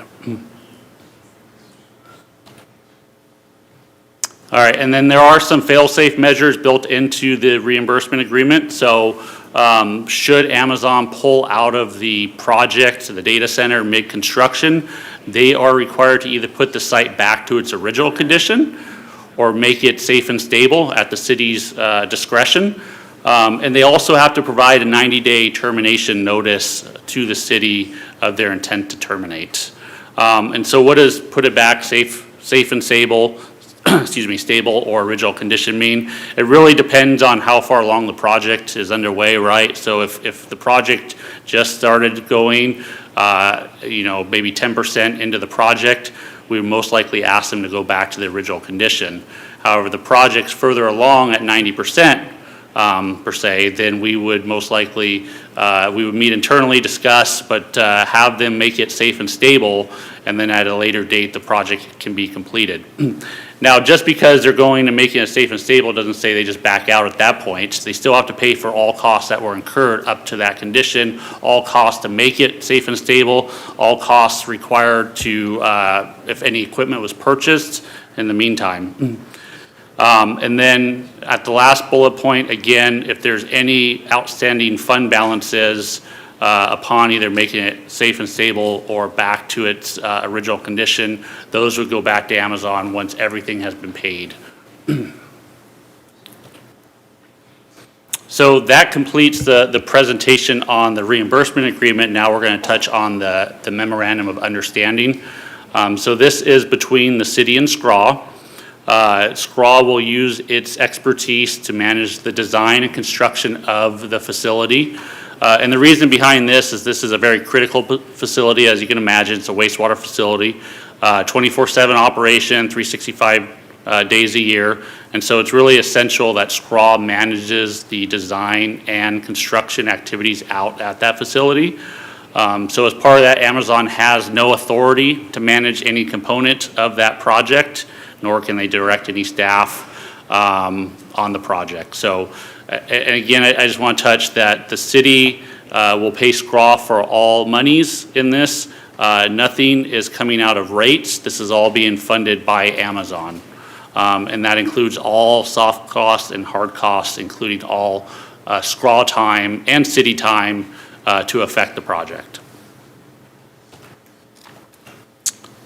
And so that brings me here to my last slide. So staff recommends approval and to adopt a resolution for the reimbursement agreement between the city and Amazon.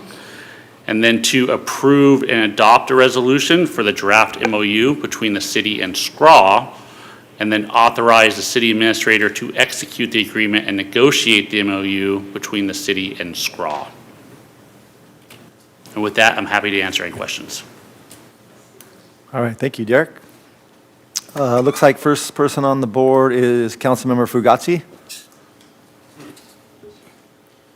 I do have quite a number of questions, so if you will bear with me. Could we do 3-ish or 4 and then jump Sure. to someone else and come back to you? Sure, Thank you. that is fine. Like Yeah. 3 or 4 would probably get me through the first set. That is Okay. probably- Let's go, 3 or 4. Oh, my God is right. Come on, get going.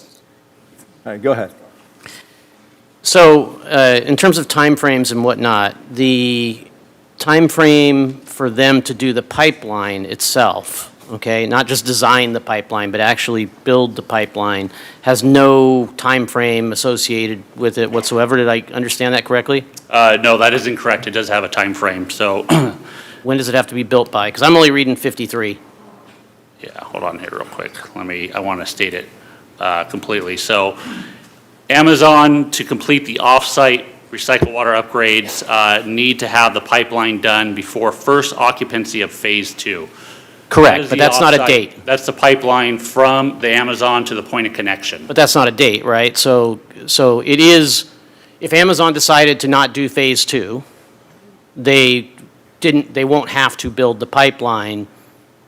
They have to design the pipeline, that's in there, right? And they have to put a water tank on their site, that's in there within 2 years, right? It's actually a little bit different, by the way, in the staff report than in 53 on that one. But there are, by the way, I'm pretty much in favor of this, but I want to kind of go through these things so we can see where the outs are that Amazon could have on this project. Am I incorrect? If they abandon Phase 2, right, and even if we went through with this and they built us a beautiful pond, which I love, okay, they could get out of making the pipeline. I'm going to defer to our city administrator. Yeah, so I think in theory, yes, they could. I think that's the direct answer. I think the condition is pretty strong the way it's structured. It's not 100% risk reduction, but it's pretty strong.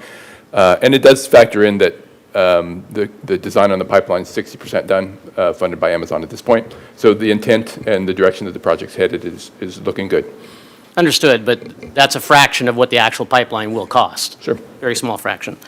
The condition 53 says Amazon has 2 options to do the off-site work, right? They can either fund something for us to do it, Yep. or they can do it themselves. Obviously, we don't want them working out at the SCRAW plant, so we've decided to create this particular mechanism to do it. But it doesn't exactly follow kind of the way this condition works on 53. And it leaves what seems to be some sort of vague area in this. Is there anything that you or even the city attorney can speak to in terms of that, and if that causes us any kind of issues? So I'll start. I think it's a hybrid model.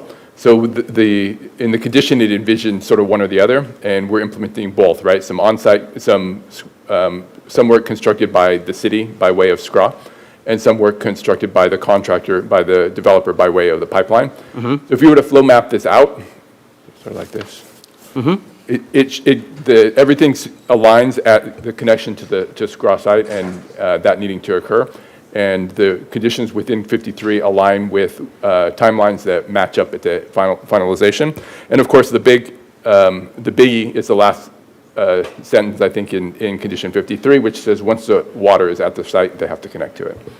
Say that again? Once the recycled water is at the Amazon site, that they have to connect to it at that point.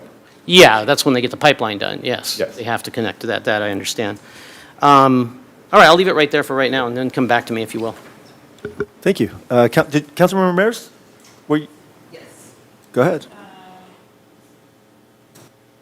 Okay. Just for clarity,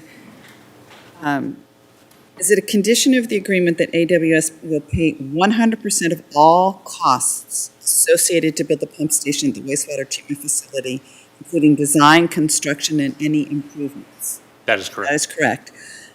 And the storage reservoir that they are building on their dime, will that be used only for AWS? No, that will be used for current and future users. And again, it was identified in the master plan. It is a required project regardless of Amazon builds a data center. That second reservoir is required in the future. Okay, and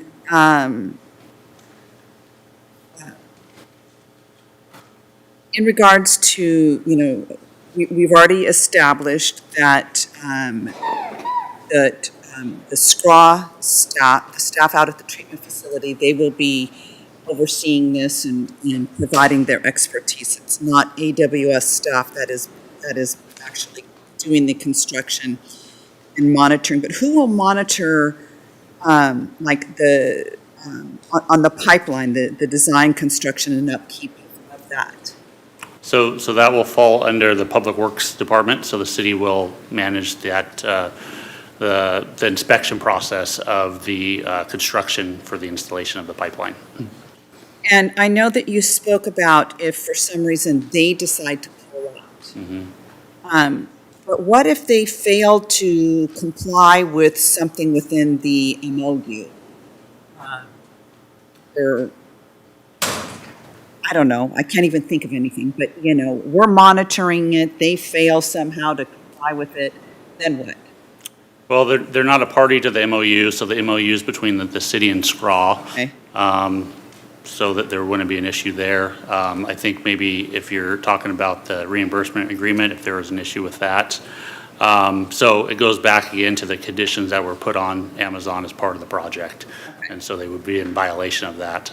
Okay, so we've pretty much safeguarded ourselves. Yes. Okay.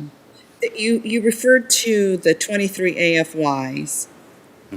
Who monitors, what happens if they go, what happens if they use 24? First of all, who monitors that? So they would be hooked up to an AMI meter, and so that meter is going to be read hourly, daily, and so we will get the read coming in.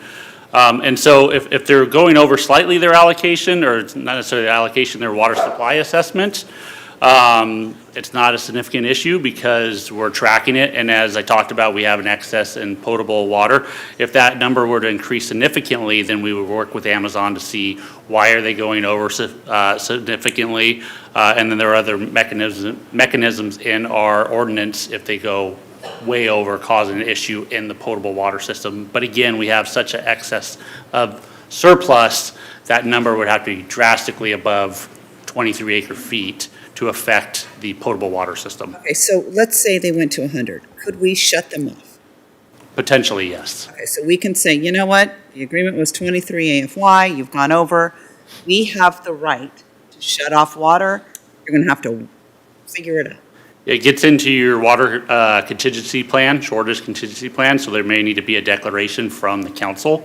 But we could take the steps through that to start affecting a reduction or elimination of services to Amazon. Thank you. Yeah. Amazon, how much involvement will they have in the design of the pipeline as far as going to SCRAW? Are they designing all of that, or is? Yeah, so that is my understanding, that they are involved in the design. Again, that is not this component of what's before you tonight. Right. And so they will be constructing that pipeline. But yes, that they are involved in the design of that pipeline. And then accelerating the pump station, what is that compared to regular time of building the pump station? How much are you accelerating that? So that's a good question. So we anticipate if we just went the normal schedule, you have about 12 months for design, 24 months for completion of the project. Accelerated, we're probably between the 14 and 16 month range. One of the things to note, though, is the main component of this for them to get the recycled water is the reservoir, which is the easiest component to construct. So in the bidding documents, that would be the first item to construct, and then we would put in the bidding documents an accelerated timeline. Again, Amazon is fronting the cost for all this, and they don't have an input in the design. Okay, all right, thanks. Yeah. Councilmember Bracco? Yes, what if they get all done and they're using the recycled water and they call and say, you know what, it's too salty, we don't want to use it anymore? What happens? I think that goes again back to, that's their condition of approval, and so they're required to use that. And so, So they'll still have to use it? yeah, they still need to use it, correct? And what happens right now with the water that doesn't get sold? Where does it go? Can you be clear, you mean at the actual wastewater facility? Yeah. So that water is treated and it goes to other customers, so. No, the water we don't sell, because we make more than we sell. Oh, so the water that's not going through tertiary and out to, for irrigation uses, goes to the ponds for recharge. And it evaporates. Well, it goes down, yeah. It Yeah. goes through a secondary process and goes down for aquifer recharge, so. And then, Basin. Oops. So that water now, with this reservoir, and the customer will be making money off of that water instead of it just evaporating and going into the ground. Yeah, you could say that. The other really big component to this, and I think I skipped on the presentation, is the redundancy portion of it as well. And so currently there's only one reservoir out there, and so we'll have a second reservoir. And then currently the design of the current reservoir out there has a limitation because it has only one common in and common out pipeline, meaning we can't fill and withdraw from the reservoir at the same time, which can be an issue depending on the level of the reservoir and if you have a problem at the plant, right? And so that's going to fix all this. So you will have an increased amount of storage to provide to customers to sell that water, that is correct. But the other main component is the redundancy portion of it as well. And will the existing ratepayers at any time pay for any of this? No, unless Amazon doesn't build the data center, they completely back out of everything. That project was identified in the master plan. So at some point, the reservoir has to be built. So right now, that reservoir is going to be fully funded by Amazon and not any ratepayers. Thank you. Yep. I have a couple questions. First, and I'll go back to Councilmember Fugazi really quick. Councilmember Ramirez asked you about everything being, all the costs being reimbursed, soft costs and the equipment costs, infrastructure costs. I think you mentioned this earlier, but that does include staff costs as well. That is all staff time. That is correct. The SCRAW staff and city staff All that cost will be paid for by Amazon. Great. And you also talked about the pipeline moving across town north to the Amazon site, and that it would be available to other users in the future. So I'm going to try to give an example, see if I get it right. So the pipeline moves north from the Scraw plant. It goes through an area that's already zoned industrial. That's out across from Target and this McCarthy Park area. And there's a bunch of empty lots out there that one day might be a hotel or fast food restaurant or light manufacturing. All of those locations will be able to tap into this line and use recycled water for their landscape. That Or is potentially for industry. Yes, that is correct. In fact, the pipeline will be designed to have a T at the end of it too for further, if further development goes past the end of the connection, to use that water as well. And Amazon will use only about 10% of the capacity of that pipeline, so there's another 90% for future use of other users that come into that area. So that is correct. Okay, thank you. Back to Councilmember Fugazi.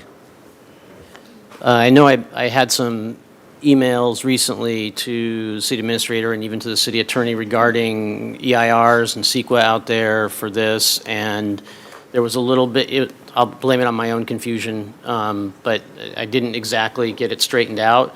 Could either one of you straighten that out for me now in terms of, do we need to have that? Is it going to go through a whole new process? Is it going to ride on an existing one, et cetera? Yeah.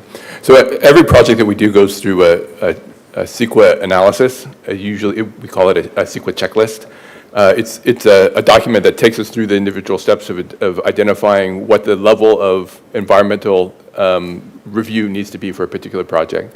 And so that particular checklist gives you an output at the end based on the project when the project is designed. So when you have an idea of what the project is, that determines where the project's going from a CEQA analysis. It tells you if it needs a full EIR, the sort of the biggest of analysis. Tells you if it has a negative declaration, which means it has no impact, and you can move forward. Some projects are exempt because of their use. All of those things are sort of outputs of filling out the CEQA checklist. So that's how these projects will proceed. So you're saying we don't know if it's going to require a full EIR or not? If it needs a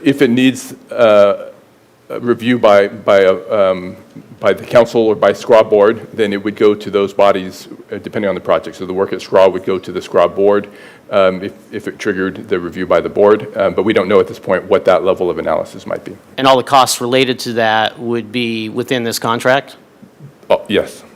Go ahead, Andy. I'm sorry, just to add a little bit,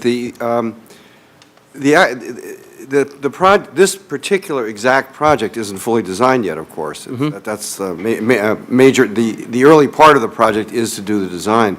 Once that design is done, then SCRAW, as the permitting agency, will do the CEQA work. Because for this one that we're talking about today, all the work is actually on the SCRAW site, which is a developed site. In fact, the reservoir is already dug out in part. You know, there are two reservoirs there, one of which is completed and one of which is sort of a depression in the ground. So it's very unlikely that there will be significant CEQA work necessary in order to do this project that we're talking about here. But ultimately, it'll be determined by SCRAW.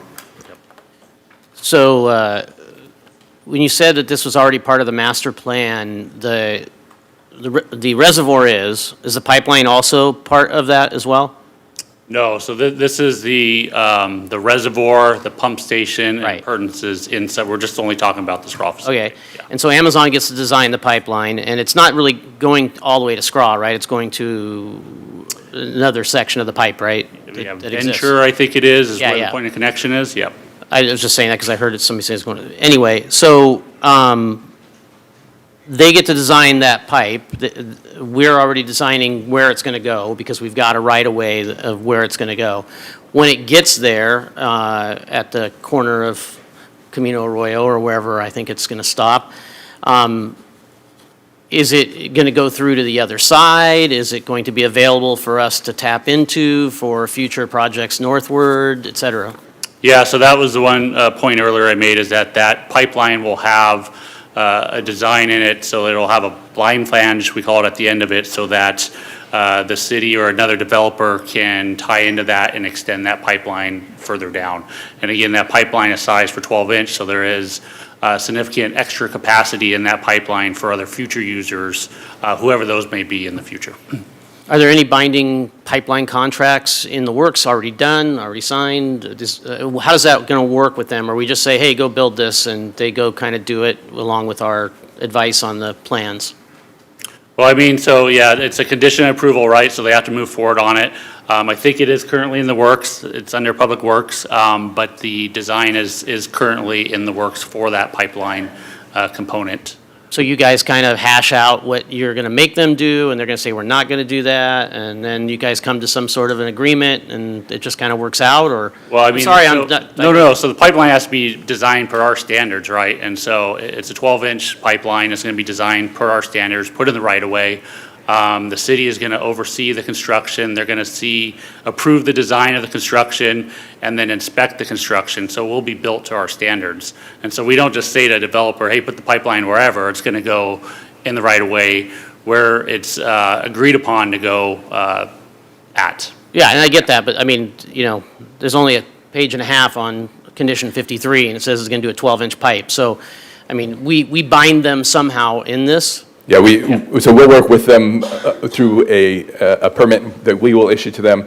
There's also Valley Water involved in the process, because Valley Water is the conveyor of recycled water for Gilroy, and so they have very specific design standards. The entire project will be held to our design standards, so it will be built to the way that we want it built, not somebody else. Now, to be clear for the public, because it was mentioned about sell the water from Councilmember Bracco, we don't sell the water, correct? Correct.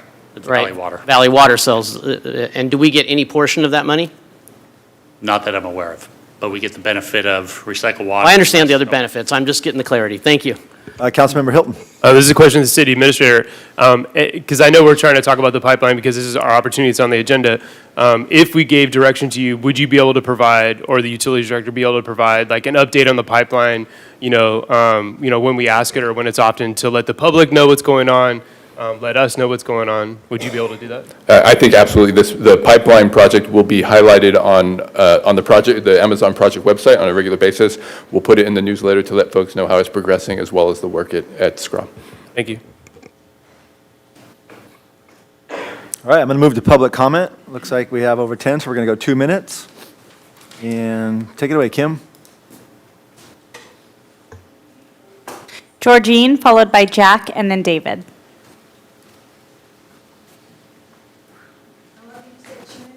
Correct. Thank you. Let me get my glasses on so I can see. Okay. Councilmember Ramirez told us, quote, "The construction of this pipeline is being, present tense, paid for by AWS." We know from Valley Water's own board files that wasn't true. Councilmember Fugazi told us that the Valley Water project would get its own CEQA review, another chance, citing condition 53. But I don't think you told us about this email where Amazon's own water manager asked Gilroy's staff to confirm, I guess you guys had a previous conversation, this was back in February, the water project is exempt from CEQA, and you said no permits. You said permits, but we know they're already asking for no permits. So I don't understand that. Two different stories, two different audiences.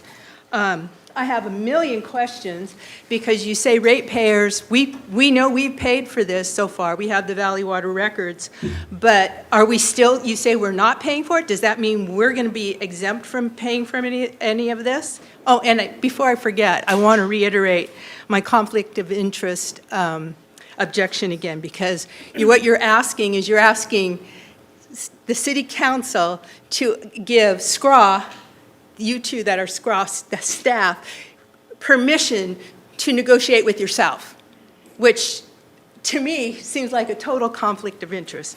So before I forget that. So I want to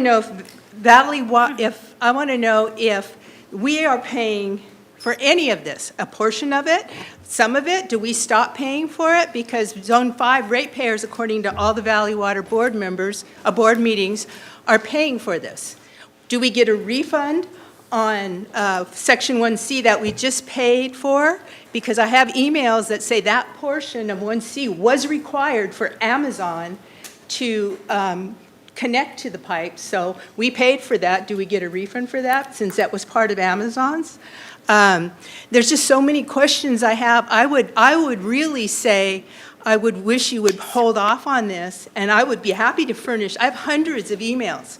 Georgine, Hundreds. I'm sorry, went over 2 minutes. The bell didn't go off, sorry about that, but I'm we're sorry. well over 2 minutes. It's okay, it didn't go off, but I wanted It to let you didn't know go we're, but we're over 2 minutes. Oh, okay. So thank you very much. Okay, and I'll give you the email from Amazon so you can review Give it it. to Stefan there, please. Thank you. All right, next is Jack, and then David. Jack still here? Jack took off. We'll go David. David, and then Greg Felios, and then Britt.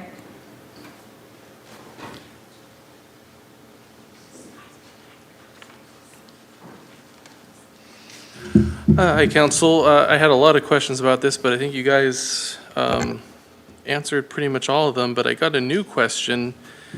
I was a little bit confused by Councilmember Fugazi's comment about Amazon could just finish phase one and then never plug into the recycling water, but in the document, the agenda packet that came out, it says Amazon must complete the recycled water system upgrades no later than 2 years from the issuance of the certificate of occupancy of phase one or the first certificate of occupancy of phase two, whichever occurs first. Oh, okay. I was confused about that. So that's all I was confused about. Overall, I like the resolution. I like that it'll be increasing recycled water capacity for this and future projects. So, thanks. Thank you, David.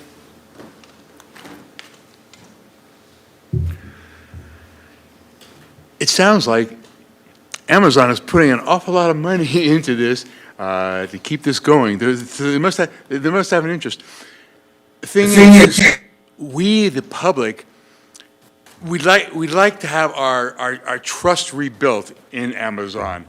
And so, you know, look at all these stuff that Amazon's doing. Well, again, and thank you, Councilmember Hilton, saying, hey, as the project goes along, keep us informed and make sure that, hold them accountable for what they say they're going to pay for and what they're doing. And as it goes along, possibly then the community will, the trust in the community will be built back up, and there'll be maybe there won't be maybe as many questions. Maybe there'll be more support if they can prove to us that you're going to do all this for us, you know? Because it sounds like, because it really does sound like a great idea, you know?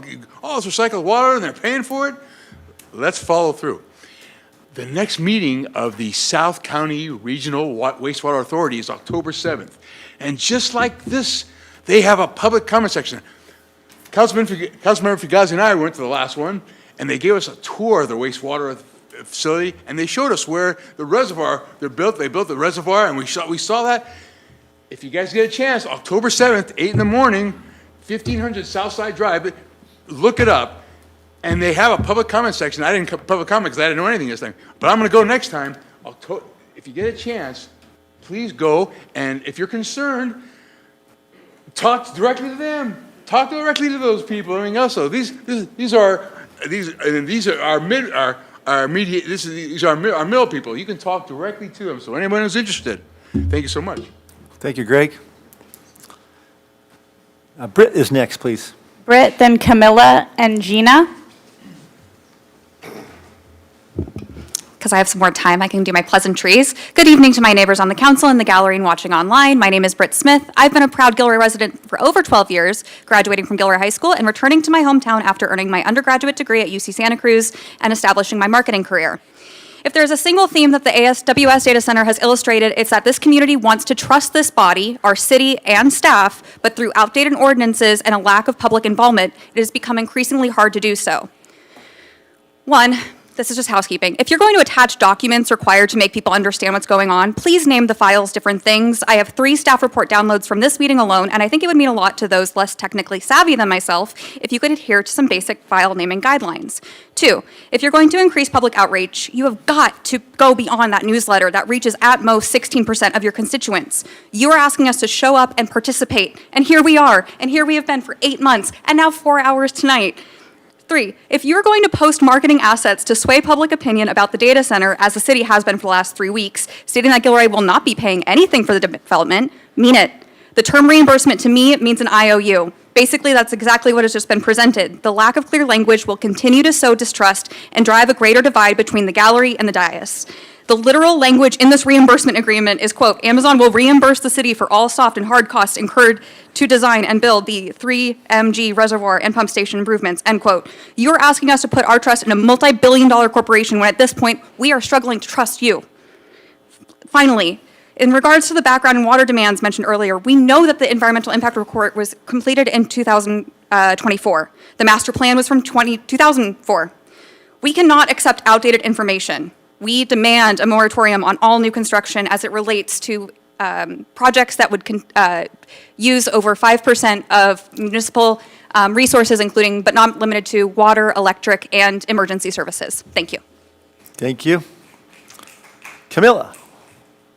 Camilla, followed by Gina, and then Ron. Hello, City Council. I'd like to pose a question. Why are the official City of Gilroy accounts posting slideshows about the AWS data center with talking points and figures directly from Amazon and taking those at face value? Amazon has not shown itself to be a trustworthy corporation. All the lawsuits, all the undercutting small businesses, all the strong arming of sellers to raise prices for consumers, all the union busting. Why would we trust them to abide by their promises at this time if they've never followed them before? Especially when Amazon has already settled out of court with communities that were suing them for polluting their water with the data center. And if Amazon did break their promises to the city, would we even have the resources to fight back against one of the largest corporations in the world? We hear all the time from all of you that the city needs more money, so we can't even dream big. So would there really be any mechanism to hold them to their word? Real harms have been done to communities all around the country from data centers, and I have no doubt that every community has gotten promises similar to those given to us. I call on this council to enact a moratorium on top of whatever else may come out of item 8.1 on today's meeting. Thank you. Thank you very much. Gina, followed by Ron, and then Joel. I just want to mention that I keep hearing people say there's 50 data centers they've been here, but they're not a hyperscale data center. There's probably less than 10. There's already 3 built in San Jose, and they're not functional because they can't provide energy to them yet. Also, the poo-pooing of ag, Gilroy was built on ag. 2 of the biggest events that happen in Gilroy are based on ag, rodeo, and the garlic festival. So why aren't we protecting our farmland? Plus, there's all these places that used to grow our food that are becoming heat deserts because they're running out of water. Water is not an exhaustible resource. Also, evaporative cooling, you lose 70 to 80% to the atmosphere, and it does not necessarily fall back to Gilroy. Look what happened in the San Joaquin Valley. They're losing their aquifer, and it's probably 1,000 times bigger than ours. So that's all I have to say. Thank you. Ron. Thank you, Kim. Mayor, council, around June 20th, that's this year, I contacted and had conversations with Dr. Jason Gerdak and Miss Kirsten Struve of the Valley Water. And they gave me pretty much the same information that Derek gave all of us. There was a slight difference in that Valley Water is going to be picking up some of the cost, not all the cost, or not Amazon all the cost, but there will be some costs that Valley Water does pick up, especially on the connection of the facility. The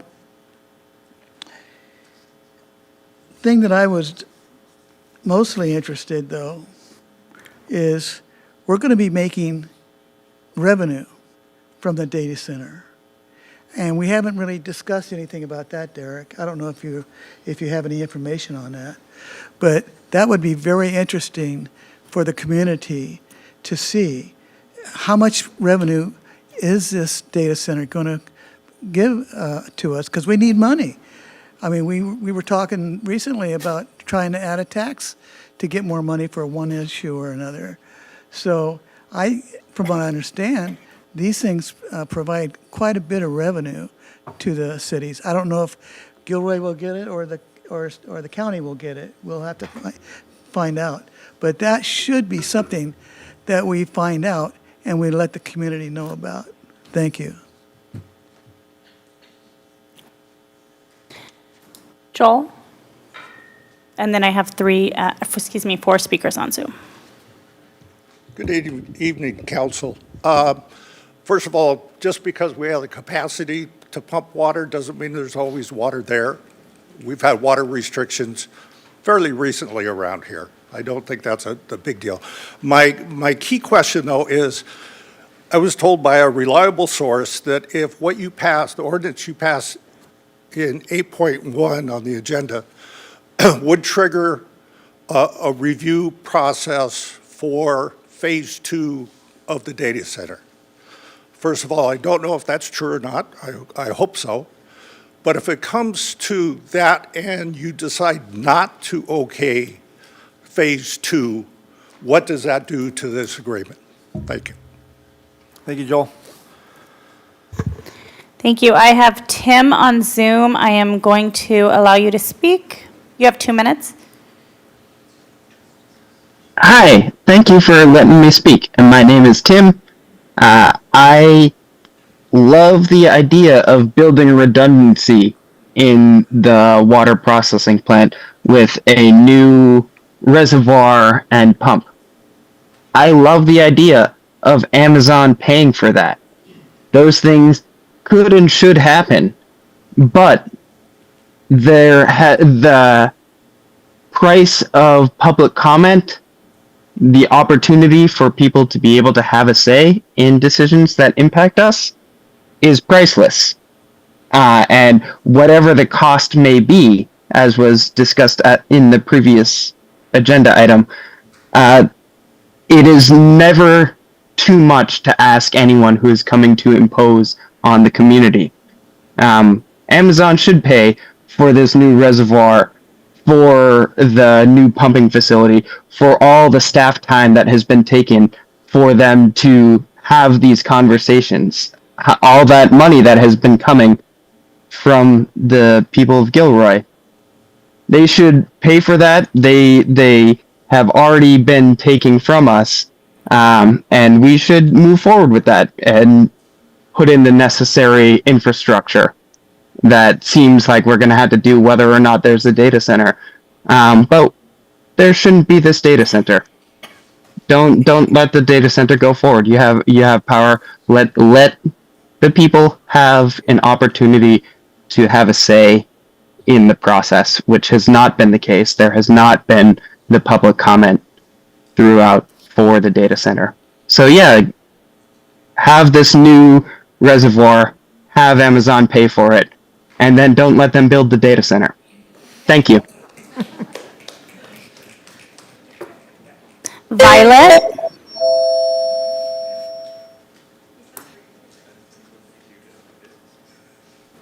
Is this working? Yes, we can hear you. Thank you. So, if Amazon were to renege on these water agreements, what recourse would we have? They've been shown to have a history of using underhanded tactics, as have been mentioned many times before, and has also been recorded in cases such as in Tucson, Arizona. I believe that at minimum, the water usage should be subject to some form of citizen oversight. Additionally, some experts predict that there may be an economic crash, especially around AI and data centers. If this occurs and the data center stops being used, is the city and thus taxpayers going to be on the hook for cleanup? I think there should be perhaps a bond that Amazon is responsible for longer term returns after this construction is finished. That is all. Thank you.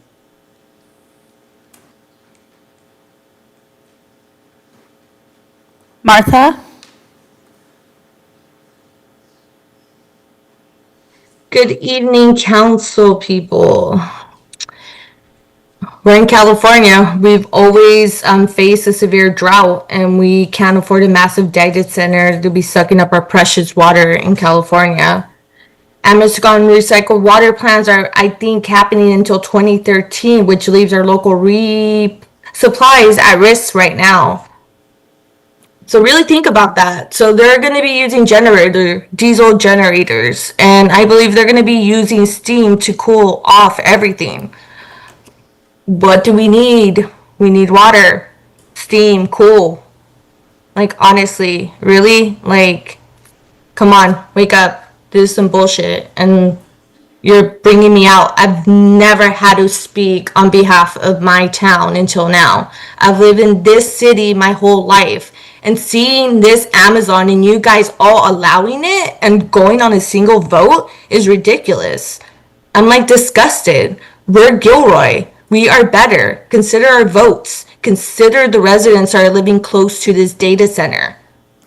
Be very considerate. We voted you guys. Why are you guys making us feel so helpless?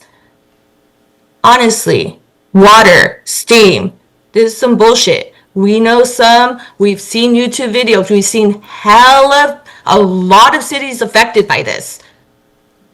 Whatever you guys say, we are not going to be happy. We're not content. Do better, please. Be a human. If you're a Gilroy resident, really listen to us. We do not want this. We do not want a data center. This is upsetting. I'm a person that's been living in Gilroy my whole life, and to be out right now is very upsetting. And I don't get how any of you are just being okay allowing this. Very disappointed. Very. I do not want to waste my Monday being here.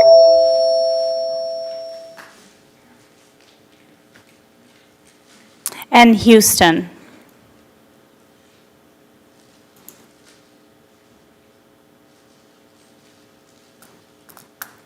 You can go ahead and unmute yourself, Houston.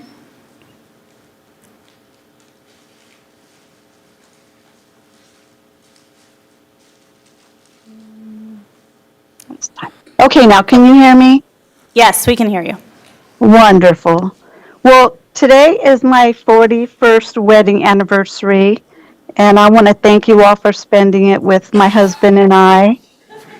And I'm an environmental studies major, and so this is an important topic for me. You know, we've always lived in Silicon Valley our whole life, and we've seen corporations come in and pollute our water. I wonder if there has been any consideration to the chemicals they're using in the servers and the computers. And I heard that there's like PCBs in them and stuff. And the water circulated through there, and then it goes to maybe the water treatment plant, or is it going to be going into these reservoirs at all? And if so, how's that going to be monitored? And if there are chemicals, I'm sure there are, going through these servers, are they going to be stored on site?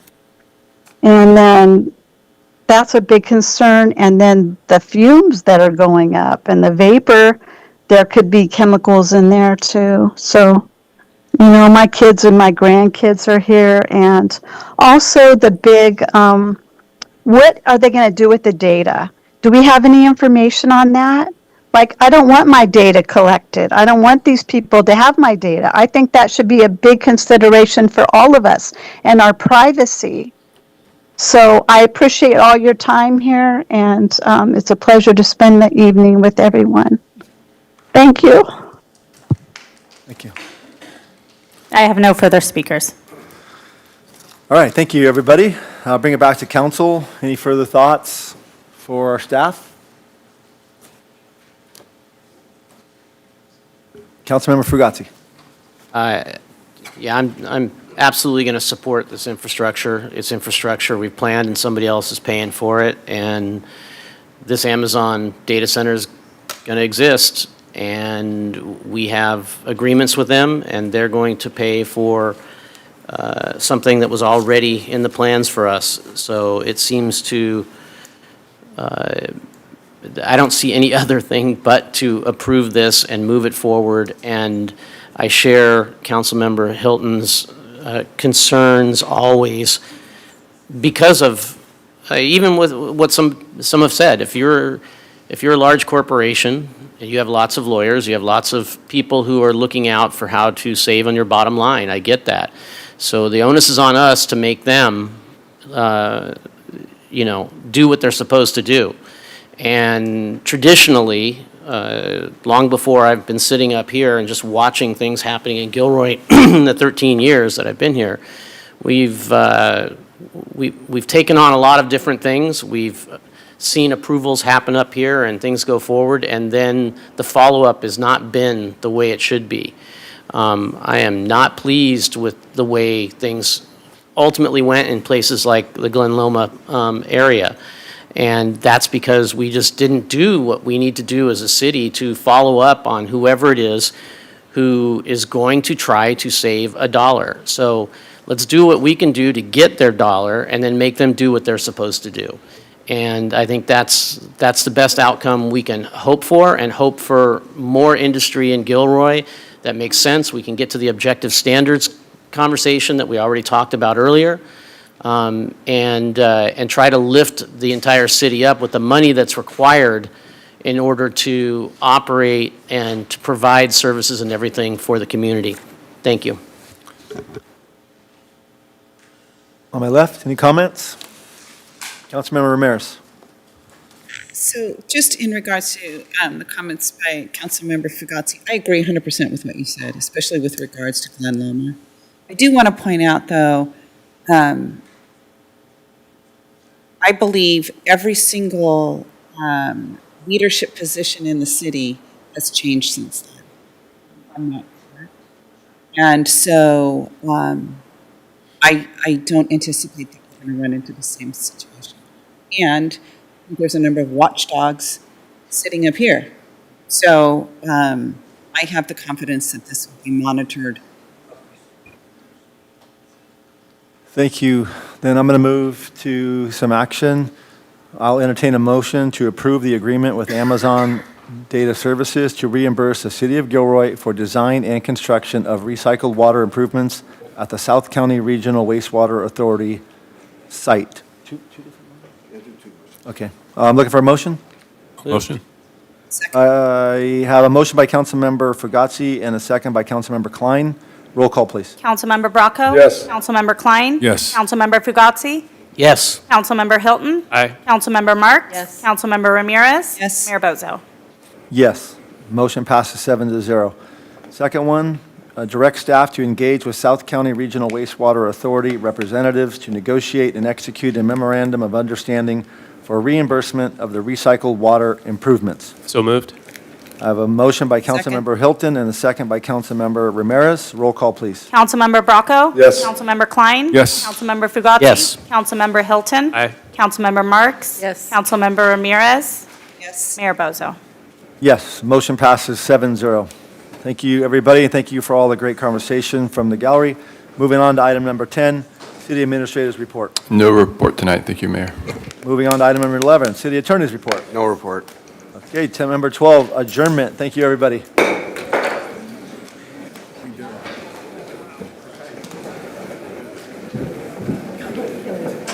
Huh?